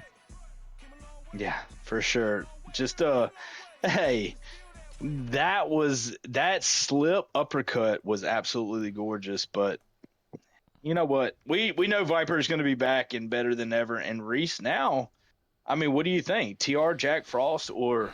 I mean, that performance. They're both so good for different reasons. Jack Frost just showcased some of the best wrestling I've seen in that division for a long time, and Reese just is a firecracker, man. The way that he can just kind of explode fights into an entertaining way. I think if creativity hangs around, he's got the pick to make here. If creativity does not hang around, then it's clearly going to be Reese and Jack Frost for that vacant title. I think that's going to be an absolute banger, and I love it when it's a boxer against a wrestler. You never know who can kind of take that one. But listen, huge from Reese, huge from Jack Frost. Both of you passed the test with flying colours. It's now about what happens next. Commiserations, of course, to Viper and Alfie, but hell of a couple of fights there in that middle division of PS. Up next, though, we keep on going, and it's now over to that elite division, Top Gun. It's Jazz Cox 69 against Tay on UFC. A really fun one again here tonight. Jazz, of course, 17-15, 2 wins in his last 5, but on a 2-fight skid. Tonight wants to avoid a 3-fight losing streak, because then that opens up the conversation of does he go back into that middle division. For Tay, an opportunity of a lifetime, 12 wins, 1 draw, 11 losses. But the most important thing here, a 2-fight win streak. Win here tonight, 3-fight win streak, and only Cerberus, or Big J as we know him, has a bigger win streak than you. Of course, you can look at non-duel, but again, the majority of his wins came in that kind of middle division. He tonight fights for the belt, though. Let's see who takes this one. Jazz Cox, of course, has all the experience. His 33rd fight this evening. Tay is right behind him, but the big difference is that Jazz Cox has tasted the success in big fights, in big moments, in title fights more often than his opponent. Does that count for anything? Maybe it does, maybe it doesn't. Tay on UFC is our cameraman here tonight. Let's go and see what the fight picks are going to be. It is that WEC Jose Aldo against Prime UFO Conor McGregor. I love this Aldo pick, Top Gun. I really do. Hey, I love this fight in general because this is like, what do you call it? It's two opposite types of fighters, man. Yeah, it's like a yin-yang they're matchup. odd. Yeah, yin. That's what I was going to say. Yin-yang match because they are odd fighters. Jazz Cox is one of the most odd fighters there is. Well, I'll tell you this much for Jazz tonight. He knows how important this is going to be. He knows a win here doesn't put him in title conversations or in title contendership. But, you know, the best kind of performance you can have sometimes, Top Gun, is when you know that a win for you can ruin the trajectory of your opponent. You know, you have to play the party pooper role, and that's exactly what he has the opportunity to do here tonight. Of course, Tay on UFC, also known as Scroods, in the black and white with Jose Aldo. Jazz Cox, of course, in the white trunks with Conor McGregor. I think that the thing here tonight is going to... Oh, my goodness me, a head kick. Well... Look at Jazz. Yeah, Jazz immediately going Super Saiyan almost. But I was going to say right there, just before that head kick happened, Top Gun, I think the big key tonight for both of these two is going to be head movement and footwork. No doubts. Yeah, I don't think you're going to see a lot of wrestling. If the wrestling does, it's going to come from Tay, and even with that that Aldo, he can wrestle with that Aldo. Absolutely, he can. And I think Tay as well continuing to show that he is such a mixed bag. He can wrestle, he can box, but he is believing in himself here. He's not allowing Conor McGregor to kind of get away scot-free. Swings and nearly just connects with that head kick, but again, McGregor just getting out of the way in a split second time. 2:25 left here of round one. I love that as well. The counter body shot there is really nice. That's going to be the key tonight. Work the midsection of this Conor pick. You have to, and watch his lunges and his, because he will throw very unorthodox strikes where you have to be careful, and they will catch you when you least expect it. I absolutely agree. And again, another great kind of counter shot to the body. How many times have I seen this McGregor get beat because, again, they don't watch their midsection, they don't watch their body health, and then before you know it, middle of round two, it takes one hook to the midsection, and their down knee on belly fight's over. So you have to just, I mean, if you're Aldo, you've got to take this slow paced. If you're McGregor, you've got to take this, you know, you got to turn the volume all the way up to 10, don't you, Top Gun? Oh, and there you go. There's volume up to 10. My God. Oh! Another one after the other. Big shots here from Jazz Cox now. And Tay on UFC in big trouble. If he ends another fight with a flying knee, I swear to God, my God, Gringo, he has done it in so many leagues. Well, where he ends fights with flying knees. The signature move, and again, it caught some respect there from Tay. A little bit of a nice moment there between the two of them. Bow of respect with 45 seconds left. Now, of course, it's 20 seconds left, and it's just about what's going to happen. A mistake or the end of the round? What happens first? Big shot there from McGregor attempting. Whiffs with the straight. Goes back down low to the ribs of Aldo as well. But I mean, that is a round where you've got so much to unpack and digest there. Jazz is going to take that round because of the knockdown, but I mean, that's a really fun round. Well, it was back and forth. Like, it's not like Tay wasn't doing any damage, because he was, but the how unorthodox Jazz is, it's hard to get a control on it. Yeah. So if Tay can do that, I think he can start controlling this fight in the second round. And I've always said, to build on that point, when you are in that kind of elite division, you need to be ballsy. You need to be a bit of a risk taker. You don't see a lot of guys throw in, you know, back-to-back flying knees. That there is you saying that I don't think my opponent's going to read that, and it worked brilliantly at the halfway point of that first round. But listen, what's been has been, and now it's about what happens here in the second round. Because I tell you this much, Tay's head health not looking too great. Not looking too great at all. Well, listen, a lot of people sleep on Jazz, and you can't do that. That guy is dangerous no matter what. No matter if you think he fights a little weird because his lunges or his flying knees, it works. And he does a good job with his style, and that's his style. It's just like Wonder Boy does. Yeah. Like, people never hated on Wonder Boy for his, and there it is. He's trying to go for it again. Oh, you gotta love it, man. He's got a personality in there, certainly does. But right now, I'll tell you, Tay, he's stuck in the mud, Top Gun. He just cannot seem to find any rhythm in the second round.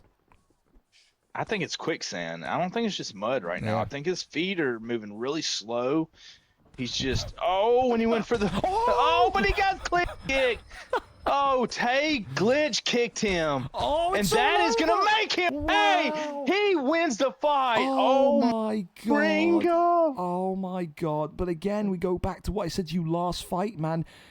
Is that, again, I don't want to take anything away from Tay here, Top Gun, but did Jazz Cox just beat Jazz Cox? Yes.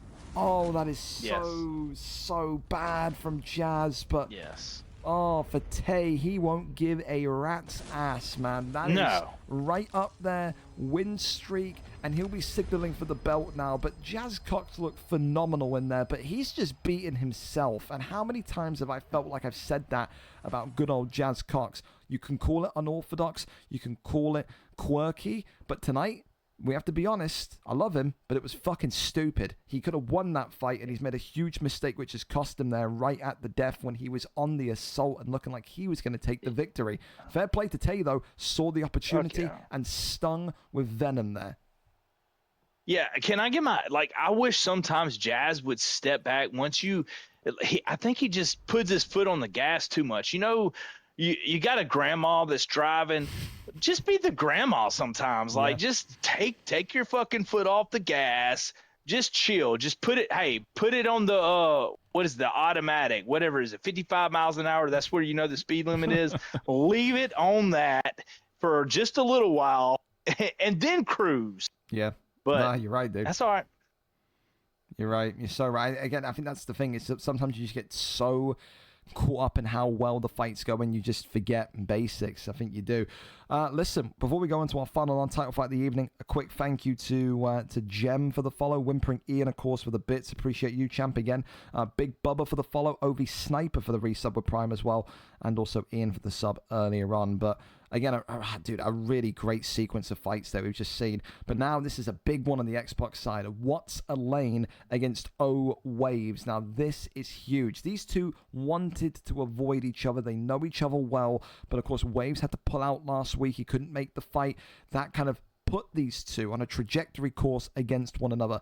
3-0 against 2-0. Someone's O has to go. And if you win this fight tonight, Lane or Waves, it is the winner of Mark the Shark and OG Mud next in a title matchup. So, the Battle of the Invincibles tonight. And for the first time, we get to see what What's a Lane is all about on a main card in a high-stakes matchup. The big question is, though, who are the picks going to be? Waves is our cameraman tonight. We are there for our final non-title fight of the evening. It is Umar Nurmagomedov against Pyotr Yan. Now, I'm always the guy that says the Pyotr Yan pick, I think you have to go with Yan in this situation. I think bantamweight is Yan's division, just like it was back in UFC 4. But this Umar pick has got a great record against Yan on the Xbox side of things. What is your opinion of Umar as a counter to Yan, Top Gun? I'm a Cody guy. Like, I would rather you see Cody, the 207 Cody, because of the power and everything else. But Umar is a great pick because he can wrestle. He can do it all. Like, he's got the kicks. He's got the spin kicks. I mean, like you said, he's a great counter to him. That's why you can see why these two people wanted to avoid each other, Top Gun. 16 wins to 13. In the head-to-head record. So, I mean, these two are neck and neck. They will respect each other. Lane has often talked a lot of shit to the very few opponents that he's had. Oh, my God, a head kick already! Oh, and he does. Sorry, another glitch head kick. Oh, my goodness me. And already... They got to fix that. Yeah, they have to fix that. They do. Some of the tracking on this game is horrendous, isn't it? It really is. Well, again, momentum-based striking in UFC 6. We'll see how much faith I have in that one. I want to know who figured this out. Like, when they're getting up, I can head kick them and fucking I can put them in, and I can stun them while I do it. Well, I'll tell you this much already. Lane, who I think was a big favorite on the predictor cards tonight, is not having a great start. That opening health event, that opening stun, and right now these two are not letting up a single bit. But again, the same question I asked you earlier on about that GSP selection, Top Gun. If you pick Umar, at some point, is there a requirement that he has to wrestle? No. He's a kickboxer, and he has all the kickboxing credentials. Like, he does not have to wrestle. But can you wrestle with him? Yes, of course. But it's the same. It's the same with Yan. Yan is okay. So I'll say this: you have defensive wrestling and you have wrestling. Like, Yan is more of an offensive wrestling, and same as Umar. Umar's not a guy that you really want to be on your back with. Either you don't want to be on your back with Yan either. It's absolutely fair. Well, so far, it's a very interesting round because, again, there's not really any sign of Lane getting rhythm yet. But, again, we've seen fighters like this before. I go back to, like, the great kind of presence of Nightfall at points in his kind of first spell back in UFC 4. Never had a real clear and confident opening round. You look at Whimpering Ian. Very rarely has a good opening round. But that right hand of Umar Nurmagomedov right now is really landing every single time. And for Waves here tonight, he looks phenomenal. And the thing that I really like here is always mixing in the clinch at the correct time just to break the fight sequence up here, Top Gun. Love that. I also love the fact that how he was switching stances. Like, he wasn't he was giving them different looks each side. So that's a big thing. Like, people game plan for a southpaw or for that or for an orthodox. Like, he's giving you different looks. He's not giving you the same look the whole time.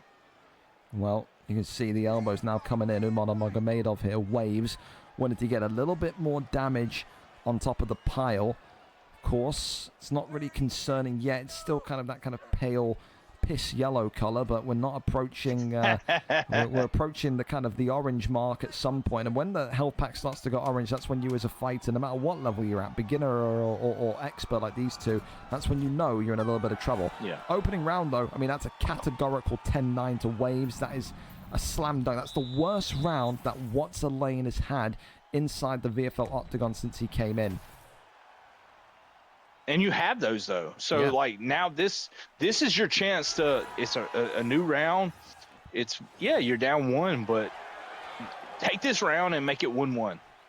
Absolutely, and I mean you have to. I like it in a contendership matchup like this. I want to see you lose a round because I want to see what your, what your mentality is. I've seen people in contendership fights and title fights lose one round and they've got their mic on and they're just saying, "Oh, end it, man. It's done. You have to show a little bit of mental strength, a little bit of grit, and get back into this fight if you want to go compete against some of the very best in the world in Mark the Shark or OG Mud." Yeah, he's doing a good job right now. Both sides, I like the clinch. Takes him to the cage. The thing is that and Lane again, a big shot here. Could put him against the cage. That's a bad bit of head movement. That could be it. I tell you, the thing that I'm so surprised at, Tom, when you talk about these top-end guys, I feel like tonight in this fight, Lane has just allowed his direction in the octagon to be manipulated. It's almost like we are going to go where the Nurmagomedov pick is telling us to go. He's dog-walking Lane in a direction to, behind the black lines towards the cage. He has to kind of dictate this a little bit more. An armbar now locked in, but that one very sloppy, gets out of it instantly. Wow, yeah, that was a really sloppy offense right there from what's his name? Lane. I don't know who had him in the whoever sorry, got out of that. Waves. Waves had him in Waves. the armbar. Yeah, that was really sloppy right there, and a good job by Lanes from getting out there so quick because that could have been bad for his block, and even the submission bar. Dude, the head health of Yan, by the way, is absolutely fried. That's not good. I think right now, if you're Lane, what do you do? I mean, is this where if you're the Yan pick, you have to wrestle. Just get out of the sauna here. That is the stand up. Yeah, you can't trade like that. Like, you won't be able to trade, even with Umar, who doesn't have a complete ton of power, but he's fast, he's quick, he can hit you with good combos. You can't just sit there and let him hit you without head movement. Yeah, I agree. And getting a good, you got to get a good counter. It takes one good counter, and you're right back in the game. And the thing is, as well, right now, is that Waves can also, if he continues this up and he's going to win the second round, which you expect him to, Waves can literally kind of relax in the third round and just completely coast. He won't need to do anything. It would have to be Lane, the Yan pick, who is playing catch-up to try and win the fight, because he's going to need a finish here. He's 2 rounds down if this goes into the third round. Oh, my goodness me! Lane, big shot. Oh, the head movement is world-class. Oh, he's bobbling like hell. Shit. Oh, wow. It's done. Jesus. Oh, God damn, the knockouts in this main card tonight have been insane. Oh, that wow. left hook. Jesus My God. Christ.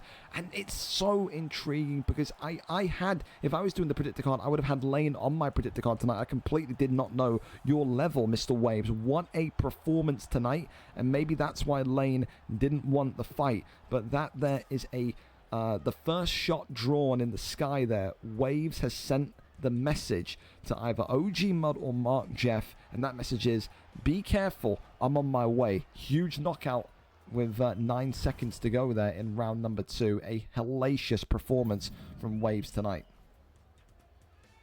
Yep. And there we go. So they're updated. And now we go over. I'm going to ping the Discord and go over to our main kind of 5 title fights tonight. Some huge legacy-defining title fights, absolutely positively. And I tell you this much, we start off with an absolute banger. We don't usually get to see Bullied MMA until later on into the card, but we get to see him nice and early here tonight. Title fights Yeah, I'd like to see him live. back in title contention because Bully, GOAT of MMA, has always been one of the top guys in almost every league and been around for so long. So he's fun to watch. Like, he can stand up. Well, it used to be strictly wrestling, and then his stand-up he started working on his stand-up, and now his stand-up is absolutely just insane sometimes. So we will see. I mean, this is the conundrum, though, because Bully has been so damn good since he came back in. He is arguably the pound-for-pound number one. But this Hungarian machine, this Hungarian killer, Non-Dual, who has been phenomenal in that middle division, shocked everyone last week when I think he tapped out Cass in what was one of the easiest performances of his career. Tonight, 7-0 Bully of MMA. That is a different level above of Cass and what he brings to the table. Bully, no offense to Cass here, I think is sharper striking. He's sharper on the ground. He's sharper everywhere. But this is what you need confidence. And Non-Dual, you can see the form there on the right-hand side. Wins and a title win, of course, in this middle division. The win last week against Cass will make him feel like he believes in his chances here. No one has touched Bully on this PlayStation side since his comeback. He is completely invincible. He is on a conquest to become the greatest PlayStation champion of all time and beat that record, that title defense record of Whimpering Ian. Tonight, if he wins, it would be 4 title defenses in a row. Can BK Non-Dual shock the world, and can he get this one done and over the line this evening? We go over and up to it. We are there for our first title fight of the night, and it's BK Non-Dual, who is our cameraman. I wonder if he's put the stream link in wrong. That's all right. We love him. It's the Hungarian thing, clearly. I will link it to you in DMs, and then we'll go over there. So he's gonna have to show me. Like, I understand he's beating the top guys, but there's levels. So I know the BK guys are incredible. I have nothing against the BK guys, but like, GOAT is just one of those guys when he is locked in and he's like at his best, it's really hard to beat him. He's on the Mount Rushmore for me. I mean, you got guys like Dirty Dave. I think he's on there. I think Nightfall, regardless of what you feel about him in his prime, is on there. He is one of those kind of generational fighters. So I mean, that's the thing, though. If you're going up against a generational fighter like Non-Dual is, there's not really any pressure. You can fight with the shackles off because there is almost an expectation for you to lose, right? Or do you not look at it that way? No, I do. I feel like Mount Rushmore, GOAT would be up there. I mean, there's a lot of guys that would be up there right now for me, but I can't. How do I get his Twitch, by the way? I've sent it to you in DMs. Okay. So far it's Volkanovski and Topuria as an overhand there comes in, and he is swinging for the fences here quickly. Did I send it to the right person? I hope I did. No, you did. I'm here. Okay. So I just kind of quick spammed it. Well, I mean, in the featherweight division, I mean, that's the glory of being the champion. You can dictate where you go with the weight. I mean, this is the kind of standard matchup, isn't it? Volkan, Topuria. Non-Dual, though, immediately already facing some of that damage from Volkanovski. And this is, I think, Volkanovski is like such a epitome of what GOAT, Bully, whatever you refer to him as, represents, and that is kind of that forward movement, that aggressive, that vicious fight style, and I think he's the best Volk I've seen in the game. Well, people sleep on that Volk. I prefer Volk over Ilya every day of the week. Like, I agree. Honestly, that's just my opinion. I do think Ilya is longer, but besides that, like, when you use Volk correctly, he's way better. I mean, he's quicker, he's faster. Like, he does a lot of things just way better. And I don't know. That's just my opinion. You can see already. We're in the first 3 minutes, by the way. That's, again, a wonderful, wonderful reversal. That's the second time, Gringo. He's tried to do that. He double leg bailed the first time. He didn't get the takedown.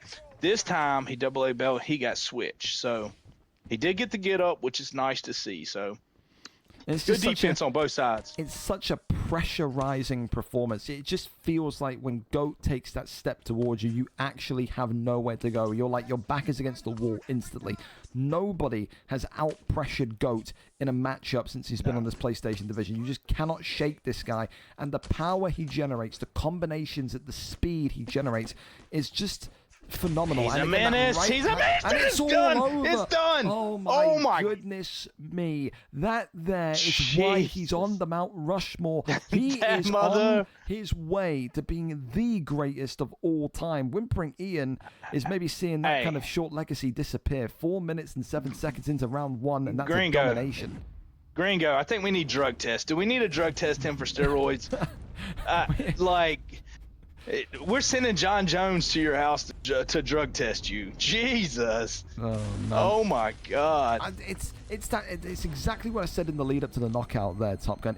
He is so pressurizing. There is never a fighter in the 4 years I've watched this, PS or Xbox, that has generated more damage and more pressure in such a quick time than Bully. That was incredible.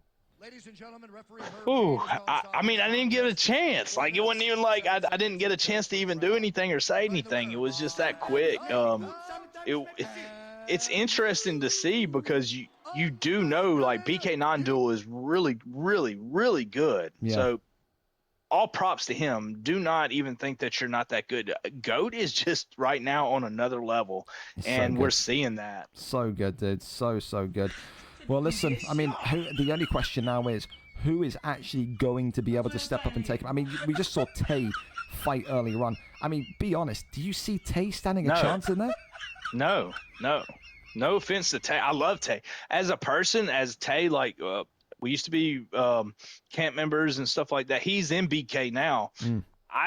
Unless I have not seen him fight lately, but what I saw earlier, I do not think he's ready. It is going to take somebody else or in a higher division to beat him. I mean, the big one was on Big J, Cerberus, but we do not ever see Cerberus kind of make it back in time. No. Maybe that could be one that maybe he could. Yes.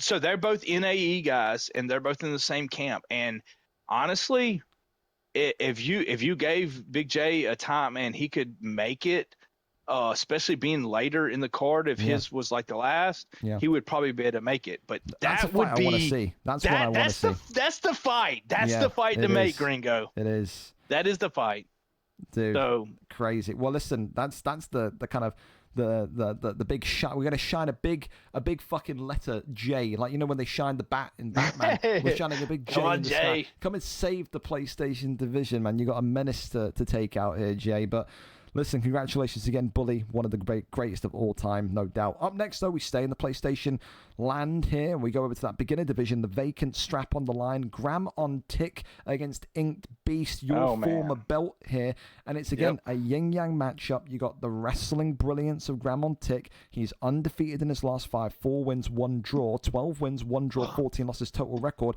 against Inked Beast, who is 5-1, and arguably the best striker in this division on a 2-fight win streak. The big thing, though, is that Inked Beast, Xbox in his past, PlayStation now, he suffers constantly against grapplers. Big time. He does. So now it's a big difference going from Xbox to here. The competition by far is better. I don't care what anybody can say what they want. It's different. So Graham on Tick, I've seen fight, and the guy is a menace on the ground. Can the defense of Ink Beast keep him on the feet? That's the thing. But has Graham worked on his offense as well, like his striking? We don't know. So I thought Graham. So that's who I wanted to fight. I didn't want to fight Viper I wanted to fight Graham because Graham, I felt like, had the best credentials of winning wise, and I'm glad to see him finally getting up there. And see what he has. We'll see when these two are ready to go. Of course, the invite, I think, just about being sent, because we were just a little bit early, but again, no rush to these two. It's going to be a great fight tonight. I think that's the thing. You look at these fights when they are so, wrestler versus boxer, and it comes down, like I said earlier on the prelims, to that kryptonite, man. Are we going to see the takedown defense go up a level for Inked Beast, or are we going to see that offensive boxing go up a level from Graham Montic? Because that's the big thing that people have criticised Graham Montic on, which is just what you highlighted on there, is that he is a little bit boring, that he is a little bit slow, and that he is kind of someone that if he doesn't get the first 2 or 3 takedowns, he starts to panic. His head goes into a frenzy, into a tailspin. He does do that. I've noticed that in his fights, he will do that. Like, if he can't get the takedown, he will get a little flustered in that fact. So hopefully he's got somebody in his corner that will be like, hey, calm down. It's okay. You didn't get that. Let's try another way to do it. Let's figure out another way. But don't put your head, don't put your head out there where you're getting your head bashed in and then you have no way to come back. You got 5 rounds. This is 5 rounds. This is in 3. I think as well, the big concern here is that always, you look at a wrestler like Graham Montic, and across from him stands Alex Poatan Pereira. This is a wrestler's dream. If you can get a takedown here, it's very, very, very unlikely that Ink Beast is going to be able to kind of peel himself off the canvas here. So we're off into the races. John Jones tonight, the black and silver for Graham Montic. Ink Beast in the black and gold with Alex Pereira. The belt is vacant. So let me tell you something. I already see a mistake in Graham's. Graham's going to have to watch that lead hook. That lead hook is going... Oh, my EA God. Sports, it's in the game. There you go. Yeah, Graham is going to have to watch that lead hook of Ink Beast because he has thrown that a lot. If he maybe switched and tried to check hook that, but this could be dangerous and over early if he doesn't get a takedown. Yeah, the one thing that I think Graham cannot afford to do here tonight is get kind of drawn into this kind of brawler style that Ink Beast tries to create. He tries to create chaos and frenzy within the first couple of minutes, and if you get sucked into that, especially against Pereira, you can be knocked out quickly. You have to snap into the game plan, you have to shoot, you have to get him down. Great takedown defense again though from Ink Beast. It's a naked takedown. You can't throw a naked takedown. You can't just throw a takedown just to throw one because you're at a bad point. You have to use your striking or use the clinch. I mean, you're John Jones. You use that clinch. When he's over swinging, use the double leg bell. Like, there's so many things and so many different ways he can go and take this to the ground. And this is where we're going to start to find out about that mental kind of space that Graham Montic has. He's failed a couple of takedowns. He's taken a lot of damage. Oh, nice. As an uppercut, though, but he gets from Pereira robbed. Against the cage. This could be the beginning of the end. A takedown shot, and he needed that one. Top Gun. Holy hell. You are so right, Gringo. That was so big for him. You have no idea. Now he's going to get the side control. And what can he keep him there? Yes, he gets one denial right there. Now we're going to find out about Ink Beast. Can you keep your cool? Can you keep your composure and force him back up onto the feet? One thing's for certain. If you're John Jones, if you're Graham Montic, you cannot let him stand up in these last 1 minute and 20 seconds.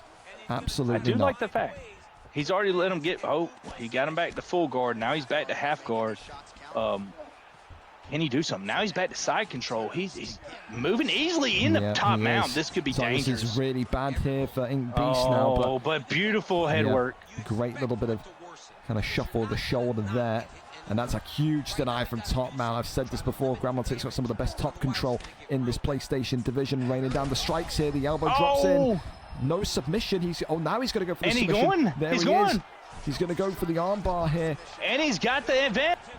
He's got absolutely the advantage. He's got to just crank the arm here. Got to stay really, really focused not to let this one slip. The arm is going to be taken. Oh, he let it slip. Is it going to... He got it. He got it. He got it. I mean, that's a big thing. That is the best of both worlds there, though, Top Gun. You saw this brilliant brawler, frenzy-esque boxing of Ink Beast, and you saw the control of Graham Montic. That is the best way to keep your opponent on their toes. Each of these two now know about the strengths of the other. And they go straight back into it. They don't give us a chance to even talk about it. Oh my God. Oh, he's going to drop against the cage. He's got to get out of there. Shoots the takedown. Big deny. No breaks. No stoppages. Just action it. Oh, they said, oh, look at it. He spears him. He spears him. Look at Graham. And he goes, he denies it, though. Nice denial right there from Ink Beast. And this is where the IQ comes out. You know you're the wrestler. You know you've just had a really good spell on the ground. It's really smart from Graham to go and get that stun and then shoot straight for the takedown. You've now got 3 minutes and a lifetime here to get into a position to go and get one submission and win this matchup and become the new champion here. So really, really smooth from Graham on tick, especially with all of the damage that he took in that first round. Trying to go for the get up there, not going to be that easy though for Ink Beast. Tries to fake off and that one denied again. Graham is absolutely in his element now in terms of defensive wrestling. Yep. And as you say, it's all gas, no brakes. That's the saying in America that we like to use. And he's just doing it in another stun. That's his second stun. He's going to go for it. He's going to go for the end. And I'm surprised he's not gone for the armbar. He's letting it back There's off. The armbar. The armbar. Absolutely. That is it. It's got He's to going to be lock it. this in. And Ink Beast here tonight felt the wrath of one of the best wrestlers in this PlayStation division. The arm's going to be extended. He's going to keep denying him. And this one is all over. 2 minutes and 21 seconds into round 2. We said it was boxer versus wrestler, boxer versus jiu-jitsu artist, and tonight wrestling won, Top Gun. Beautiful performance by both. Like if he could have kept it up, it would have been a different. But I love the fact that Graham never gave up on that. He literally is the dude is wild, man. He did not care. He just kept going and doing his thing, and well, he got the W, right? I think the thing that was so important to see as well is just to see that opening 3 minutes where he was getting, again, no offense to Graham, getting the shit kicked out of him, because again, we've seen so many people, especially in those amateur, those beginner divisions, collapse mentally. You know, he just needed one takedown, and that's the exact thing you always say about those wrestlers, those grapplers. They only need one shot. They only need one takedown, and then from there, the rest is history. Absolutely huge tonight from Graham on tick, and new champion once again. Congratulations. Up next, we go on to our featherweight matchup, and this is a retirement fight. Agony, as I like to call him, I still don't know how to pronounce his name, says, with the news of UFC 6 coming, I don't really find the motivation to load up UFC 5 anymore. I'd rather wait for the information and get on to UFC 6. He says, regardless tonight against Lee, whether I win, lose, or even draw, this is the end of UFC 5 for me. He has a worthy opponent in this featherweight division. Agony, of course, the champion, comes in 8 wins, 2 losses on a 4-fight win streak, and it will be, if he does win here tonight, his only title defense. Of course, for Lee 66, he's got such a history in this division across UFC 4, UFC 5, 14 and 20 is the Welshman, but he's on a 3-fight win streak, which has been just incredible. A great mix again of wrestling, of boxing, of aggression, of patience. He has shown everything in the last 3 fights to warrant an immediate title shot. So with that, we go on over and we see here tonight what the picks are going to be. Lee 66 is our cameraman, and we have Alexander Volkanovski against that WEC Jose Aldo. So this is going to be a really interesting fight. Again, we've got no volume. We're in the silence of a library here tonight. And he switched. It's not Jose Aldo anymore. It is Topuria against Volkanovski once again. Of course, a high standard has been set. A high bar has been set by bullies Volkanovski earlier on. But let's see what Agony can do here tonight in this featherweight matchup. For Lee 66, you can see him there in the bottom left-hand corner. He's a guy that has no emotion. I nickname it Alex Poa Temporero himself, because I've seen Lee 66 get kind of buzzer-beaten knockouts. I've seen him get wins against the grain. This guy does not show a flicker of emotion. There's nothing between the eyes apart from what the job is, and the job tonight is to become the new featherweight champion of the world. Of course, the champ tonight, Volkanovski, in the black and gold, Agony, and then Lee 66 comes in with Ilia Topuria in the red. And like I said, I think for Agony, such a really good spell of fights. You know, to get the belt finally, to complete that objective, that conquest is so good. For Lee, of course, not had many live fights recently because of his working hours, but has had enough now with wins in the column to say, I'm back in fighting for the undisputed gold. However, this summit of the division, the top end of featherweight, has never been stronger in my opinion. So many fantastic fighters. For now, though, he's suffered some damage with Topuria, but he's got that ground game going, and this is where maybe his best chance to take out Volkanovski is, in that top mount position, if he can get there. Yeah, we'll see how that defense is, and he just denied the over to the full mount, which is good, but he was getting pieced up on the feet there. He was. Now he's in full mount. He's just got to keep this top control, and he whips him back into central position. Here comes Taporia, though. Rains down a couple of strikes, but a good kind of shimmy of the shoulder. No damage there. And again, Lee 66, nice, he's gone through so many evolutions since UFC 4. I've seen this guy be the ultimate knee bower in UFC 4. I've seen him be a submission wizard in UFC 4. But look at this. Look at this top mount here. Hang on a minute. This could be it. Over quick. I'll tell you, man, Taporia's top mount is some of the very, very kind of best and strongest in the game in the featherweight division. Lee 66 here, not going to get it done yet. He's one strike away. He has to get out of there, does Agony, because right now his title hopes are in absolute flames. The champion is not looking comfortable. I think this could be it right here. If he postures up one more time, this could be it. And he's going to go to back mount. If he gets the back flat, and he's denied that one, saved himself there, and just kind of waiting for his opponent to make the move. Denies again, and now flattens him, and this has got to be it here. This is not great. Gets right back up onto his knees, though. Went back up. Raining on down, and then slips that strike. That was so needed. Nice. Back to the feet we go, though, but how much is that taken out of Volkanovski? The damage here, in terms of health pack, equal as it stands. Lee having a very, very good second half of this first round. Agony, like I said, having a very good first half of this round. He's been knocked, though, by the elbow of Ilia Topuria. Big shots coming forward. Big shot. Kind of withdrawing, happy enough to kind of let this one go to the buzzer. I think he'll be happy with his performance, but he's been clipped here right at the very end. Big shots coming in. 3 seconds to go. And we will go to round 2. I mean, again, though, Top Gun, super active. And again, another yin-yang matchup. On the floor, you like Lee 66. On the feet, though, it looks like Agony's got his number. Yeah, if he can get it back down to the ground, I think he wins this fight. It's not something that he wants to play with on the ground or on the feet, to me. That's just my opinion. I don't know him very well, but what I'm watching is the striking of, oh my God, they are fucking pool war. Here we go. He's swinging here, Lee, with the overhand now. Just about nearly had the block completely juiced. The elbow coming back forward, though. Lee avoids the head kick, ducks underneath, though, does Agony. This fight is going 60 miles an hour. Oh my God. And then God. Lee gets the takedown. That is so big with 4 minutes left of this second round. And this now, if he can get back into that top mount position, is not looking good. Gets into top mount, and now it's about the posture up. You need to defend yourself. He doesn't. Volkanovski in big trouble here, but survives the flurry of strikes from Topuria.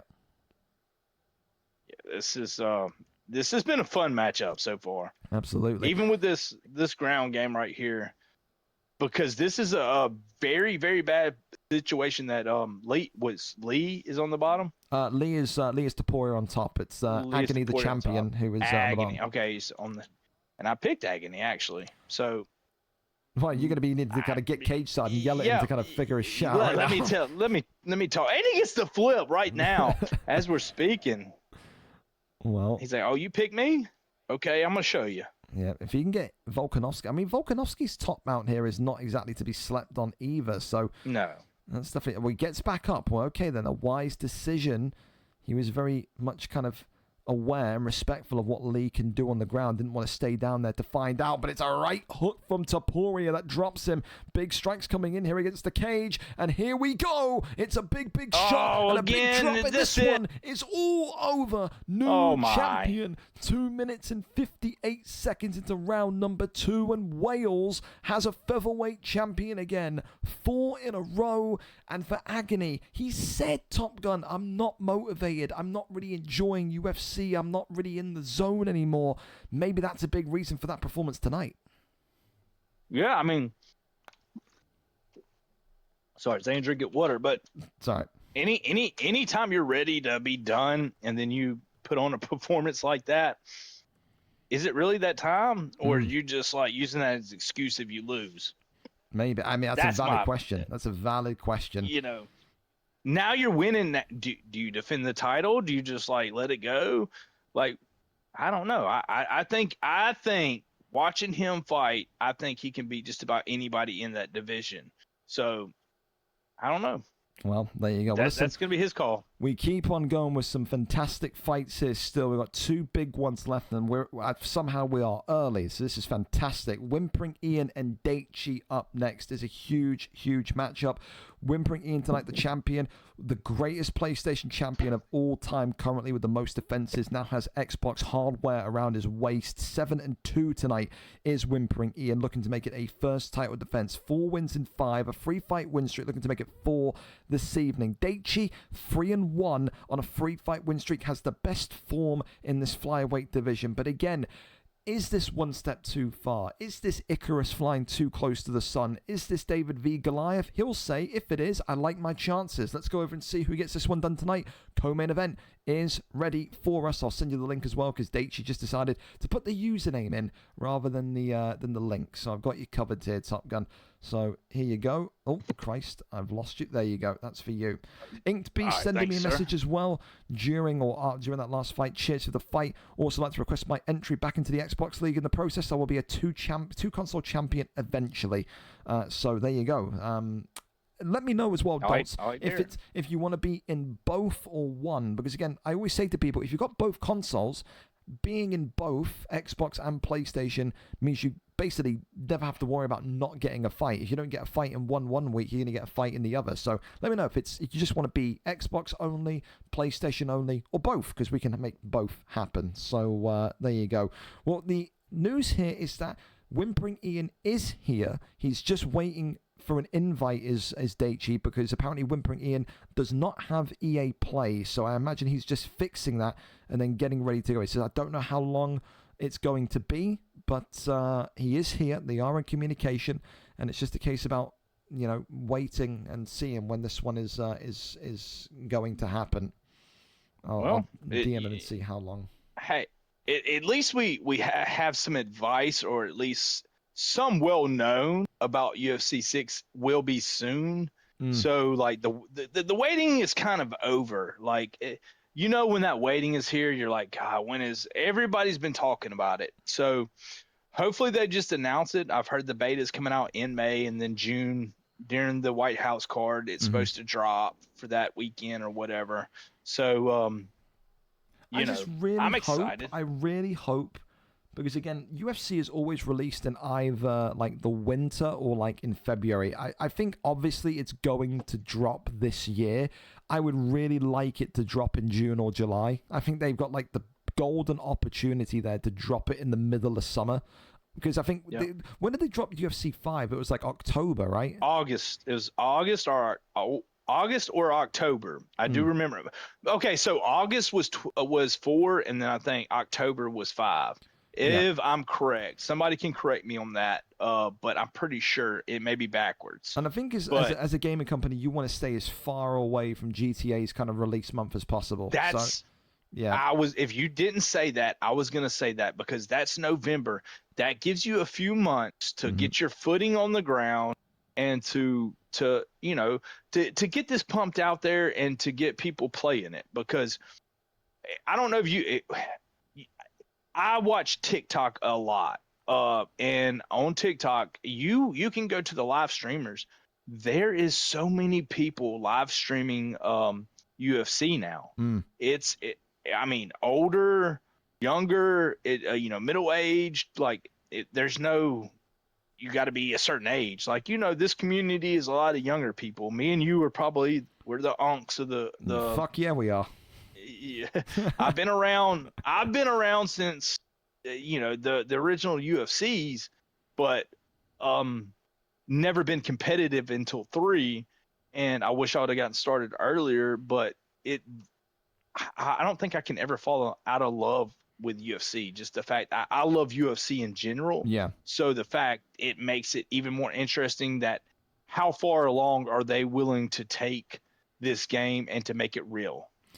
No, it's valid. I think I'm very much the same. It annoys me that I never really kind of decided to kind of get into league running for UFC in 3 or 2, because I hear so much good shit about how fun UFC 2 and UFC 3 was. But it's one of those. I think there's such an optimism from my perspective. It's all about league running. I watch UFC. I watch the cards. I like the sport. But I think for me, it's very fun to kind of have the opportunity now to kind of match up some of the best PlayStation guys with some of the best Xbox guys. And I think to see guys potentially come back like the Webos, and you got all these other guys that have maybe kind of been out of limbo For a while. I mean, to have these guys come back in some of like the dream matchmaking scenarios I have of kind of getting the divisions where I want them to be, super fun, super fun. So my only thing though, Greg, I wish the toxicity would go down, because it just seems like it's 100%. Gotten worse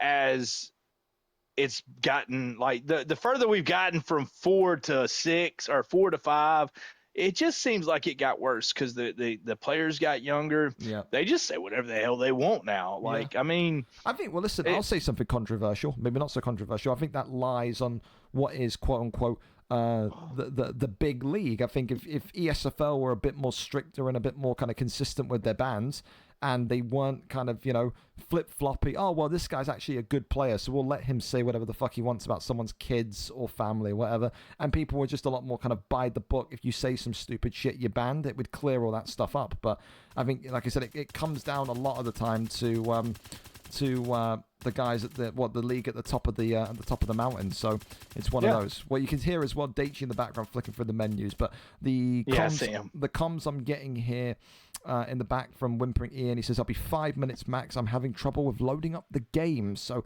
who knows? Is Ian ducking? Is Ian not ducking? Is Ian going to need to be replaced? And interim title was on the line. I mean, there's so many different kind of situations and scenarios can happen there, but we'll hope and cross our fingers that will be all good. Are we in? Oh, we're in. Fantastic. Yeah, we're in. Fantastic. I wouldn't think Ian would. Yeah, let's hope not Ian would duck, but all right, you never know. It's a good fight, though. Ian is a very, very good. What in the? Never mind. This isn't even that. We're in the. Oh, he tricked the shit out of us. He absolutely fucking tricked the shit out of us, man. God damn it. You've punked me. I think you should kick him for that. No, you punked the shit out of me, dude. You punked the shit out of me. Oh. He came in this, and what is he in? He's like in a UFC gym where there's like people doing workouts in the back. Yeah, he's saying this is what's going to happen to Whimper and Ian when he gets up tonight. It's just the sad news for him is I don't think he's going to have the durability of Van here, because he is just getting absolutely fucking annihilated. But who knows, man?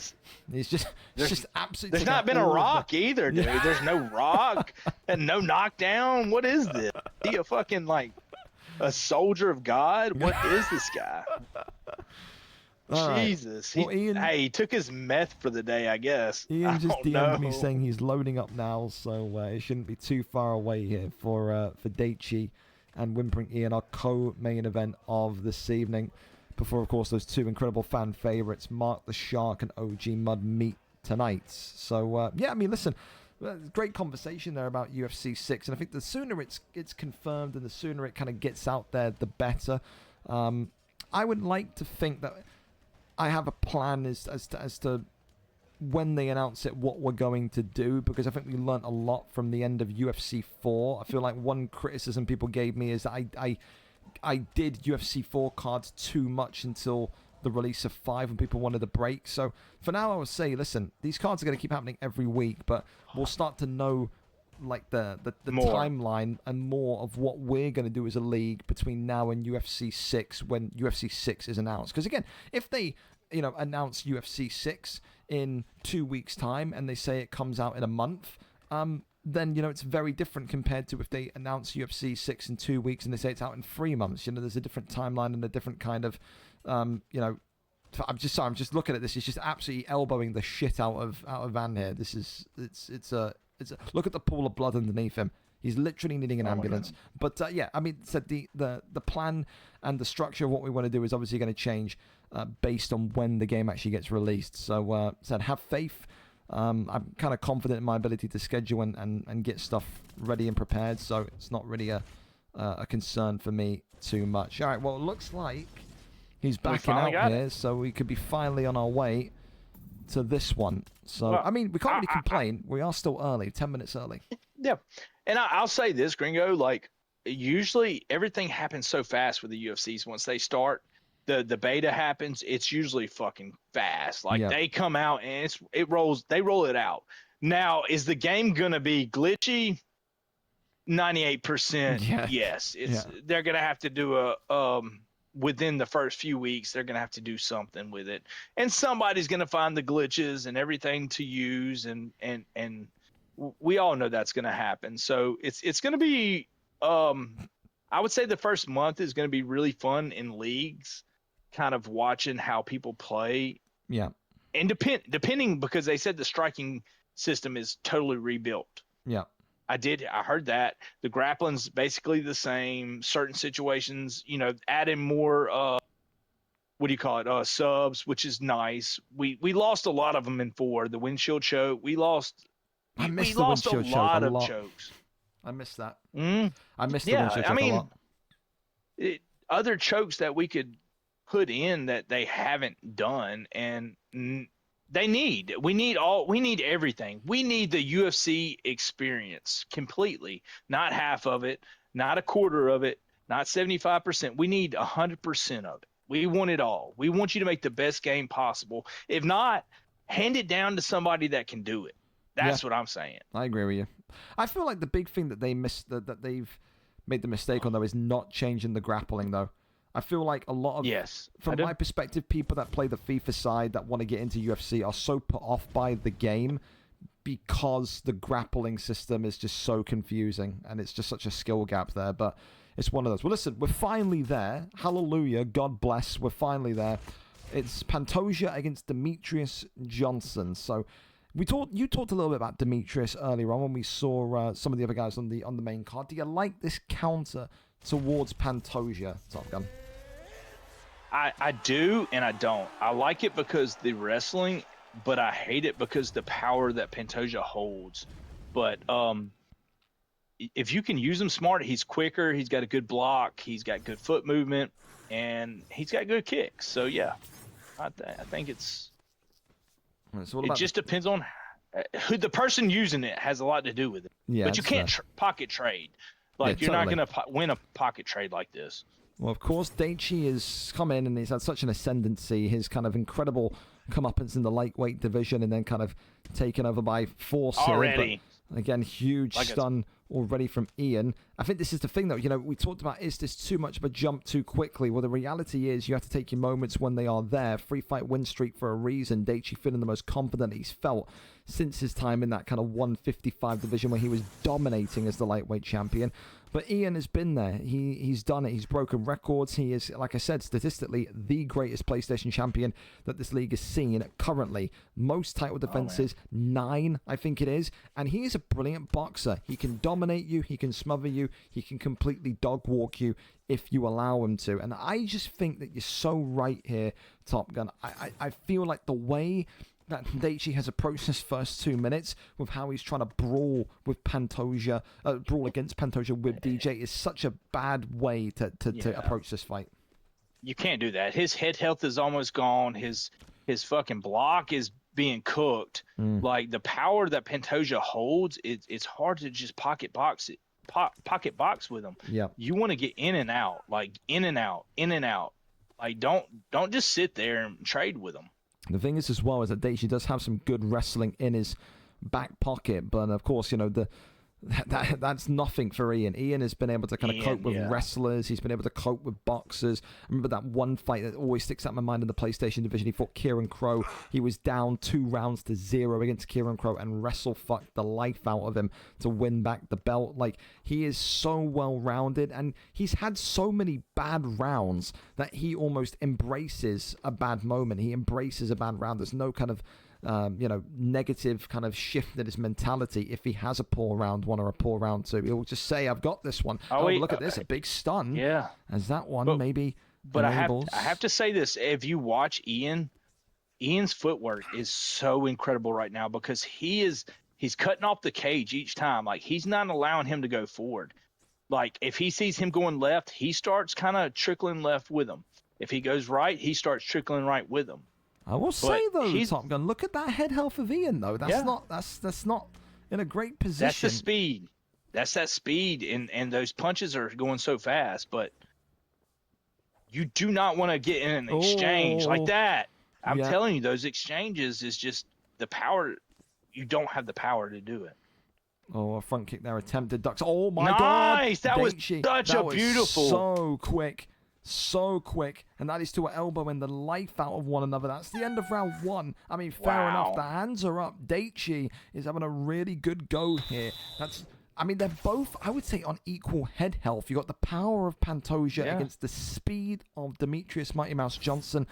It's a very equal fight here. We go into round number 2, but maybe a little bit more cautiousness needs to come now from Ian, because I don't think he understands how close he is to being knocked out here. Well, it's not that I don't think he understands. I think he just doesn't care at this point. I think he just wants, like, I think he feels so confident in his striking that he's not really worried about the touches. He wants to get that big land, and once that big land happens, it ain't gonna take much, because he's killing that block. But like you said, he's got to be careful, because one mistake, one counter, that's all it takes. Absolutely. I think as well, no sign of a takedown from either of these And he two. gets it again. Big shots here, maybe against the cage. He's going to be a little bit careful here, does Daichi. Oh, my God. Oh, that beautiful. Dude, the movement here from these two. And there's that And he uppercut. gets that move cut. Oh, my God, man. This is huge against the cage. that And is gonna- Whimpering Ian It's it! gets it Oh, done. my God. 1 minute and 33 seconds, or 43 seconds, excuse me, into round number 2. And again, Ian, a wonderful, confident performance. This guy on the brink of death at times there, Top Gun. Like you said, having no fear and believing in his capable work as always. Incredibly improved every week is Ian with his boxing. I think this is even sharper than when he was looking on the PlayStation side of things, but a really smooth one there tonight from Whimpering Ian, and still flyweight champion of the world. Yeah, I mean, he didn't back down. That's for one thing. He continued to come forward, and like I told you, like, he felt in his hands and that power in Pantoja that he wasn't going to be able to be hurt enough for him to get finished, and that's why he kept going forward. So, beautiful win by Ian. Dude, he's very, very sharp. I think that's the most it's the most, I think, confident. It wasn't the most convincing, because he could have got knocked out, but that is absolutely the most confident I've seen Ian look across any of his fights. Looked phenomenal there tonight. But now it's time. It's the big one. It's the ultimate kind of the fan derby. This is personality against personality. The main event is now live, and it is, of course, Mark the Shark versus OG Mud for the third, and for what a lot of people regard final time. Of course, these two have such a great history, but they are both equal in terms of their fight style. Mark, a pressure boxer and an entertainer. OG Mud, a pressure boxer and an entertainer. The champion tonight, 24 wins, 20 losses, 4-fight win streak, which includes, of course, a title win and title defense. For OG Mud, 11-17, 3 wins in his last 5 on a 2-fight win streak as well. But these two, it had to be this matchup because of how entertaining they are. There's concerns that maybe tonight OG Mud kind of dials down the personality, dials down what got him here. Because again, a lot of what got OG Mud to this position to have this fight over a bully, over someone like what's the lane or Waves, is his personality. You can dislike the guy, but he's very fucking funny. And it's just like Colby Covington. Yeah. You can dislike the guy, but he kind of shit talked his way to the top. And of course, the trilogy kind of helps that whole kind of storyline as well. OG Mud has said since the dawn of time, since when he was kind of chasing Nightfall back 3 or 4 months ago, I will be champion. There is nobody that is going to stop me getting the belt. Tonight, he's got a huge opportunity. When you go back, though, through the history books in terms of how these two have competed against one another, we can go through and take a look and see what the record and what the gaps of time have said. The first time they played against one another, VFL 124, the 22nd of February 2024, Mark won that fight by a round 2 TKO. They then had to wait a little bit. The next time that OG Mud and Mark the Shark competed against one another was all the way back over here. I think it was recent. There it is. Boom. VFL 225. I've gone off the fucking page. There we go. VFL 225, the 12th of February 2026. So realistically about 2 months ago. And on that fateful evening, again, Mark the Shark won by a round 1 TKO. So 2-0 is Mark against OG Mud. Tonight, this is the last chance. You can't go 3-0 against someone like Mark Are you watching? I'm not. Are you watching Muds? I'm not. I was just going through the records. I'm about to go over and see what he's doing. It wouldn't surprise me if he's doing something utterly stupid. I'm sorry, Gringo. I'm sorry, Gringo, to interrupt you. I just couldn't help but this guy. All right. Well, there you go. He's a personality. He's someone that we can expect to be doing it. He's always going to fight the entire fight with the fucking belt around his waist, dude. There's no way. I feel so bad. I'm so sorry. That's fine. Gringo. He's a character, man. That's what we expect from him at this point. I mean, listen, he's going to need to back this up. He's fucking shadow boxing. He's got the belt on. Imagine if he gets knocked out within the first 2 minutes. You know, he can't allow it to happen. So he can't. He's got to win with that. Listen, The Rock can't go into a WrestleMania match and then lose it when he's walking to the stage like that. Yeah, that's true. And again, it all comes down to the style of fight tonight that Mud's going to bring. Because again, Mud has teased before that if he got to this fight, he would eventually make the fight boring and he would look to wrestle Mark. I think tonight there's going to be a bit of, a bit of one-upsmanship there that exists. I think Mark is going to say, come on, first one to shoot for the legs is a dusty bitch. He's beaten twice before. Maybe OG Mud gets a little bit desperate tonight because of those 2 historical losses. Only he knows how he's going to target this one, how he's going to approach this one. For now, though, he's growling again. For now, though, it's very much the case. As I said before, OG Mud cannot go 3-0 against Mark and expect to get another opportunity. This is the end of the line here for OG Mud tonight. He must win this matchup or he will be watching from afar until another champion takes over. Here we go then, main event, ready for action. Jan versus Aljamain Sterling. And that there is not really too much of a surprise. Jan in the black and gold, Sterling in the green. Mark the Shark, of course, the champion in the black and gold. The challenger tonight, OG Mud, in the green trunks. I mean, at this point, Top Gun, how would you approach this? If you're OG Mud, you've been this character for so long. You're high energy, you're energetic. Do you now have to, completely throw that away, be serious and wrestle and go against what got you here? How do you approach it? No, I think you need to go with what is going to win you the fight. It doesn't matter if it's wrestling, if it's fighting, if Mark is getting the best on you. The only thing you have to worry, listen, the pillow hands of Aljamain, they're not strong. So you can take a little bit more licks. But if he starts just piecing you up, then you have to switch everything up and maybe start working on your wrestling. Well, so far, Mark with Jan just standing right in front of Aljamain and saying to OG Mud, come on, do something, do anything. Right now, it's a very, very, I wouldn't say inactive, but very slow round here from Mud, wouldn't you say? Yeah, he hasn't done much. I mean, using that Aljamain is, Mark has been nonstop. And there goes the first takedown defense, and he's going to get the takedown this time. That's not a good look for Mud. He gets right back up. Dude, it's a really I can take you down when I want. Yeah, that's a really bad one because if you're Mud, you are relying and banking on takedowns, on the grappling to get you over the line tonight. You've tried to outbox him not once but twice and failed. Now you've got to try and kind of do it a different way. And this is the thing, this is a guy that's been in that kind of Nightfall camp. Nightfall known as being kind of a little bit cheesy, a little bit kind of, unentertaining to watch when it's in those serious fights. You go back to the Jakey B fight 2 years ago where he literally grappled him into oblivion. This is not someone that is going to be taken lightly tonight in OG Mud. He's got a very, very clear aim, which is to win the gold. And he won't care if he's going to be booed out the building doing it, Top Gun, because right now the clinches, can we just say, starting to get a little bit ridiculous. I mean, if we had a clinch count in this first round, I think OG Mud is 3 or 4. Oh, Take that in your ribs, I don't know. Hang on a minute. I'm the champion. Hang on a minute. You can't take that. If you can't get out of this, you're not gonna never beat me. I don't know what that was. You're never gonna beat me, well, it'll be interesting. Because again, the thing is that you can never really look at OG Mud here and say if this is an exploit or not. You just have no idea, because he's such an exploiter on on OWC. You just Want some don't knees? know. So we're gonna I'll see. get I you mean, some listen. knees. If this gets like a lot of flack from people in the chat because he's doing something here, then of course it will be run back. But you never really know Mark if the this is clean or shark! not. I can't really get too excited can't. for this just yet.